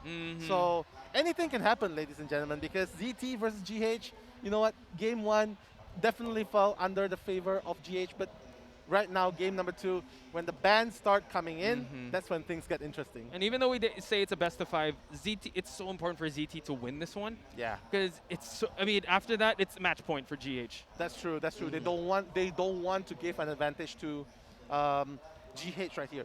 Even if they have to tie, go ahead. Go tie. It's fine. It's better than giving wins, because when it comes to a tie, even if you tie round number 2, round number 3, you still have a chance to get back the points. Even if you tie again, it's fine. Round 4, go for a win again. Yeah. As long as you don't give another win, then that's ZT's opening point. True. Whereas GH, they have to play very defensive. They have to guard. They cannot allow ZT's Kuga to pick his comfort hunters, and they have to pick a map that's disadvantage to him. And you know what? That same strategy can go for GH as well. Just keep constantly tying. They're already up 1 round. Yeah, that's true. They definitely could just hold on to this lead, keep tying it out, keep laming it out. Until round 5, that'll be crazy. Yeah. I mean, that's the holding on to this tension until round number 5. That's going to be crazy. Yeah. If GH can make it past round 3, either a win or a tie, it's going to be very hard for ZT. Because once you reach round 4, the moment he gets one more win, you don't even need to play round 5 anymore. That's true. Yeah, so ZT's only chance of drawing or taking a comeback will be round 2, round 3. I wish we had like pens so you guys could see what we're trying. Yeah, because we're just see that. Yeah, but see, this is the route we are able to run. Yeah. So we are gonna be able to change. No, that's not. That's not a pen. Yeah. But speaking of which, you know, a lot of speculations going on. But yeah, we're just here to provide you with the commentary, letting you guys know what's going on. A lot of background stories going here. We're live here, obviously. It's more fun. Pardon me if my voice is running out. Yeah, it's just so exciting, man. We got to slow things down, but with these matches, it's so high octane. I mean, all gas and no breaks with both these teams. For sure. And also the crowd is also giving us that energy. So We're going to head into the next match, ladies and gentlemen. Round number 2. Same Chinatown. Yes. Yeah, same lineup, same hunter.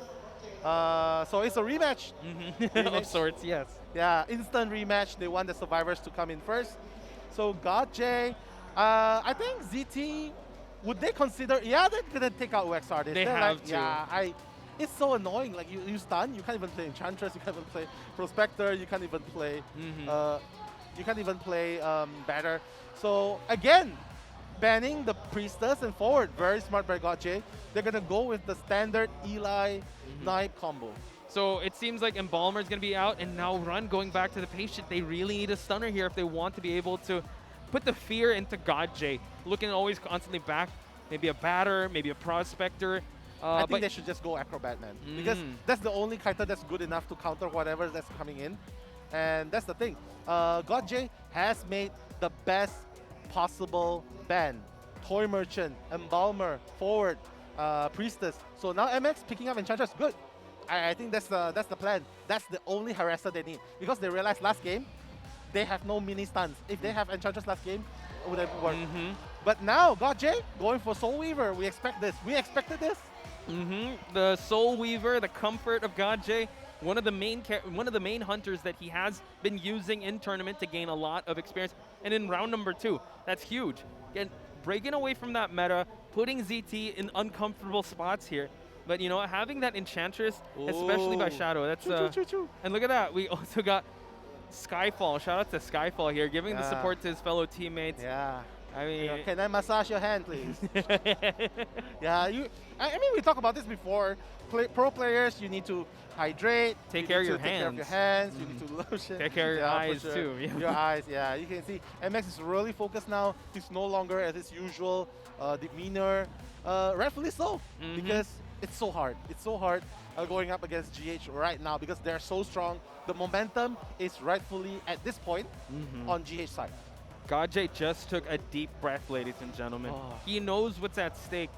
Him getting a win in first half of round number 2 is going to be huge for his team because that's going to really cement their position here, the momentum into their side. We got a ZT supporter also in the crowd, ladies and gentlemen. And the Noir and PP Blue as well at the back, Kokua and Glass as well. So all of them are still sticking out to watch because, guys, this is going to determine once and for all who is the strongest team in Southeast Asia at this point. We got the pictures of God J, ladies and gentlemen. We got the emotes. God J Sims right there.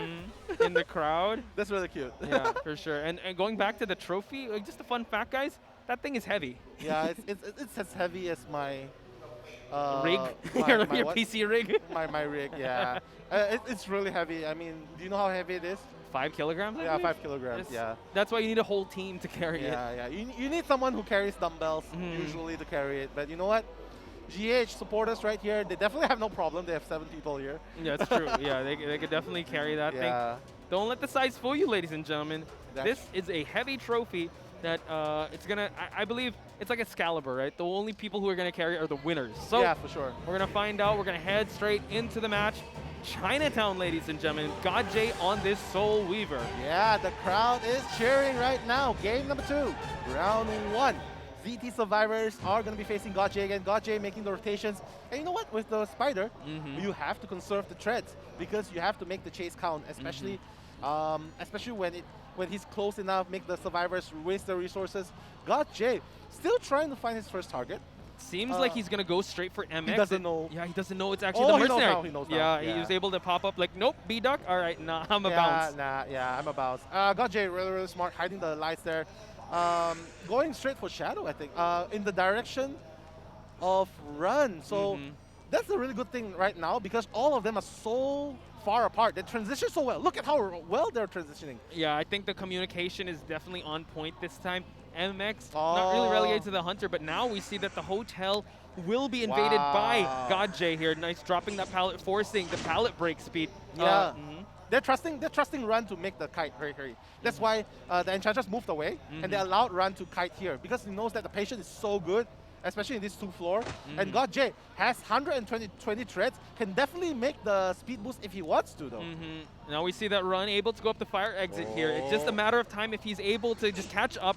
Nice separation here just from that pallet. Look at the distance that Run was able to establish. Now forcing God J to change levels. We do note that the threads are building up now. Yeah, but look at the ciphers. All of them have been touched. Now we see. Run? Oh, he has to be really, really careful here. Oh, beautiful! How can we forget? The owl able to provide that support, and now Gaji has to go back. But look, web for web shot. Look at that. Beautiful distance but Run's established. gonna get that one hit. He's gonna get, because, yeah. Oh! Traffic jam situation there. One more hit, Run will be falling down. The hook is still on cooldown. Has one more to use. Able to get the hit on Run, able to stop. But Nell, you gotta know the Cypher progress. All 5 Cyphers have been touched. All 5 Cyphers have been touched. 3 are almost down. But unfortunately, Patient was a little too impatient right there, using up the last hook. And you know what? There's hardly any rebound kite potential here. Yeah, so now they gotta think, what are they gonna do? Shadow, whoa, able to, will pop a Cypher here. Now we see that MX is actually in the area. GodJ building up that speed. So is it gonna be worth it going for this rescue? Resources, he has to. There's no owl ready. Gets the hit. Nice. Everything is actually web now and getting the hit. Yeah, I mean, that was a little hiccup in the movements there. We can see the attack recovery of GodJ was so fast. He probably had max Berserker on. He probably did. Yeah, plus the webs, all that. So it equated to him champing out that chair. But Run able to move on over. Last 2 Cyphers remain. You still have MX that's kind of healthy to go for that rescue. Enchantress still has to build up some stacks, though. This is so scary, though, because ZT, look, the Cypher rush is so fast. 2 Cyphers remaining. And just one more rescue, and the Cypher can be primed. That's very true. So let's see how they're going to play this one out. There's no more window to use. GodJ blocking out all the possible exits here. MX running for safety. It seems like everyone's here. Yeah, I mean, oh my God. I think at least GodJ did. Whoa! Oh, the flywheel. Beautiful. Now Enchantress going to make this rescue happen. This is going to be so important for them to get this rescue on point. And Yash wants to take the owl. He's siphoning that owl, ladies and gentlemen. They need to make this rescue happen. Enchantress? Oh no, they're stopping the chair from actually expiring.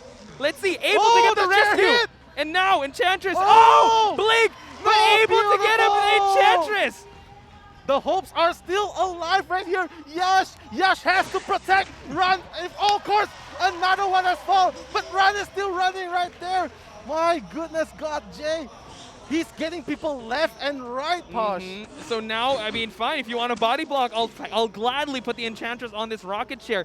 Yash now being able to have the body block for his life. MX trying to go for this rescue while we have the survivor, the Shadow, on this rocket chair as well as Yash. So Run has to be ready to pop that Cypher. Oh, where's the stun?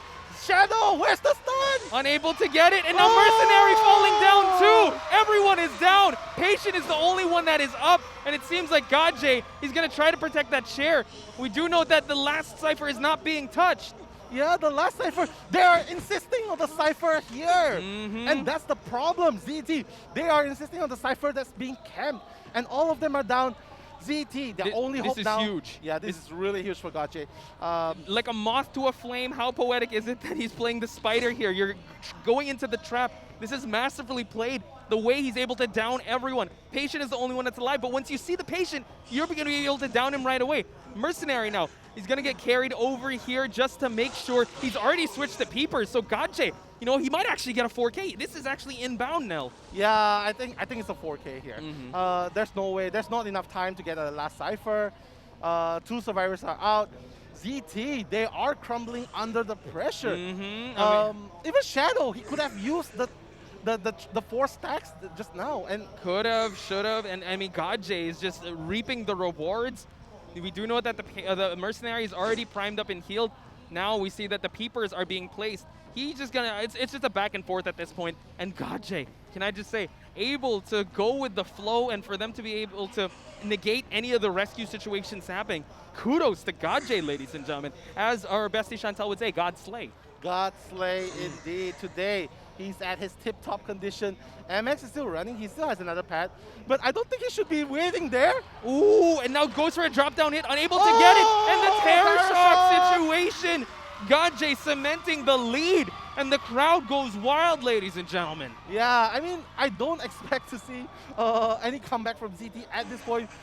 Yeah, Gajay is going to get the 4K. This is delaying the inevitable run, just trying to find something in the chest, but it's going to be spotted out really, really soon by the Tinnitus Spark. And Run, kudos. They did find a mechanic bot. I don't know how much that could actually help out, but it's really just a back and forth at this point. Mercenary, no more self-heal. Run out in the open, unable to see it, but no, I think able to see where Run's running towards. Yeah, she's running out in the open, Posh. I'm not really sure what's going on. Mercenary has lost the self-heal, so this is just a matter of time before he gets down. And what a wonderful start I may add, though. Back and forth, yeah, just building up that webs, but it seems like, you know what, Run's gonna drop the bot actually in this area. So we're gonna see what the play here is, but honestly, it's an inevitability. Yeah. Goes for the drop down already, and Gajay just picking up the pieces. The reward, able to get the hit. GG, well it's gonna be a played. GG, ladies and gentlemen. 4K sweep. 3K sweep just now, and now 4K for the second time. This is huge. The crowd is going wild. I can't imagine what the outcome would be if they pick up that trophy. They're going crazy for Gajay here. Yeah. Again, I have to mention again though, I do not understand the logic behind the picks here. Because they are not going for heavy enough. Enchantress was not making an impact. Yes. There was no batter. And I really don't understand. This is not the usual lineup we see with ZT. So I don't know if this is part of their lying low first, make an action later, because right now that's very risky now. ZT is in hot soup right here. Yeah, we don't see the prospector, we don't see the batter, we don't see the usual support. Exactly. I mean, Patient, as good as the character is, it didn't really shine so well. You saw that, yes, able to establish a distance, but the webs were just able to close it out, even though, yes, we thought it was a great play, but the recovery was there. It just seemed like Gajay was ready, and honestly, GH has really done their homework.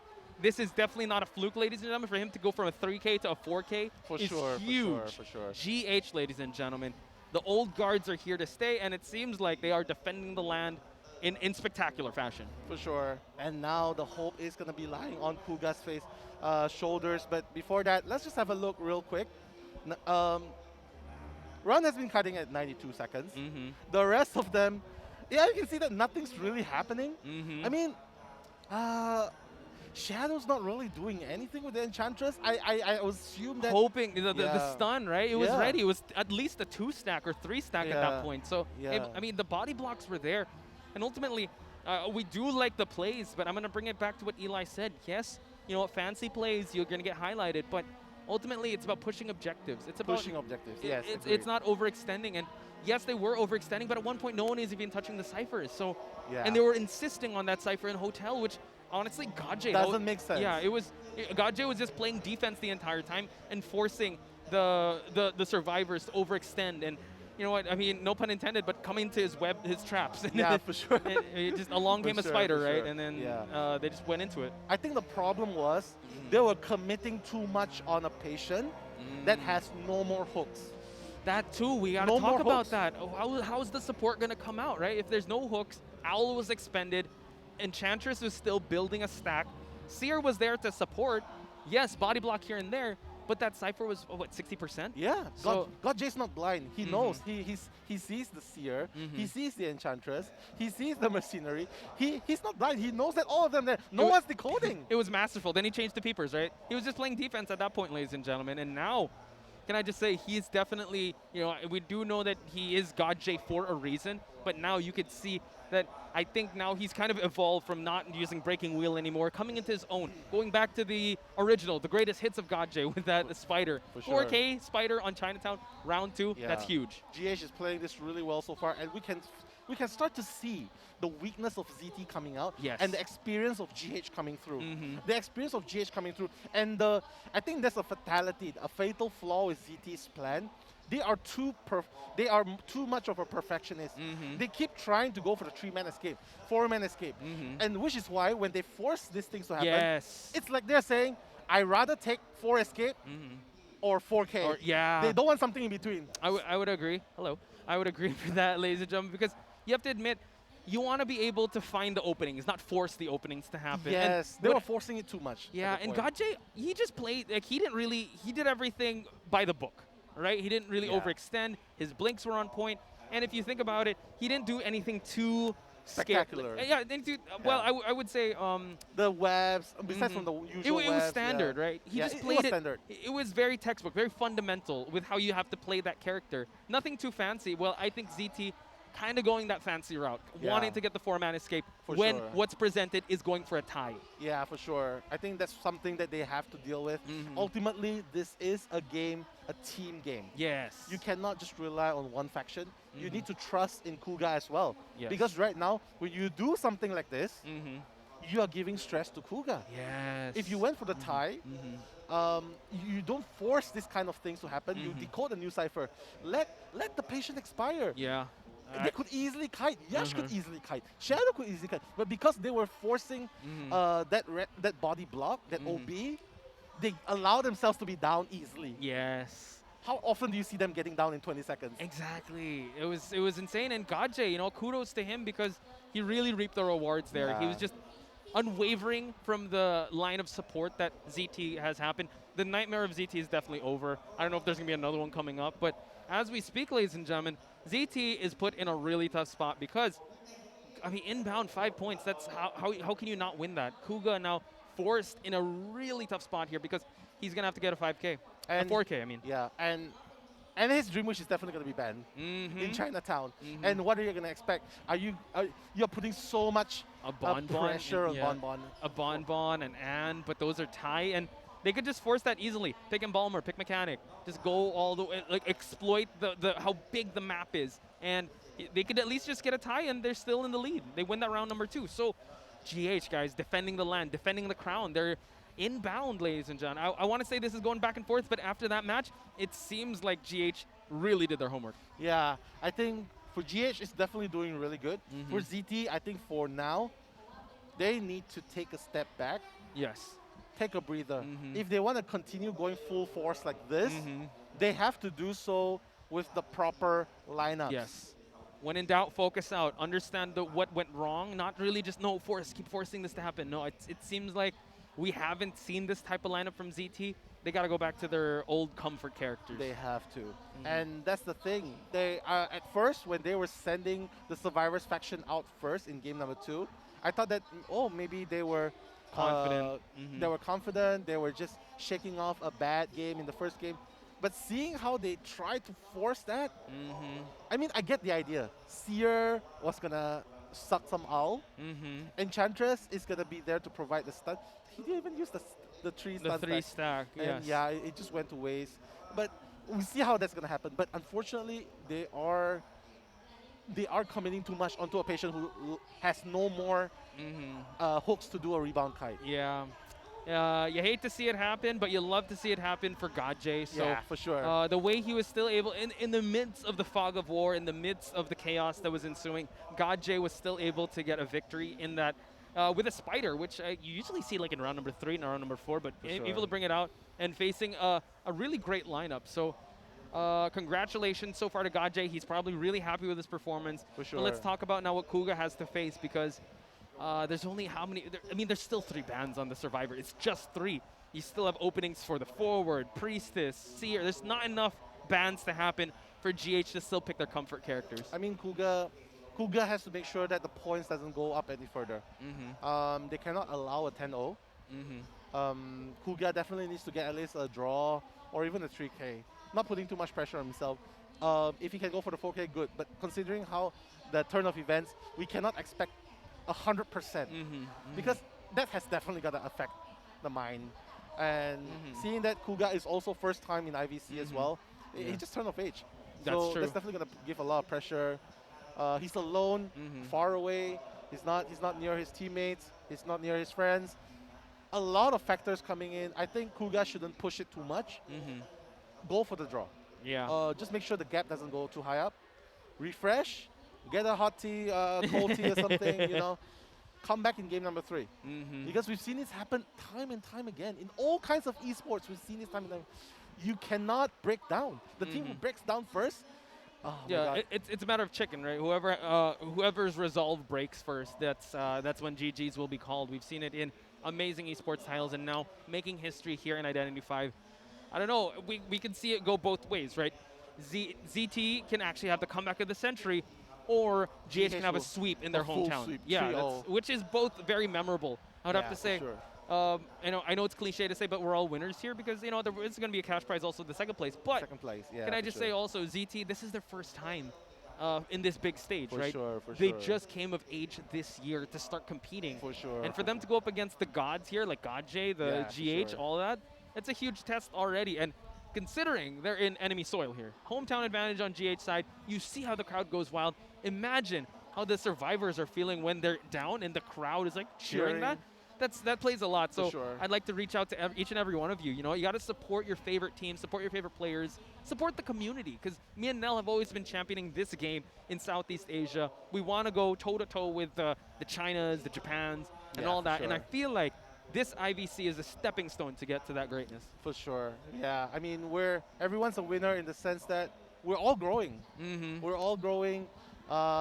Yeah, we're definitely looking forward to seeing the rise of many, many more after this. Yes. Because as Posh said, this is ZT's maiden Voyage. official That's of- true. voyage. Mhm. And for them to come this far, I have to say it's already a victory in itself. Yeah.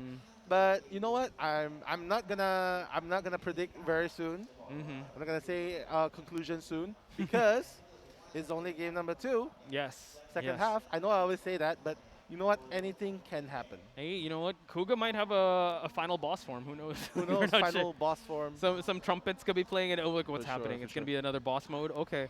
But one thing is for sure though, Mhm. GodJ is definitely doing very well, not playing meta characters. You notice that, right? Yes. He's not doing Breaking Will. He's not doing the normal sculptor. So And not Dream Witch also. and just not Dream Wish. canceling that out. Yeah. So he's just doing sculptor.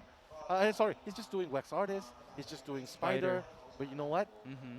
Game number 3. I'm very interested to see because if the wax artist And the spider. Soul Weaver is Mhm. banned, What's he gonna pick? GodJ has to play meta character. He does. He's forced. I mean, BQ. His BQ is pretty good, but that's very meta. We've seen how ZT can counter that. Yeah, with We've- flywheels and all. And you know what? No flywheel as well. No. Yeah. There was no flywheel in this match at all. No. Can we talk about that? That was so surprising. Yeah, they usually have a lot of flywheels going into this game. A lot of supporter, no usual supports, no usual harassers, no usual flywheels. So we're just pointing this out. And maybe there's a plan for ZT. I don't know if this is part of the plan, like, going the first, tanking the hits in a boxing At the game. start. All right, now it's your do the rope-a-dope, and now it's my turn to swing. Okay. That's a very yeah. risky strategy, I would have to say. And I think, though, I don't know, that's kind of undercutting GodJ's performance. I would have to say maybe they kind of underestimated GodJ, and GodJ punishing them accordingly. Because, yeah, usually they'd bring that flywheel. We didn't see a single flywheel in that match. Yeah, for sure. Even on the Acrobat, we thought we was going to bring it out in church. Yeah, and allowing Run to go in first, we don't usually see Run kiting first, and we usually see Run on the machinery. Yes. It's so passive. I don't get it. MX is playing machinery. I don't get it. Yeah. And in this second game, he's playing what? Mercenary. Oh, wait, MX here? He was, yeah. He was Mercenary again. Again. So this is not the usual plays. Yeah. Run's usually the one going for machinery. Let's hinge on that point, because usually MX harassing, Yash also with the support, then you got Shadow with the Priestess and just other, not necessarily harass, but that support, and Run, that stable rescuer. It seems like they're kind of throwing their lineup in a loop, and GodJ capitalizing accordingly. For sure. It seems like, all right, I'm going to chase after Run. I see that Run is the one that is in front of me. All right, cool. And usually she's not the one that's doing first kites. Yeah, for she is a sure. great kiter. I would give her Yeah. that. But you're putting her in a position that's not necessarily her strength. And in a big stage like this, do you really want to test the waters with that? No, you shouldn't. You definitely shouldn't. And even if this is your plan, you're putting it a little bit too close for comfort. Right. Like, okay, fine. You want to tank out the spider. You want to tank out the wax artist. You want to bring it to game number 3. But you can see it both ways. The damage has been done. Yes. Undoubtedly, it's going to be affecting the mental states of the survivors of ZT as well. Yeah. I know you're great at countering Breaking Will. You're great at countering Sculptor, Bon. But the mental, you have to consider mental state as well. So Yeah. I don't know, man. With God J, is definitely feeling very comfortable. I'm sure.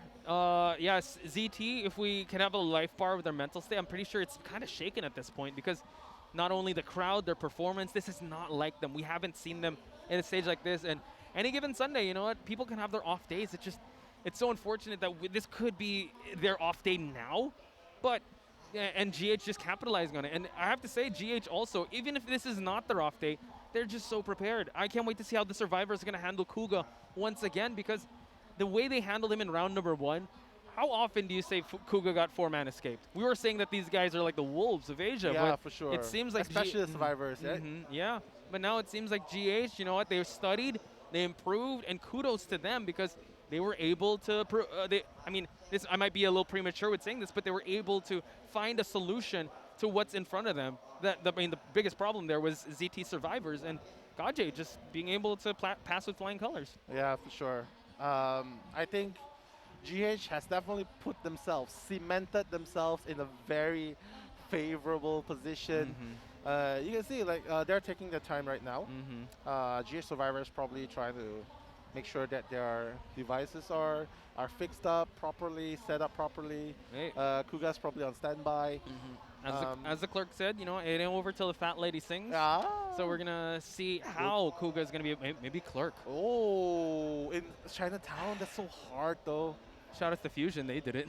Oh, they did it with Clark in with Chinatown? Clark, yeah, they were able to win the Chinatown. IVT in Chinatown. Wow. But I mean, we've seen how they're able to handle. Well, no, actually, SKG. Shout out to SKG, a team that used Clerk. Yeah. That's actually they struggled with Clerk.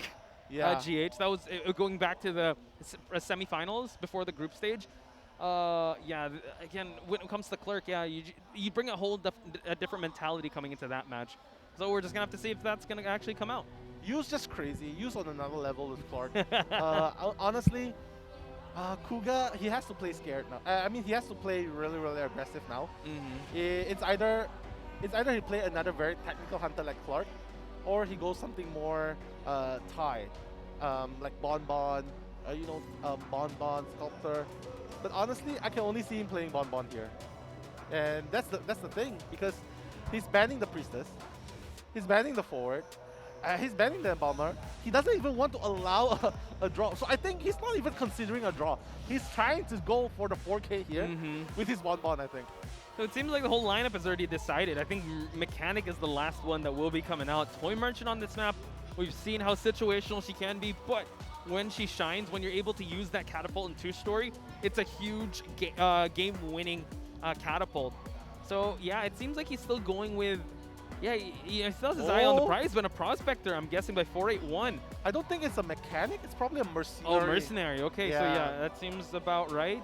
Yeah, Mercenary. So they're probably trusting 481 with the Prospector. Capcoon's probably going to go with... Oh, the Clark! Here we go, ladies and gentlemen. Let's see how this match will play out. He has to. He has to. He has to go hyper aggressive. And Clark is the only one that can have a potential of getting a 4K, especially in Chinatown. But will he be able to play as fast, as furious as what SKGU has shown us? Because I have to say, hands down, that Clark play was insane. One tap, pop, pop, pop, pop. Yeah, and the way he was able to actually know which ciphers were popping, GH, ladies and gentlemen, have fallen to SKG's Clerk, use Clerk.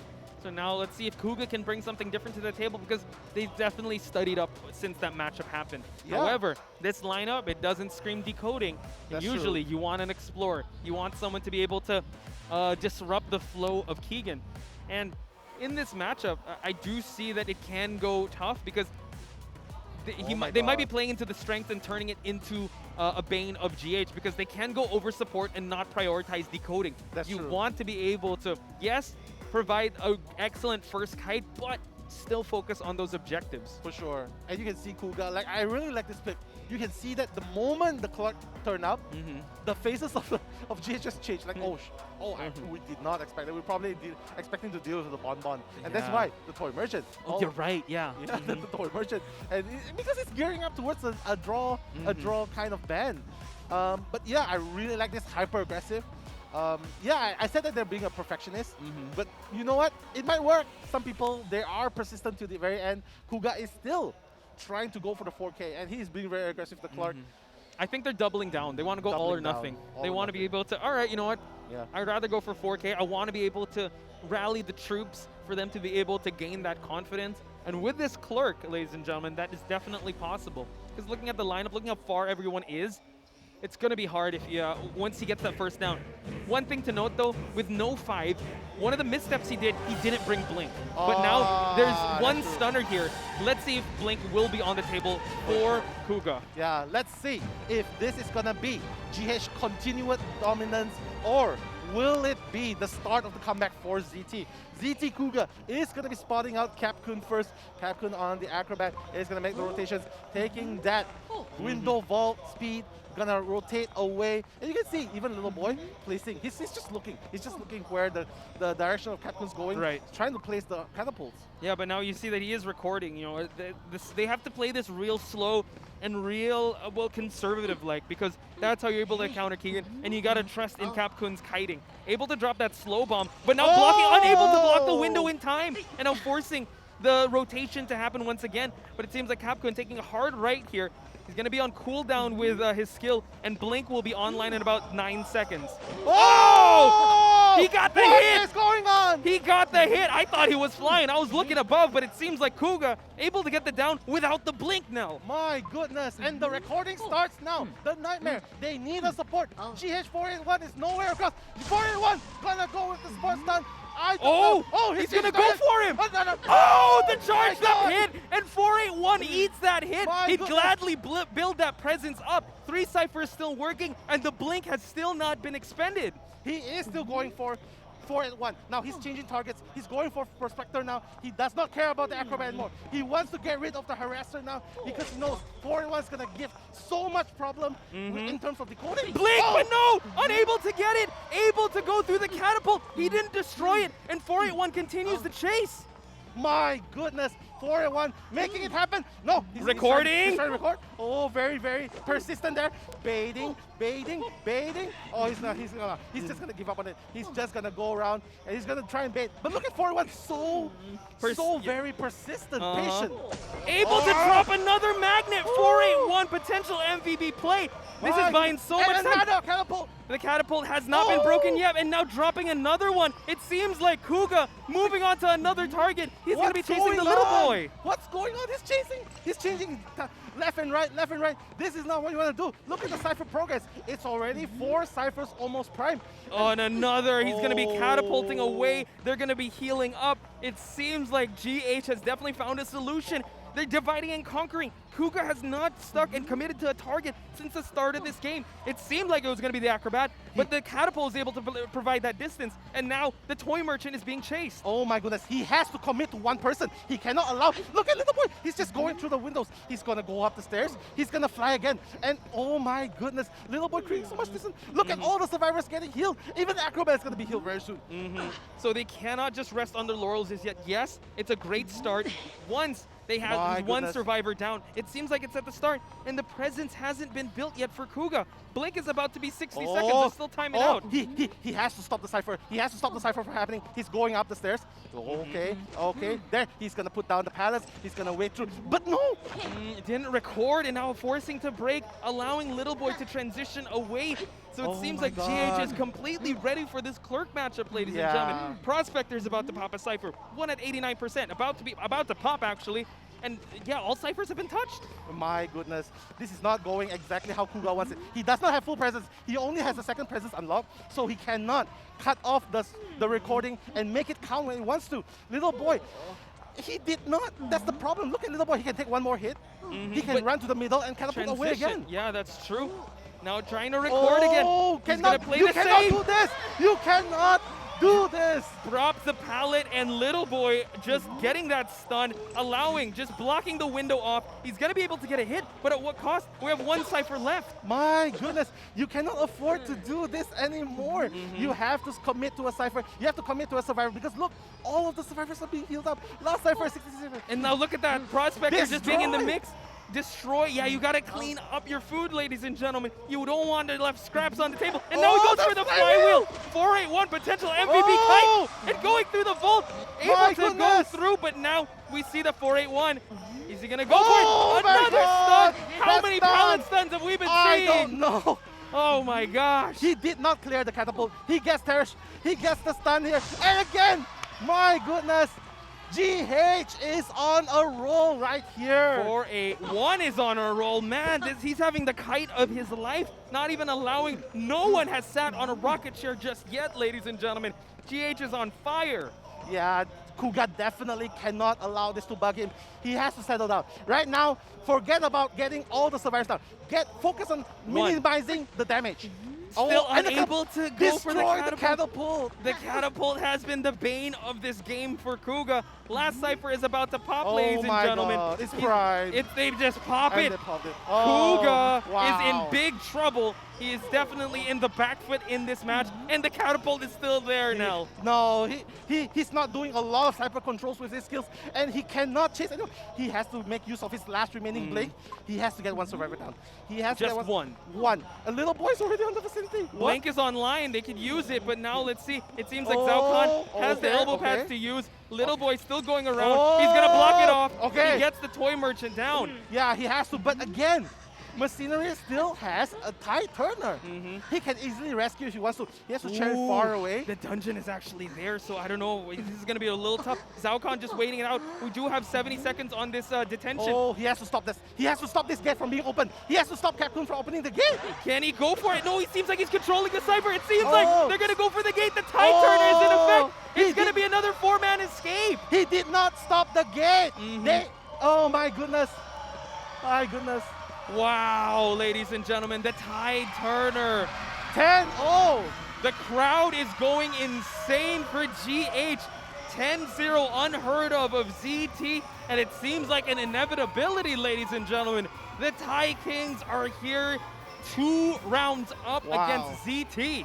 That was very, very convincing win by GH right there.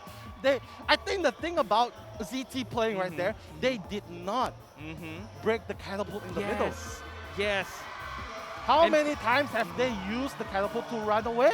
And kudos to them. They had the winning strategy there. Divide and conquer. It looked like Capcom was about to fall down. Prospector, 481. If anyone in Prod is listening, 481 MVP. 481 MVP for sure. Like hands down. Beautiful jukes, beautiful kites, beautiful stuns, and beautiful pallet stuns as well.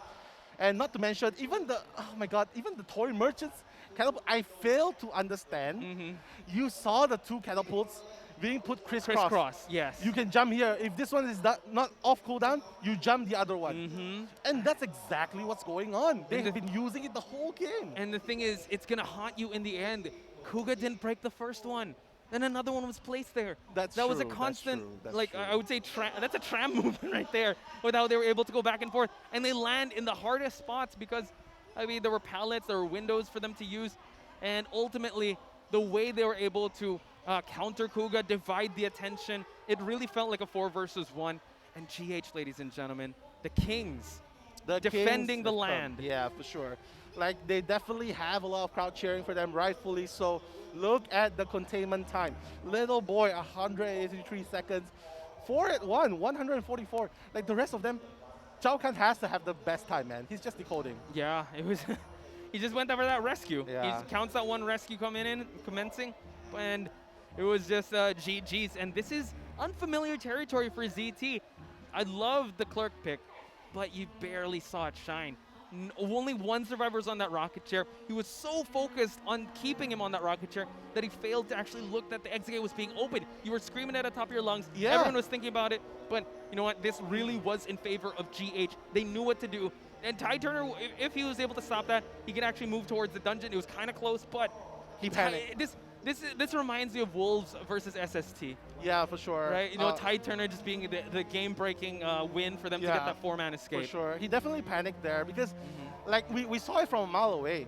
Like, you chair it near the gate. You try to chair it far away from the gate. But you know that Machinery still has a tide. So obviously the play was someone to go open the gate, rescue a tide, go. Run, exactly. And the tension was a non-factor at that point. So now 18-1. Wow, how many times can you see someone 18-1? We saw the score yesterday, ZT versus BL, but now we're seeing it on reverse. GH is the one actually 18-1. Yeah, but if you are ZT right now, you cannot go for a draw anymore. Yeah, that's what the danger zone here in round number 3 and the finish line for GH. They cannot afford any ties. If they tie here, ladies and gentlemen, GG's. GH gets the victory. They go home, the winners of this of IVC and represent our region. But I mean, CT, that was the opening. Now the opening just became like a needle thread for them to be able to go through, because 18-1 is no joke. Nell, I mean, I'm all optimistic here, but that's going to be, you're going to have to perfect this entire thing for you to be able to claim yourself the victors. Yeah, they cannot afford to go for a draw anymore. The games have to be either a win or a lose. If GH wins one more round, they are going to clean sweep ZT, and ZT, they will be the champions of IVC 2022 here. I would have to say GH has definitely spent the time in the lab. They spent the time like just in the war room, just figuring out strategies, because that crisscross, that's the first time I ever saw that, especially up against a clerk like that. And it's just, there was, I would say, different things. Aside from the exit gate, not breaking the catapults, not committing to a single target, constantly moving back and forth. GH just had a recipe for success there. Congratulations on another round victory. Clark is not a hunter you play when you are tilted. Agreed. Because you saw what happened. It would have been much better playing a Bonbon, getting a 1 kill or a draw. Yeah, because you can. There's constant action here. You need to be very methodical. Yeah, and he's barely, he had barely enough time to deal with the catapults, with the stun, with the acrobats of Volt, with the he had barely enough time to deal with all of this, and he hasn't even had time to watch the cipher and stop them from being decoded. Yes. Yeah, like when you saw you, that's a totally different level. Boom, boom, boom. Like every 5 seconds, cipher chase, watch. Chase, watch. Yeah. And this is, Kuga's not in the mentality at this moment to play such a difficult hunter like this. Yeah. And yeah, but go big or go home. Unfortunately, it did kind of backfired on ZT this time. But yeah, big plays. Yeah, like what I said again and again. Go big or go home. Round 3, you have to go big again. Yeah, you have to. I mean, this is their last stand. I mean, I know that GH is the defending champs, but this is your last chance to storm the fronts here into the homeland, right? If you want to invade, if you want to be able to call yourselves the victors here in their hometown, you got to go big. I think ZT, hopefully they're able to reset their mental state, bring the best version of themselves out, go back to basics, go back to the fundamentals, go back to the lineup that has brought you this far. Because I would have to say now, ZT yesterday and ZT now, completely different teams. Different people. Yeah, different people altogether. I don't know what they took for breakfast, but yeah. But maybe a situation has forced them to go this kind of lineup. But you know what? If I don't see the usual ZT lineup, communication and teamwork in game number 3, I'm gonna freak. I mean, I think everyone here is going to freak. GH fans are going to go wild. I feel like they're going to riot regardless if they win or lose, because it's like they want to support everyone. And you got to give it up to them also. I mean, the fans are so great to all the teams, very welcoming. But you know who they're cheering for. It's GH, and I'm sure that's just empowering them to even have these confident plays. 481's definitely feeding off the energy of this crowd, and I'm definitely feeding off it as well. Yeah, for sure. We're all feeding it off. But you know what, guys, in the chat, I mean, they might be reading your comments right now. They're probably, the managers are probably reading. Send out your love and support in the chat. You know what? Just give them more love, more power. ZT is gonna be fighting for their tournament life as a champion. Chocho does this so well. I can't. Like, I don't know. I mean, like, how do you? Oh, double hearts. Double hearts. Double yeah, hearts. Let's go. Boom. There you go. Screen tap that, ladies and gentlemen. Oh my God. So, back to the matter at hand here. Not looking too good for our friend ZT here. GH though, you know what? 2-peat is inbound for them if they're able to get this one. For sure, and in emphatic fashion, a sweep up against ZT. I feel like making us look bad because we were building up ZT, and then all of a sudden when it's best of 5, it's just a little frustrating because we know that what they're capable of, and we know that they they can go toe-to-toe with GH. Yeah. But now it seems like GH has definitely had their number. Yeah, I feel like this game, so far, it's giving me the vibes. It's giving me the vibes that it's like a striker-based team versus a striker-based team. It feels like they're just going all out without defensive. They're just going all out, and I feel like and they don't have any backup plan. If plan A doesn't work, they just lose. Yeah, because you saw how committed they were in just getting the one, and look at that. Oh, beautiful. You guys can see that? Yeah, there it is. Yeah, Jay being very zen about how he is. And yeah, everyone, just seeing the someone giant drew front. him in an iPad. So it seems like in round number 3, first half, I'm looking at the stage, it seems like the survivors of GH are back. And I think they're getting stronger and stronger. I mean, this is really smart because ZT sent out the survivors first in round number 2. So now in game 3, GH definitely knows that Kuga is devastated. So they bring him out again, forcing him to come back and play. Yeah. Forcing him to come back and try to crush his spirit. Okay, so tell me this now. If they're able to get a 4-person escape 5 points, are we still going to play the second half? I think we are, right? We are going to play second half because there's still a possibility of a tie. ZT Survivor getting a draw. But if that happens, round number 4 they can. Round number 4, it's still gonna be GH match point no matter what. True. And ZT's gonna be playing like every single time they have to play for match point. And here's the thing, Kuga, okay guys, Kuga absolutely cannot allow a win. Yeah. He can get a draw, he can get a 3-man escape, but he cannot get a 4K. He cannot get a 4 escape. 4 escape. 3 escape is okay? 3 escape is okay, as long as the survivors of ZT will be able to bring in 4 escape. Just deny that 5 points. Yeah, Cannot, go on the defense. absolutely cannot allow a 4-man escape. Otherwise, you'll be playing match point every single game after this, And even if you draw. And imagine if that's the case, and add on to that tournament pressure and the state that they're in, it's just so tough. And now we see that, I didn't see where the map was, but I apologize. We're just getting into how this is. But that's the state that Kuga is going to be playing in. It's going to be so tough for them to be able to bounce back from. And I would have to say this is real tough with how it's going to go. And while we wait on what is happening, ladies and gentlemen, just want to give another shout out to each and every one of you that is watching and that has followed. How many of you guys have followed these teams since day number 1? Please sound off in the chat. I'm sure that they're going to be reading it, and it would be love to see the support and the messages of encouragement, especially for ZT, because they need it more than ever now. For sure. Support, like, I mean, if you watch Goku with the spirit ball, you will know, like, lift a hand, receive all the power and support from people around the world. That's exactly what they need right here. Yeah, but of course, please do support both teams. But right now, ladies and gentlemen, Kuga is going to be forced back to the battlefield again, and he has to get at least a 1K in order for his team to make a comeback in the second half. So while we're waiting, ladies and gentlemen, big shout out to Chantal. She's in the chat. Lazy was good. Chu. Sound off once again to everyone who is joining us now. Monica as well. We see you guys, and we also feel the energy and know that the teams feel the energy as well. Kuga back on the picks and bans here. Yeah, I mean, going for the standard layer. I really like that he got rid of the forward, the priestess, and the prospector. So trying to eliminate as many harassers and stunners as possible, because we've seen how forward one deal. They're good is so good at dealing with the hunter. Yeah, because we saw in IVA, he was also the one making so much plays against Kuga as well. That is very true. Yeah, so they have experience dealing with Kuga. Yeah, so getting rid of this choice is definitely a very good thing for Kuga.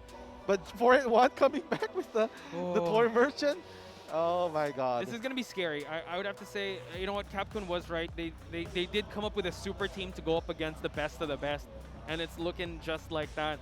And you know what, they're going to roll the dice, I feel like, again on that Clerk because of the bans on the Survivor side. But last survivor that is going to be picked. Oh, it's going to be an Enchantress. I wanted to see a stunner, and we got a stunner here on this Enchantress. Yeah, I mean, GH has definitely been playing very solid. Like, they definitely have to include someone who can help to support and stun. So that's why their game plan has been working so far. So now Kuga, yeah, good job. Getting rid of the Seer, the Priestess, the Forward, and the Prospector. And now bringing in the Sculptor. I would have to say, Sculptor, this is a very stable pick. And since we are going to be in hospital, you have to be very careful with that. I mean, it's at least you're able to mitigate the Priestess, but you got to settle with that Entomologist. You got to settle with that Toy Merchant. This is actually a great map, I would have to say. If you, but then you can kite out in the open, and then the statues are going to be there. So, yeah, if he's able to catch them, he's going to have to be very careful. Yeah, I would have to say Sculptor is also a hunter that you can't play nervous, right? You want to be able to conserve your statues and not just constantly keep barraging them. Yeah, get the cold water, man. Get cold water splashing on your face. you know, it works when you're nervous, when you're under pressure. Splash it, man. Yeah, and then just bounce back, because that's exactly what ZT needs you to do now, Kuga.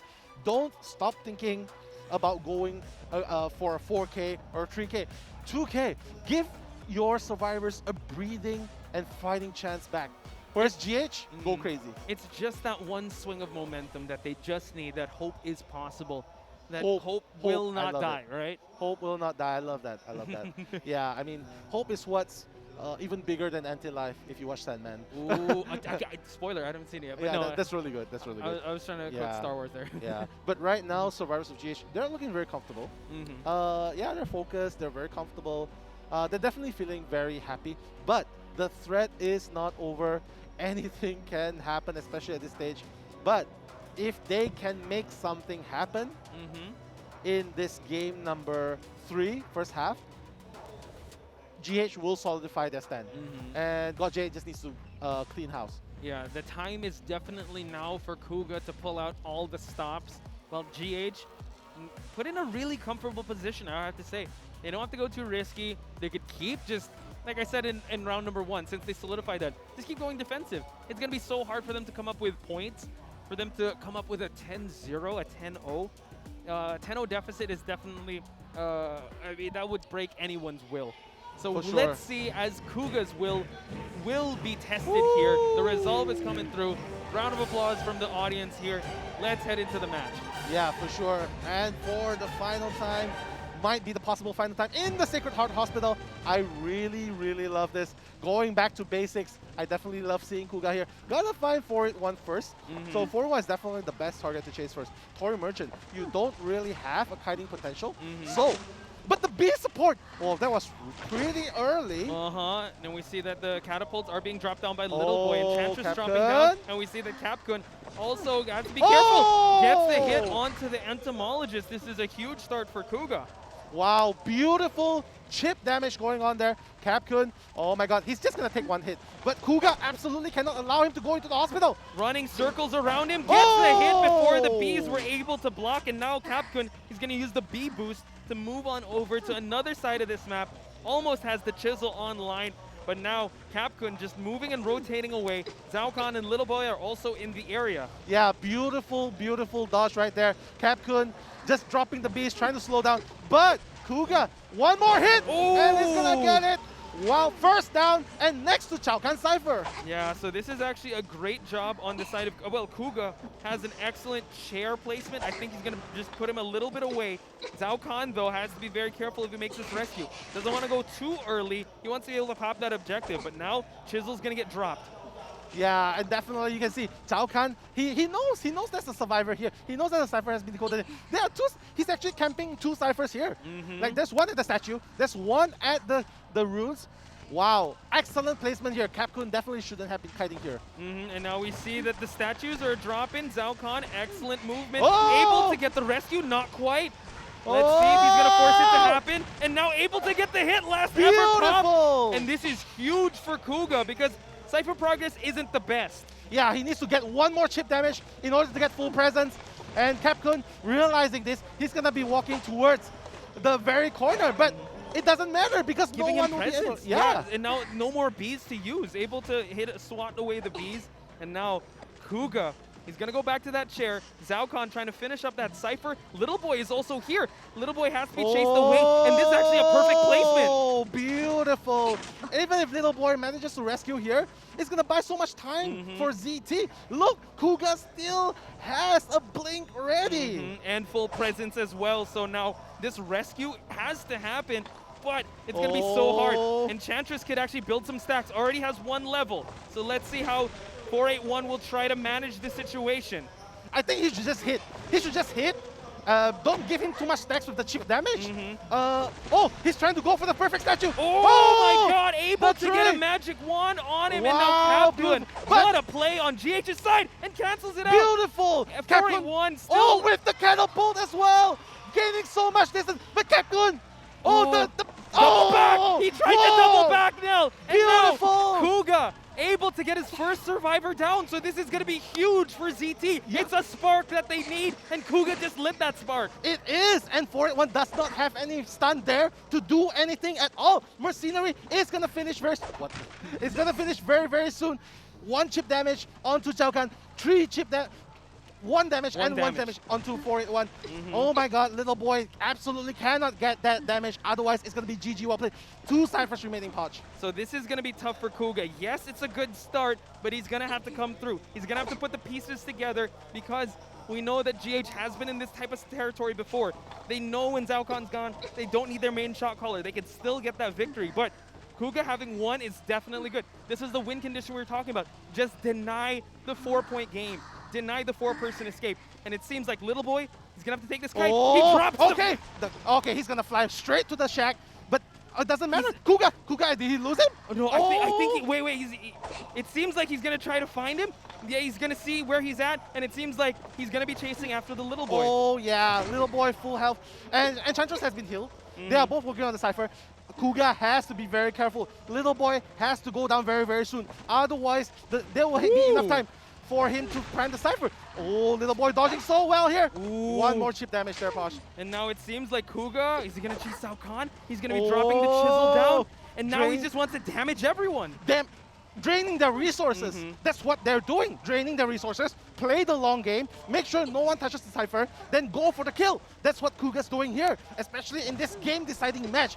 Beautifully done here. Zhao Khan has 2 elbow pads. Now able to go left and right. Able to move on away. Okay, beautiful. And this is actually forcing them to go for heal. So this is actually a great job. Forcing a hit. And now the Mercenary, 1 more chip damage. He will be falling down. Does he see the healing happen? It seems like he's going to try to throw a chisel, but it's a little too far. He does, and 481 has been healed just like that. 2 stuns there. Kuga's going to go straight for, yeah, he's going to go for 481. Oh, a little too short on that hit. And now we see he's going to try to mind game him to vault. Mind game. Goes for a regular hit, and now Enchantress running back has the 3 stack, so that's super important. Yeah, he wasn't going to commit onto 481. He was just trying to make sure that Enchantress will never have full health, and 1 chip damage is going to get him down. And that's exactly what he's doing. Zhao Khan, 1 chip damage away from going down, and going down! Beautiful!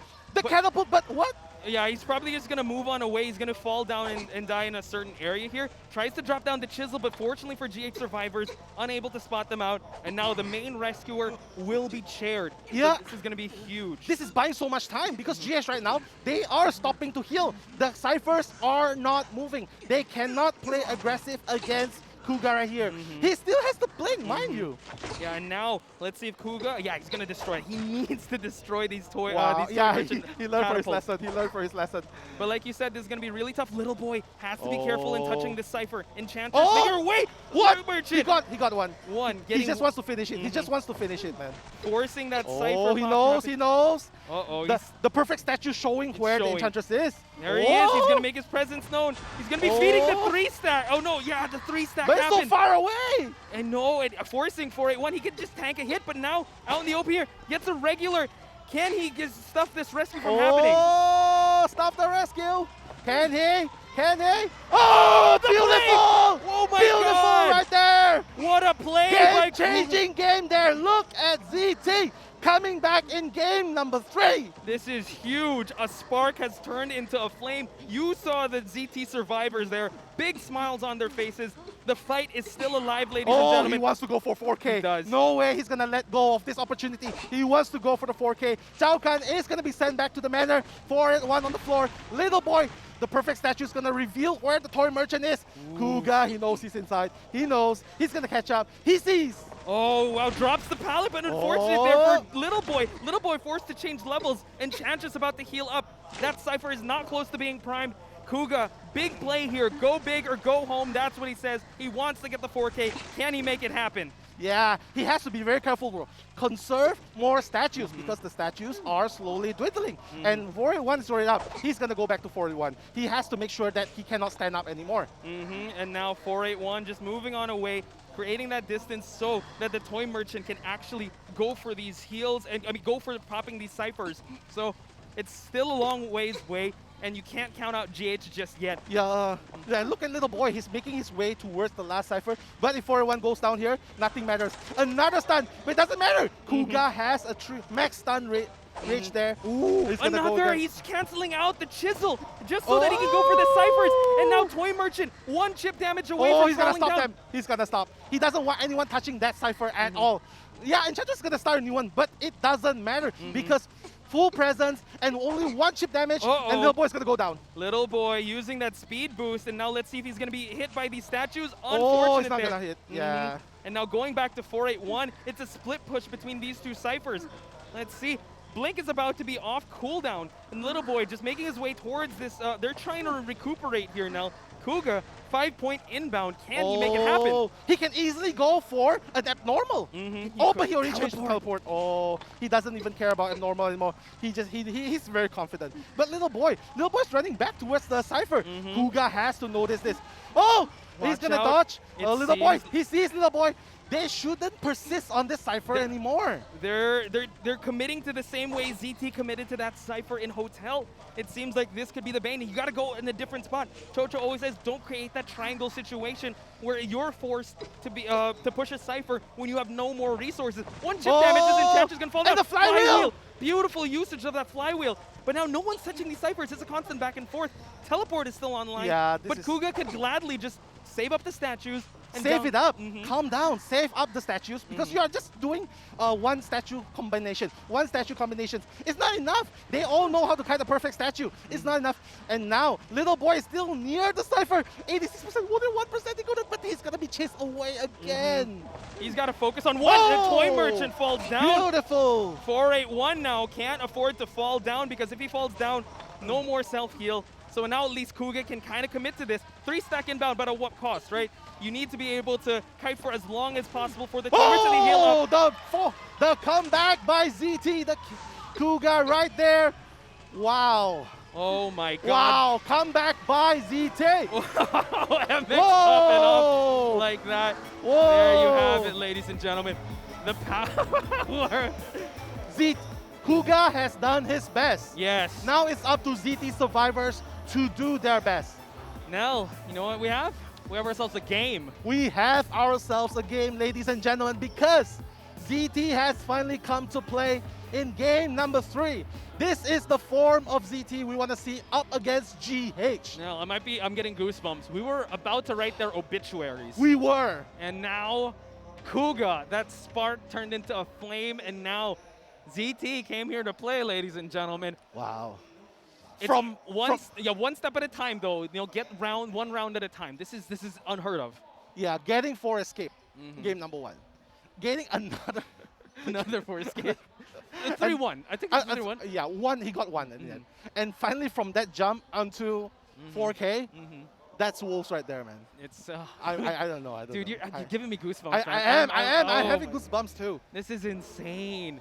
So now let's look at the match stats here. Kuga going back to Sculpt. This is what they need to do. They don't need to find another identity because they found it themselves. They know what their strengths are, and they need to play with it. And like you said, the longer this match goes, it can go in their favor. Sculptor is another hunter they got to ban, along with that Dream Witch, along with that Clerk if ever they want to need it, or that Bonbon. So this is going to be incredible if they're able to make this comeback happen. For sure, for sure. And this is exactly what you're talking about. The true form. Go back to basics, man. Play your usual 4K hunter. Play your usual lineup, supporter, harasser. Go ahead.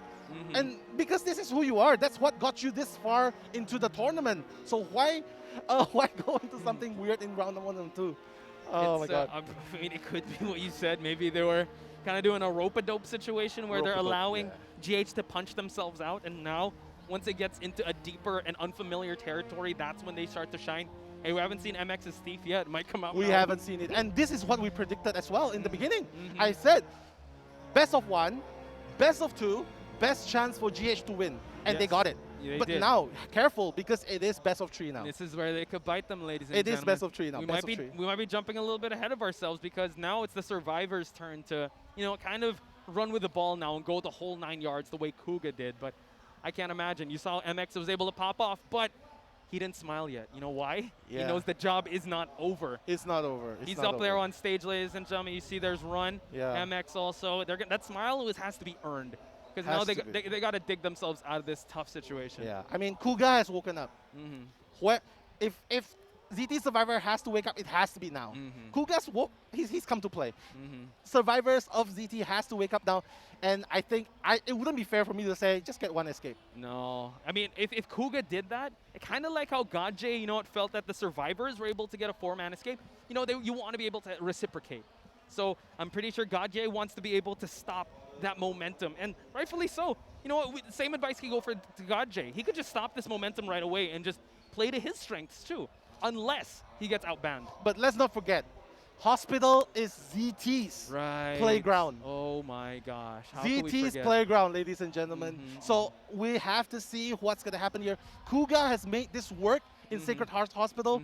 We have to see how the survivors of ZT is going to capitalize on this. Because right now, we might possibly see the true form, the lineup that we're used to see. Let's the hope. support, the harass. Let's hope. In the hospital. Because this would definitely be another test for Godjay. But I mean, we saw how confident he was in the first two, living up to his name, you know, getting the amount of kills that he's always used to, which is 4K, ladies and gentlemen. But ZT, wow, I hope they were inspired by that. I mean, everyone, even though like the crowd is for GH, they real recognize real, and they were able to know that, okay, Kuga came here to play respect, but can the survivors do the same? Yeah, for sure. But you know what, the players are feeding off each other's energy, like what you said. So, yeah, we'll just have to see, because Kuga has done his best. He's woken up. I don't know, he's gone Ultra Instinct mode or something. So right now, it's up to the survivors to go Ultra Instinct as well. Wow. So Ishii saying, "Yash, please marry me." I don't know. He's got a job to do first. He's got a job to do first. Yeah. Yash. Yeah, we're just reading the comments here. Aurora. Oh, she's also in the chat. She's So also in the chat. She's popping off in the chat. God, Marielle guys. is here. Genesis. What's going Hanako. on? Hanako. Maney. Hi, Maney. Chiu Zibin. Nice to see you in the chat as well. Welcome, guys. This is, if you just tune in, this is IVC Finals of Southeast Asia 2022. GH versus ZT. We are currently at game number 3. Yep. GH is up by 2-0. And ZT is currently 5 points up in the third game. Yo. So they are making a comeback right here. We were saying, right, GH could have sweeped it. That would have been a great celebration. Or ZT could actually reverse sweep this, and that will be, I mean, another celebration in its own. I just want to say that you want to support your favorite teams. They're in a good spot here. And unfortunately, we got to find one champion. Yeah. And again, you know what, steel sharpens steel in this type of scenario. And I'm sure these players are definitely playing out of their minds, and they're bringing out the best in each other. For sure, for sure. It's definitely neck and neck. So much respect goes to the player. These guys are all great players. Regardless of which team they belong to, they are definitely great players in their rightful roles, in their rightful fields. We definitely have to respect them, no matter win or lose, because this is the highest level of Identity 5 in Southeast Asia. Currently. Currently, right? Every year, they always, step up. It's always a constant step up. It started with 2020 OSM winning, then GH winning the next year. Now, the crown is up for grabs, ladies and gentlemen, and GH knows they got to defend the throne. They've been doing well so far. They've been doing well. But the Trojan horse, able to storm the walls. Now they're able to break a little bit of it. That's the chink in the armor, the iron wall. I don't know if you watch any Haikyuu, but he was able to find an opening, and I'm pretty sure ZT, they have to. They need to be able to run this one all the way through. For sure, for sure. But if you are in ZT's shoes right now, you have to stop feeling nervous, because you are still up 2 games. You have to stop the momentum. You have to calm down. Yeah, you got 4K. So what? Reset. Go into game 4. It doesn't matter how God J does in the second half. Yes. Go into game 4 with a cleared and refreshed mind. Always. How crazy is it that we're saying ZT are the underdogs? ZTs are actually they are the underdogs right now. Exactly. Yeah. But you know what? This is what makes Identity 5 so freaking exciting, man. Something I have to say also, you gotta look at the gas tank of the players of GH. They've been playing, I don't know how many Full hours throttle, ago. yeah. Full throttle all the way. And they just beat BL in a full best of 3. And now they gotta play this, a best of 5. You gotta wonder also how is their mental. I mean, yes, the first two rounds are very rewarding, right? For GH though, they can't let that round define the entire matchup. For sure. They need to shake that off too. Sure, so for sure. again, explaining both sides of this, ladies and gentlemen. Unfortunately, there will be a winner, but unfortunately there will be a loser. For So, sure, for at sure. what expense? We're gonna head straight into the picks and bans. For sure. And now God J will be the one hunting as well. Here's a theory though, Posh. Here's a theory. GH has already warmed up with BL. They have already warmed up with BL. So right now they are in best of 1, best of 2. They are already playing at their full potential. So my theory is ZT has been warming up in best of 1, best of 2. What a setup. What That's going to a be so insane if that is true. We're going to find out if that's the case because let's revisit that theory after this match. For sure. Okay, so... usual bans. Yeah, they don't want to deal with God J's, Bonbon. Oh, they don't mind dealing with Wax Artists because Hospital. Yeah, that's true. That's so true. many elevations, they don't care. Okay, now we're seeing a little bit of the, you know what, entomologist. I like that. We've known that they're really good with that entomologist. Will God J go for the fork with the Wax Artist again though? This is what I'm thinking. Like, God J is banning. This is like a mirror ban.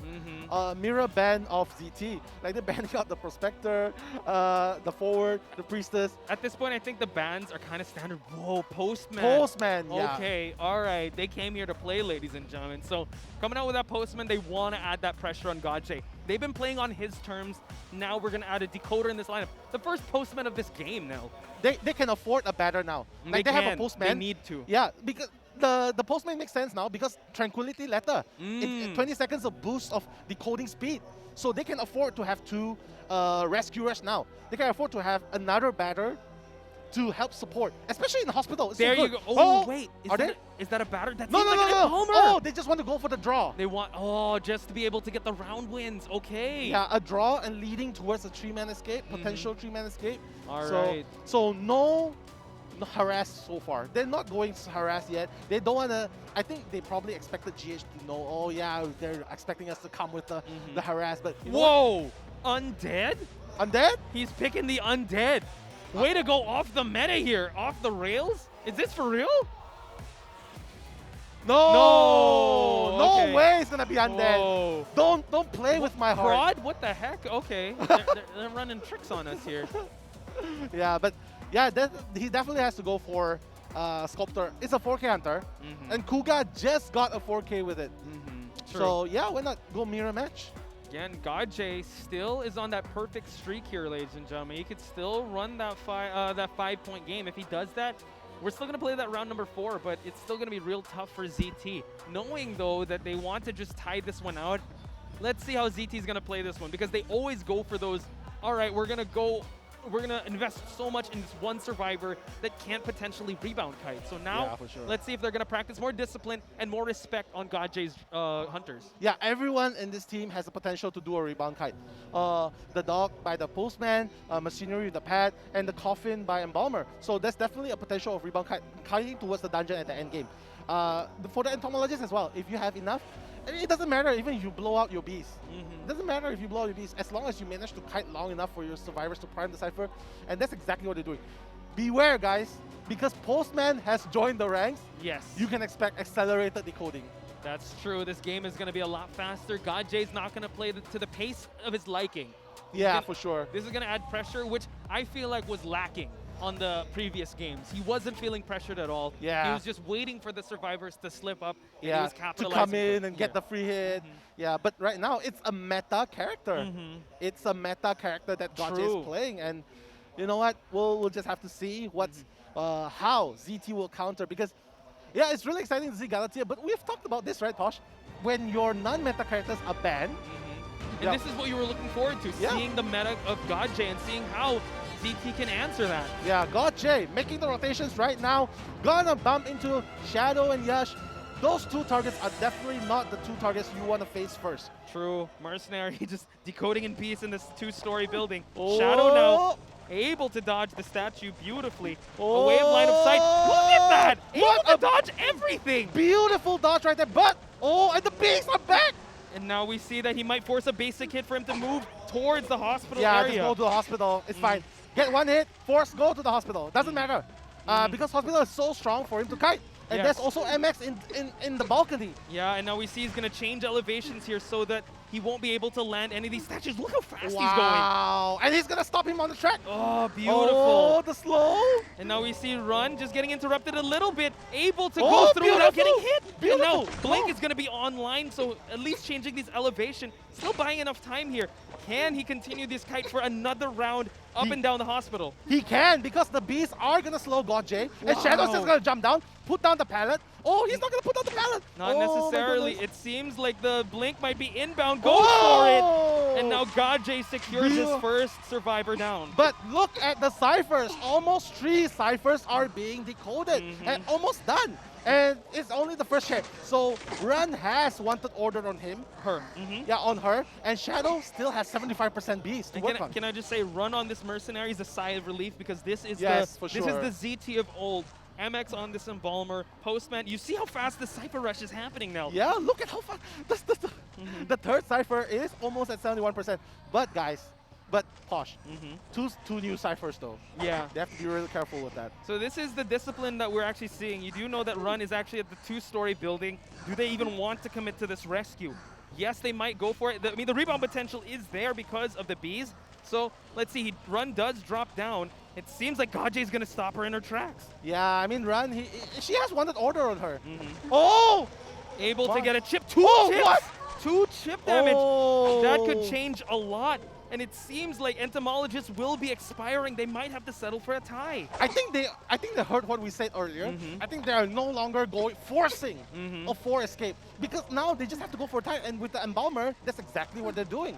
It doesn't matter if Shadow has 50% beast. And now Shadow does. I mean, that was an excellent kite. 3 Cypher kite. MX now has to be very careful on this Embalmer. Has a coffin. Can provide a lot of time here since the coffin is nowhere near.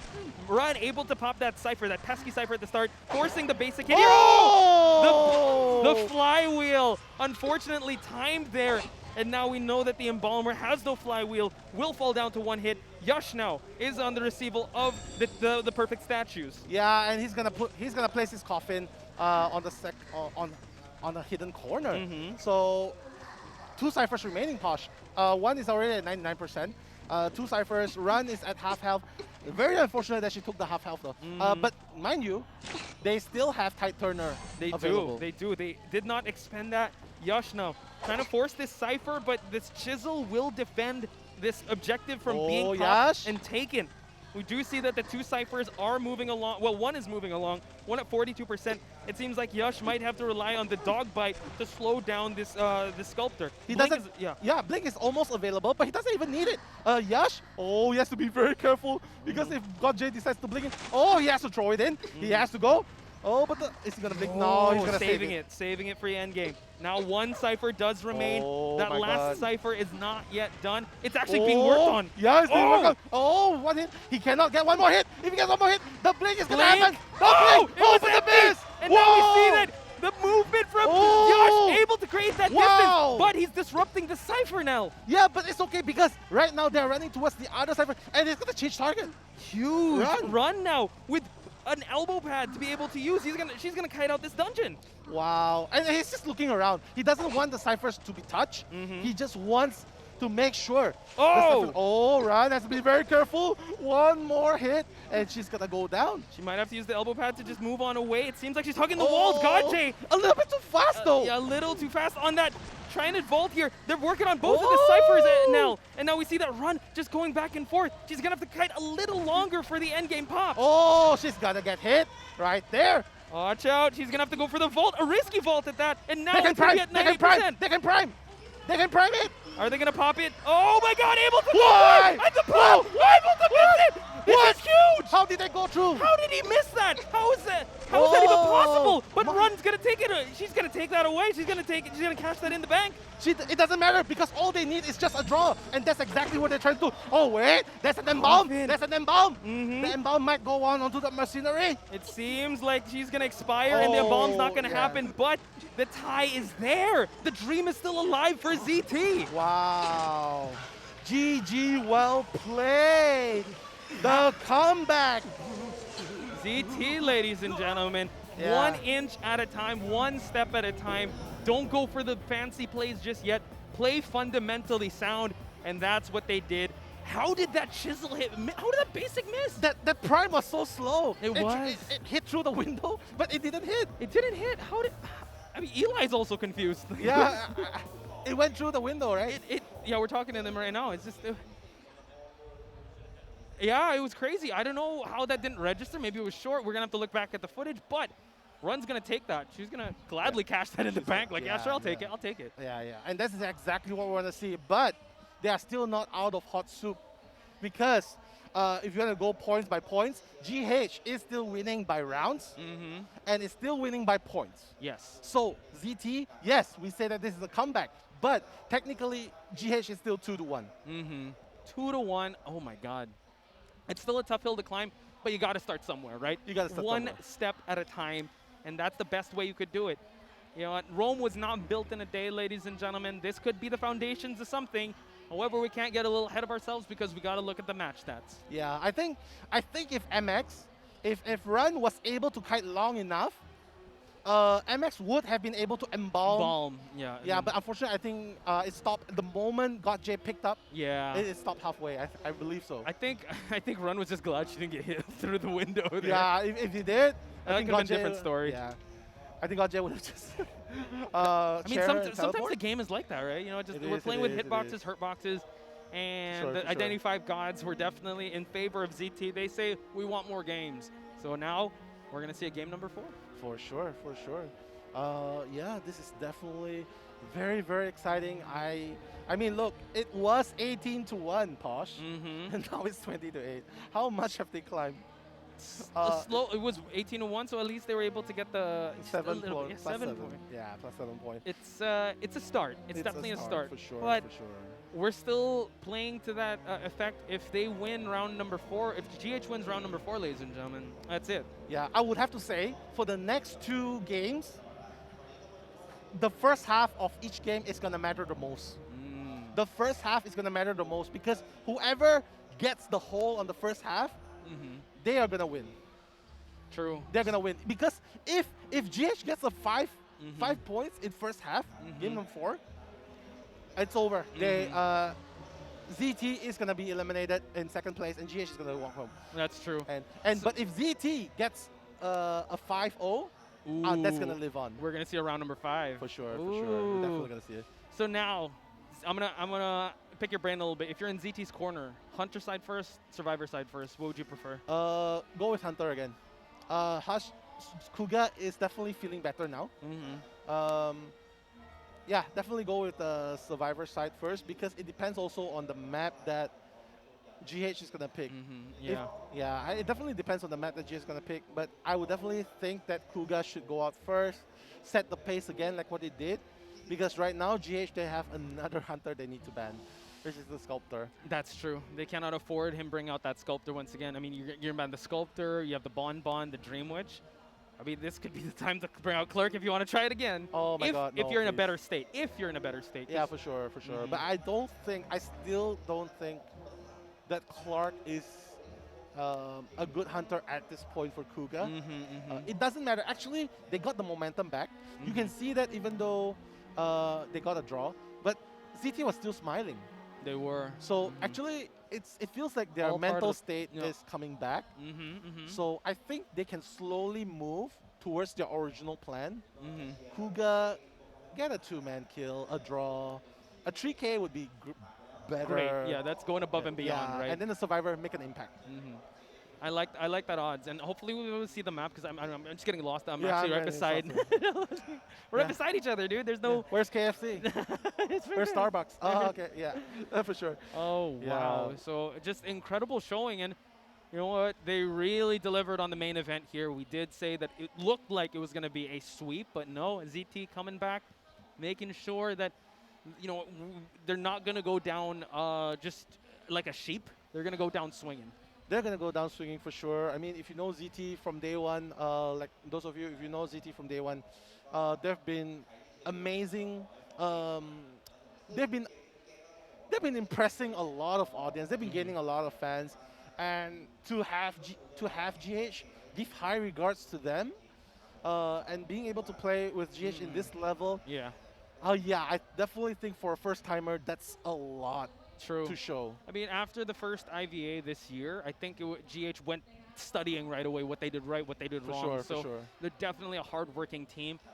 They might have accounted for what this could happen, because it would be foolish to say that, like, yeah, we're just going to 3-0 this team. No, I'm pretty sure they have a backup plan in this, ladies and gentlemen. So they're definitely going to make this one hard. Well, ZT is going to make this one hard, while GH is going to try to control the reins of this match again, because this is definitely a game, though. This is definitely a game, and you know what? It's definitely gonna be a game not to be forgotten anytime soon.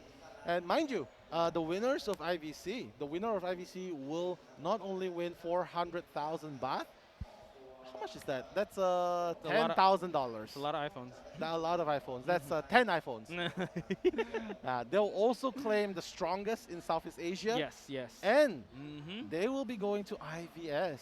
That's another prestigious tournament, ladies and gentlemen, where regions, strongest in the regions, will be facing each other. You got teams, well, I mean, shout out to Eli. I'm pretty sure like Fusion will be making an appearance there. For sure. And other strong teams in the other regions. But we really want the best of the best. And I love the fact that these two titans, these two teams are clashing head-to-head now, because we want the best representative of Southeast Asia. And what better to settle it on the big stage here in IVC. For sure.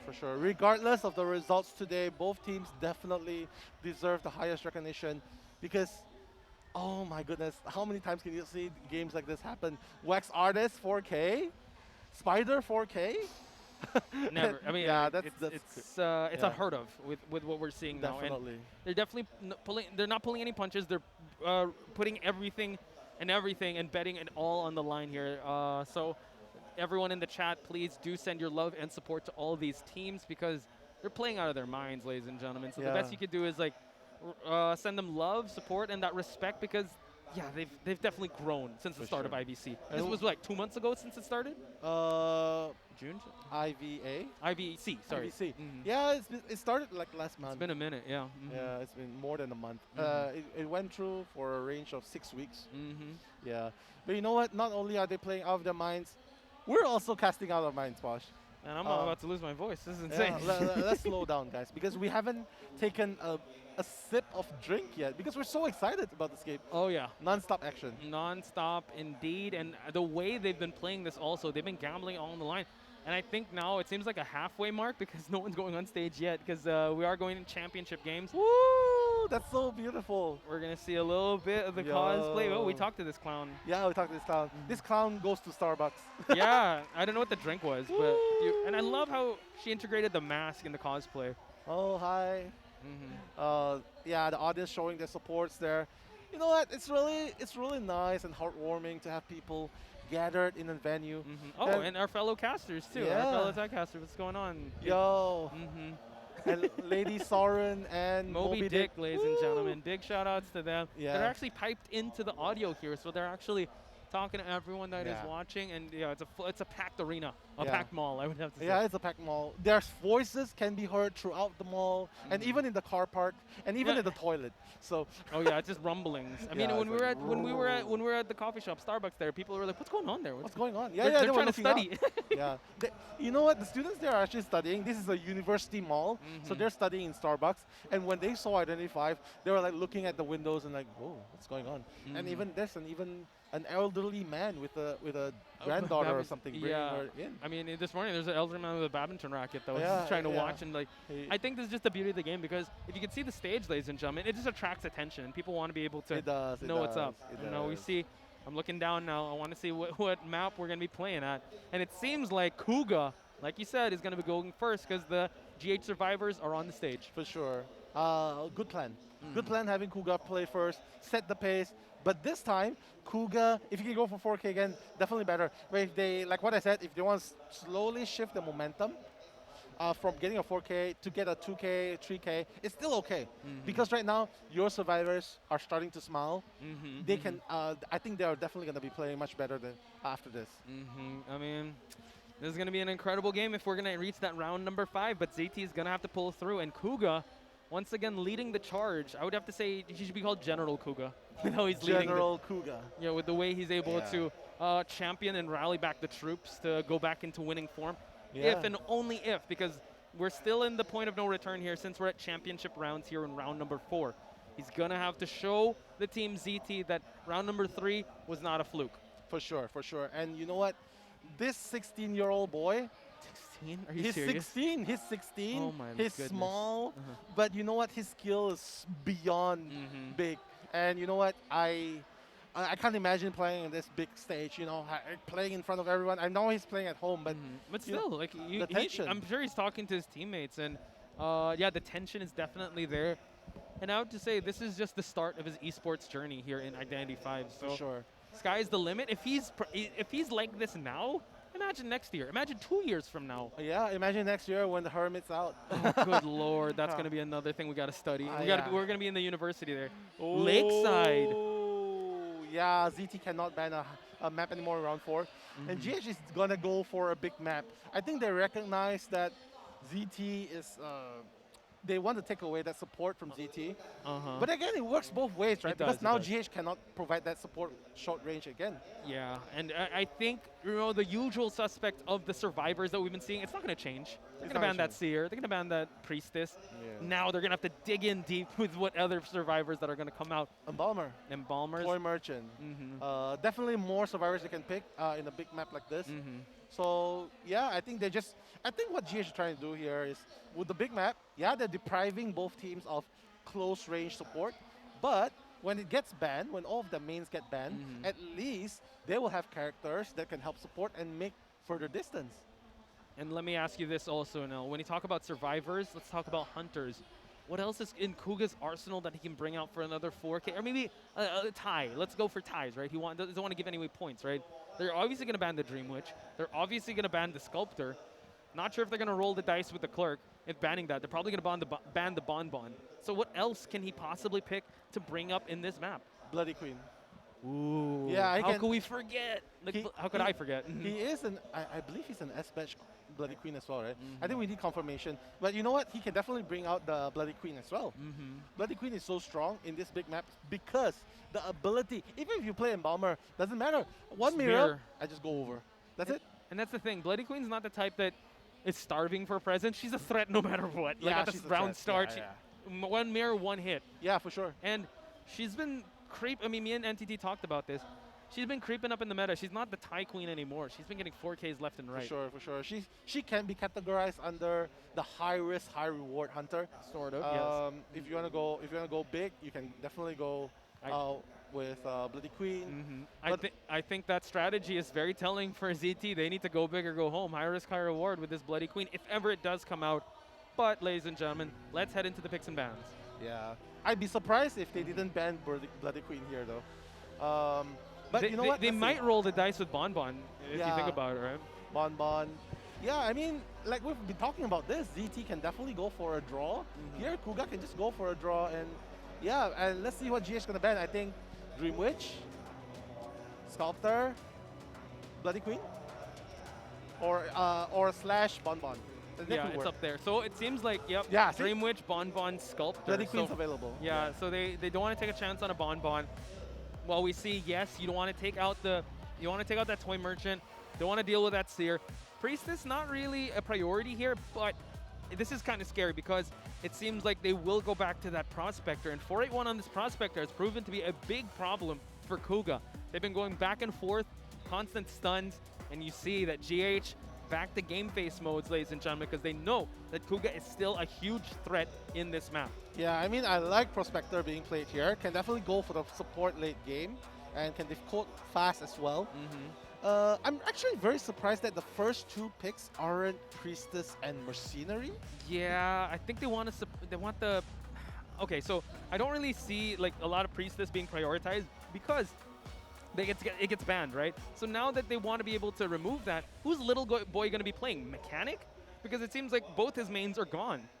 Yeah, I think so. But if I'm Kuga right now, even if I want to play Bloody Queen, I think they should definitely still remove the Embalmer. It's too much of a threat not to remove. That's true. Is he though? Because that seems like he might be considering it on the last ban because or Postman. Postman or Embalmer, because Postman is so fast. The decoding is gonna be so fast. Oh, yep, Embalmer for sure. It seems like going for the Embalmer. Will Little Boy use that Postman, or will he choose another Hunter? Because it seems like Zhao Kahn might be relegated to the Mercenary. We do know that 481 does love that Prospector, while we know Capcom on that signature, this calling card Acrobat. Yeah, well, the only person left would be Little Boy. Yeah, so it might be that that Postman, if ever, because we do know he's a great kiter. I don't know what else he can bring to the table, because it seems like all he's been using is Toy Merchant and Priestess. Yeah. But absolutely for Kuga, oh yeah, he wants the remote heal. That definitely makes sense. That's a good pick. Yeah, but they have to mind though, if they go into late game, the psychologist will not have what? Axe Boy. Kuga has Axe Boy? Kuga on this Axe Boy in a map like this. This is huge. This is really high, very risky though. Yeah, we were thinking BQ, but no, he's going for the Robbie. A lot of structures here. We've wow. Who's the Axe Boy that we saw that's a sniper? Is Cerberus? Cerberus, yeah, it was from Shout out to TSG. Cerberus. He's somewhere here. Somewhere here. But yeah, maybe it could work. I feel like he could be toyed around with X-Boy. Like if he misses the flame, yeah. If he wants to go for a tie, he probably needs to settle with fast breaking pallets and just a blink. But I really think it's hard. It's really hard. If you go for the normal 3-6 build, then they're just gonna juke your fire, put down the pallets. You have to break and then the transition. And note that you got one stunner and you got one that can transition very greatly. 2 survivors that can also tank a lot of hits. So this Axe Boy, yes, high risk, high reward. Maybe we were too set on that Bloody Queen that we weren't sure and weren't open to the idea of this Axe Boy. But you know, if anyone can make us a believer in Axe Boy in round number 4, it definitely should be Kuga. So now we're just gonna have to wait and see, ladies and gentlemen. We got a ZT supporter in the crowd. I mean, in a sea of GH, ZT, ladies and gentlemen. They definitely feel the hometown advantage of GH. Yeah, you can see even there's so many fan signs, beautiful fan signs there for GH. Yeah, and you know what? People in the chat as well. Send your support, #GH, #ZT to support your favorite teams. And of course, this is, as we mentioned, potential game, final game. And not to mention the stakes here. If they're able to 4-person escape, that's GG. It's GG. So picking an X-Boy is definitely very, very risky. In a map like this too. Yeah. Like it's yeah, I'm honestly surprised here that the BQ did not come out. Yeah, for sure. Axe Boy. He's gonna have to really make this one work because it's he has no mobility. Yeah. He has no mobility. The restful roads, it's still going to be really tough for him to transition from space to face, but let's go. Let's make some noise for both these teams. Also in the chat, ladies and gentlemen. Let's go. Potential last stand. Can he continue on this Axe Boy? Kuga, ladies and gentlemen, carrying the entire team here, carrying the banner, being able to light that spark. Is it going to dwindle? We're going to find out as he heads towards the middle of the map. It seems like he might actually run towards the Mercenary. Yeah, I mean, he doesn't want to chase the machinery exactly. He's gonna bump into the Prospector very, very soon. I'm not really sure if that's the first target he wants to chase.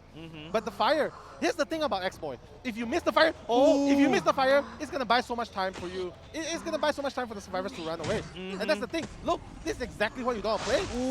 And now gets the push, and 481 actually running towards. What? This is gonna be huge. The magnet is still on cooldown. He can actually get a hit. Does he have the flywheel? It seems like he's going to try and force a long-range hit. He does have a flywheel, but he doesn't want to use it yet. But it's okay, because Bling is going to be up after cooldown in 3 seconds. Kuga has to maintain that distance. 481. If he can get the sniper snipe. Watch out. Oh, able to get the long range, and now we see that Blink is online already. Is he going to use it? He's forcing something to happen here. 481 He's going back and forth here. He's going to force the pallet vault, and it seems like 481 is still continuing this kite. Oh! And now the flame snipe, not quite there. Blink is also online. He's just going to close out the distance. Going for the long range hit, but not quite there. He's just going to blink it. Oh my God! Beautiful blink. He knows that the flywheel is coming, and he waited. He counted, but the blink made the factor there. First person's going to be down. However, though, one Cypher has been done, 2 Cyphers are almost being done. All Kuga needs is just to get a 2K here. Kuga activating his trap card there, just making sure, all right, I see your flywheel and I'm going to raise you a blink. And now the camping ensues. They need to go for this rescue. It seems like before he gains all that presence, they're just going to feed that Tinnitus. Oh, Mercenary, Zhao Khan, he's in the area. He's pretty early. He's trying to miss. But again, they all know how to bait. They all know how to bait. Oh, he needs to get that Terra Shock up. No! Not quite. Oh, able to get the hit onto the Mercenary. And now we see that 481 trying to escape the clutches. But now we see that the Restful Road, he's going to try to close it out. He's going to try and wait for the flame, but no, not quite. No flywheel available. He does have a magnet. Oh, he drops it in time. He's just waiting. He's just trying to keep the Prospector in this area. Flame, just a speed boost, but now goes through the window. And 481 doing an excellent job containing this Hunter. The rebound kite is working. Oh! Terror Shock! Full presence! Wow, the backswing on that hit, that was huge. Full presence right away for Kuga there. However, though, GH has 1 Cypher remaining. And, oh my God, they have to make this rescue count. Capcun just trying to destroy that tree, and now he's going to get spotted out. It seems like he's going to have to make this chair count, and he's going to have to stuff this rescue. Yeah, he has to get... So far, Kuga has not been hitting his fireballs. If he can get this, it will be game-changing right here, Posh. He's going to have to wait for it. The flame, unable to get it. He's going to try to body block. Oh, going for the push. Able to happen. 30% on this Cypher. It seems like the flame is not going to be there for him just yet. He's going to have to wait for the right time. He's going to go for the last effort. He got it. But, he's going to slow him down. Little boy, they're probably going to force the heal onto him. I'm not really sure, but it's only 50% though. Oh, they're forcing the hit. Just hit. It right seems there. like he's going to try to bait something to happen, some activity, Just but hit. he does not going to go for it. They're going to keep My God. healing. It's going to be huge.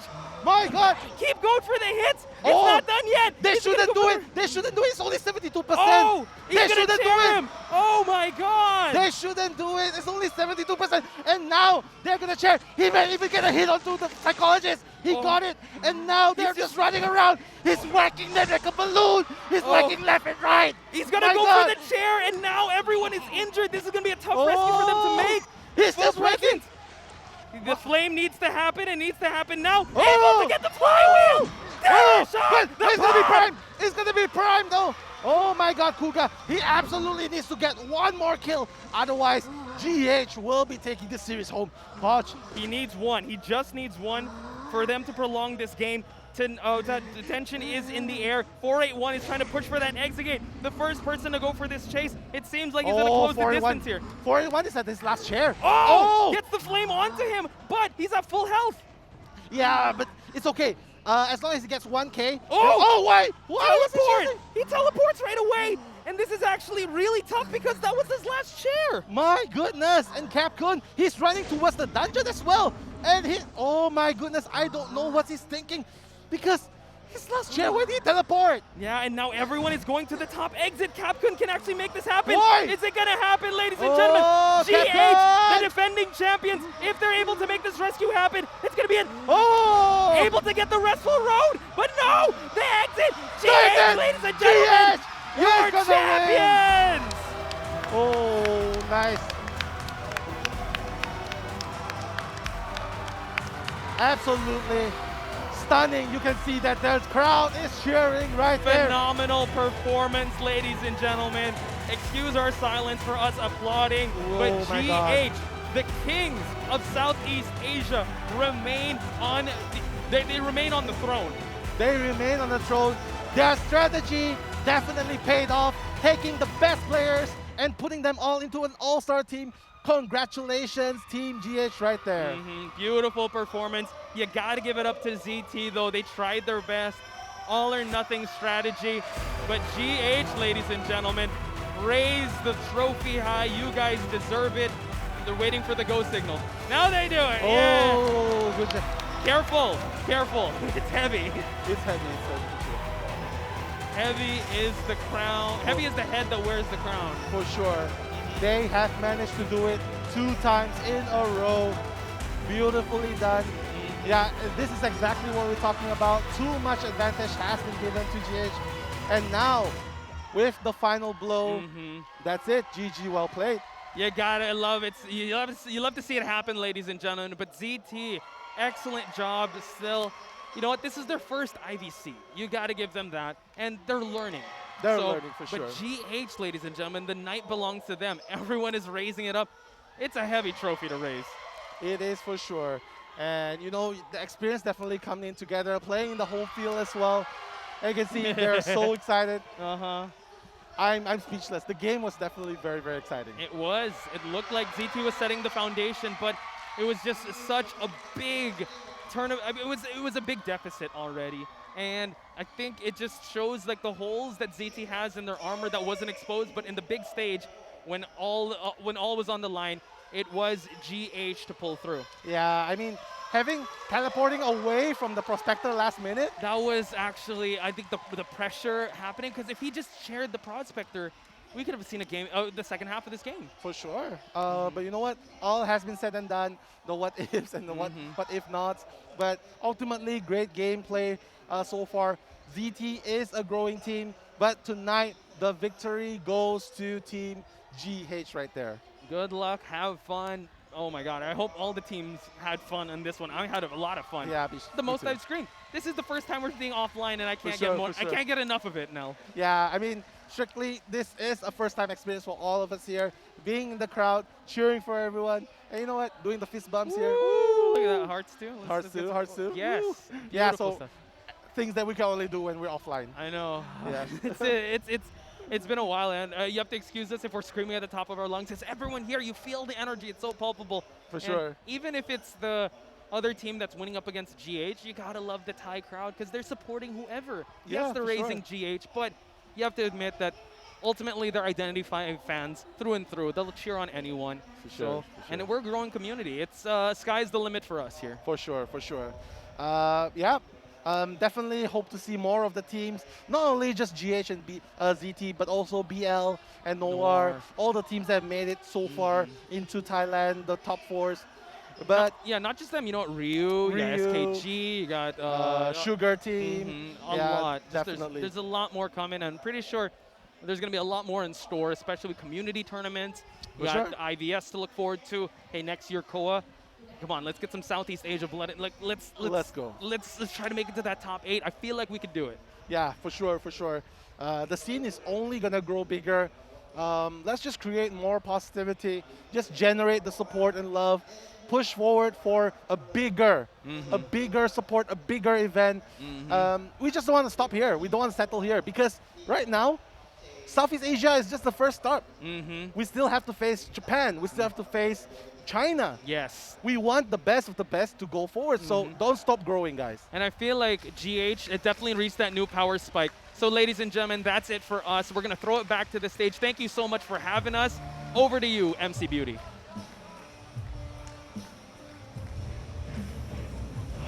Oh my God, I'm so tired.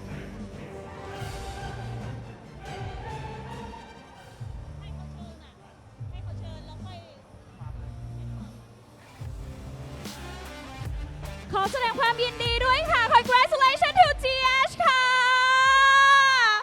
สุดยอด โอ้โห มันสุดๆกันไปเลยนะคะ แล้วตอนนี้ค่ะก็ถึงเวลาที่จะมอบรางวัลแล้วค่ะ เอาละค่ะในลำดับต่อไปนะคะดิฉันขอเชิญคุณกฤษขึ้นมาบนเวทีค่ะเพื่อมอบของรางวัลนะคะให้กับผู้เข้าแข่งขันทั้ง 3 ทีมค่ะ I would like to congratulate to all teams and of course for champion เอาละค่ะเริ่มต้นจากลำดับที่ 3 นะคะ The second runner up win the prize for 120,000 baht goes to Brilliant และทีมที่ได้อันดับ 3 นะคะหรือว่ารองชนะเลิศอันดับ 2 ค่ะได้รางวัล มูลค่า 120,000 บาทนะคะได้แก่ทีม Brilliant ค่ะขอแสดงความยินดีด้วยค่ะขอเสียงประมือดังๆด้วยนะคะ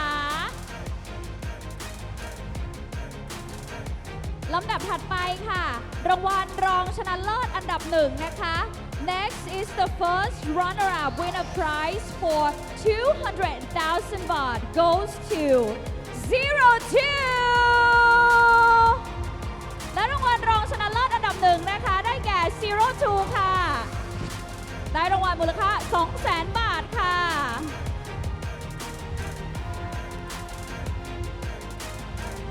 Congratulations to 02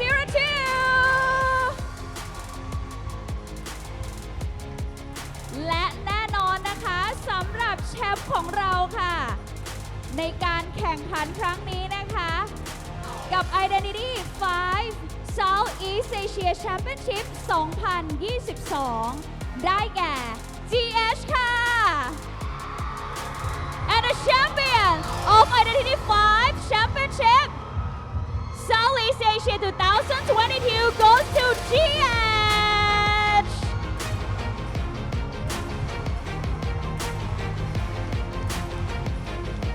ได้เงินรางวัลไปมูลค่า 400,000 บาทนะคะ Win the prize for 400,000 บาทและนอกจากนี้ค่ะทีมแชมเปี้ยนนะคะยังได้รับสิทธิ์ในการเข้าแข่งขันในรายการ Identity 5 Star League Challenge และรายการ Identity 5 Call of the MB6 ด้วยนะคะ Congratulations to the champion.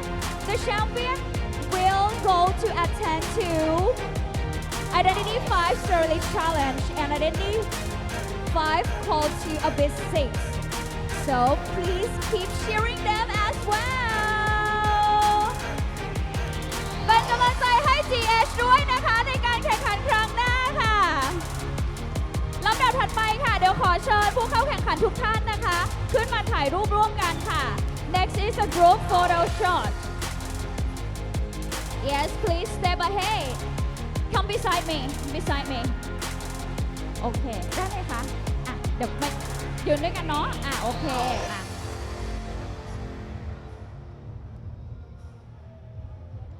Alright, everyone, likes, like thumbs up, thumbs up.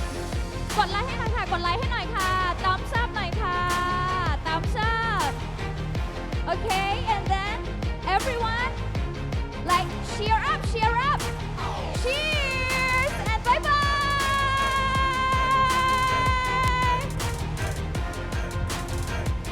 Okay ค่ะ thank you very much. ขอบคุณค่ะ ขอบคุณค่ะ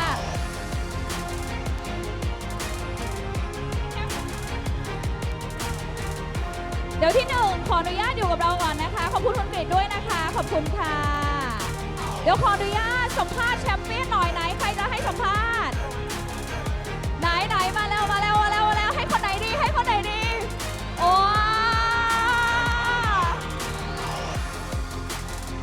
โอเคถอดแมสเลยโอเค remove the mask alright how do you feel รู้สึกยังไงบ้างคะในการได้แชมป์ในครั้งนี้รู้สึกยังไงบ้างแล้วรู้สึกตื่นตันใจมากๆคือเราผ่านอะไรด้วยกันมาแบบเยอะมาก so they have been through a lot เป็นอะไรนะครับขอคำถามอีกที รู้สึกยังไงโอเครู้สึกตื้นตันแล้วก็รู้สึกแบบว่าผ่านได้อะไรด้วยกันมาเยอะนะคะผ่านอะไรมาเยอะมากใช่ไหมคะโอเคโอ้โหตอนนี้แบบ everyone's tears โอเคแล้วอย่างนี้ทางทีมจะมีการวางแผนต่อจากนี้ยังไงคะในการแข่งขันในครั้งต่อๆไปค่ะสู้ต่อไปในศึกพัฒนาไปเรื่อยๆครับเรายังรู้ว่าเรามี potential ที่ยังขาดอยู่Okay, they say that they're going to practice more and more because there's something they need to improve.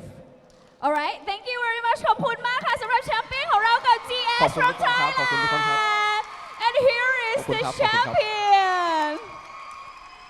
ยินดีด้วยนะคะ ยินดีด้วยนะคะ ยินดีด้วยค่ะ ยินดีด้วยค่ะ เก่งมากๆทุกคนเก่งมากๆเก่งมากๆเลยเก่งสุดๆ GH GH GH GH GH สุดยอดสุดยอดสุดยอดเลยทีเดียวนะคะแล้ววันนี้ค่ะโอ้โหบอกได้ว่าทุกเกมนี่ตื่นเต้นทุกแมตช์ตื่นเต้นไหมคะทุกคน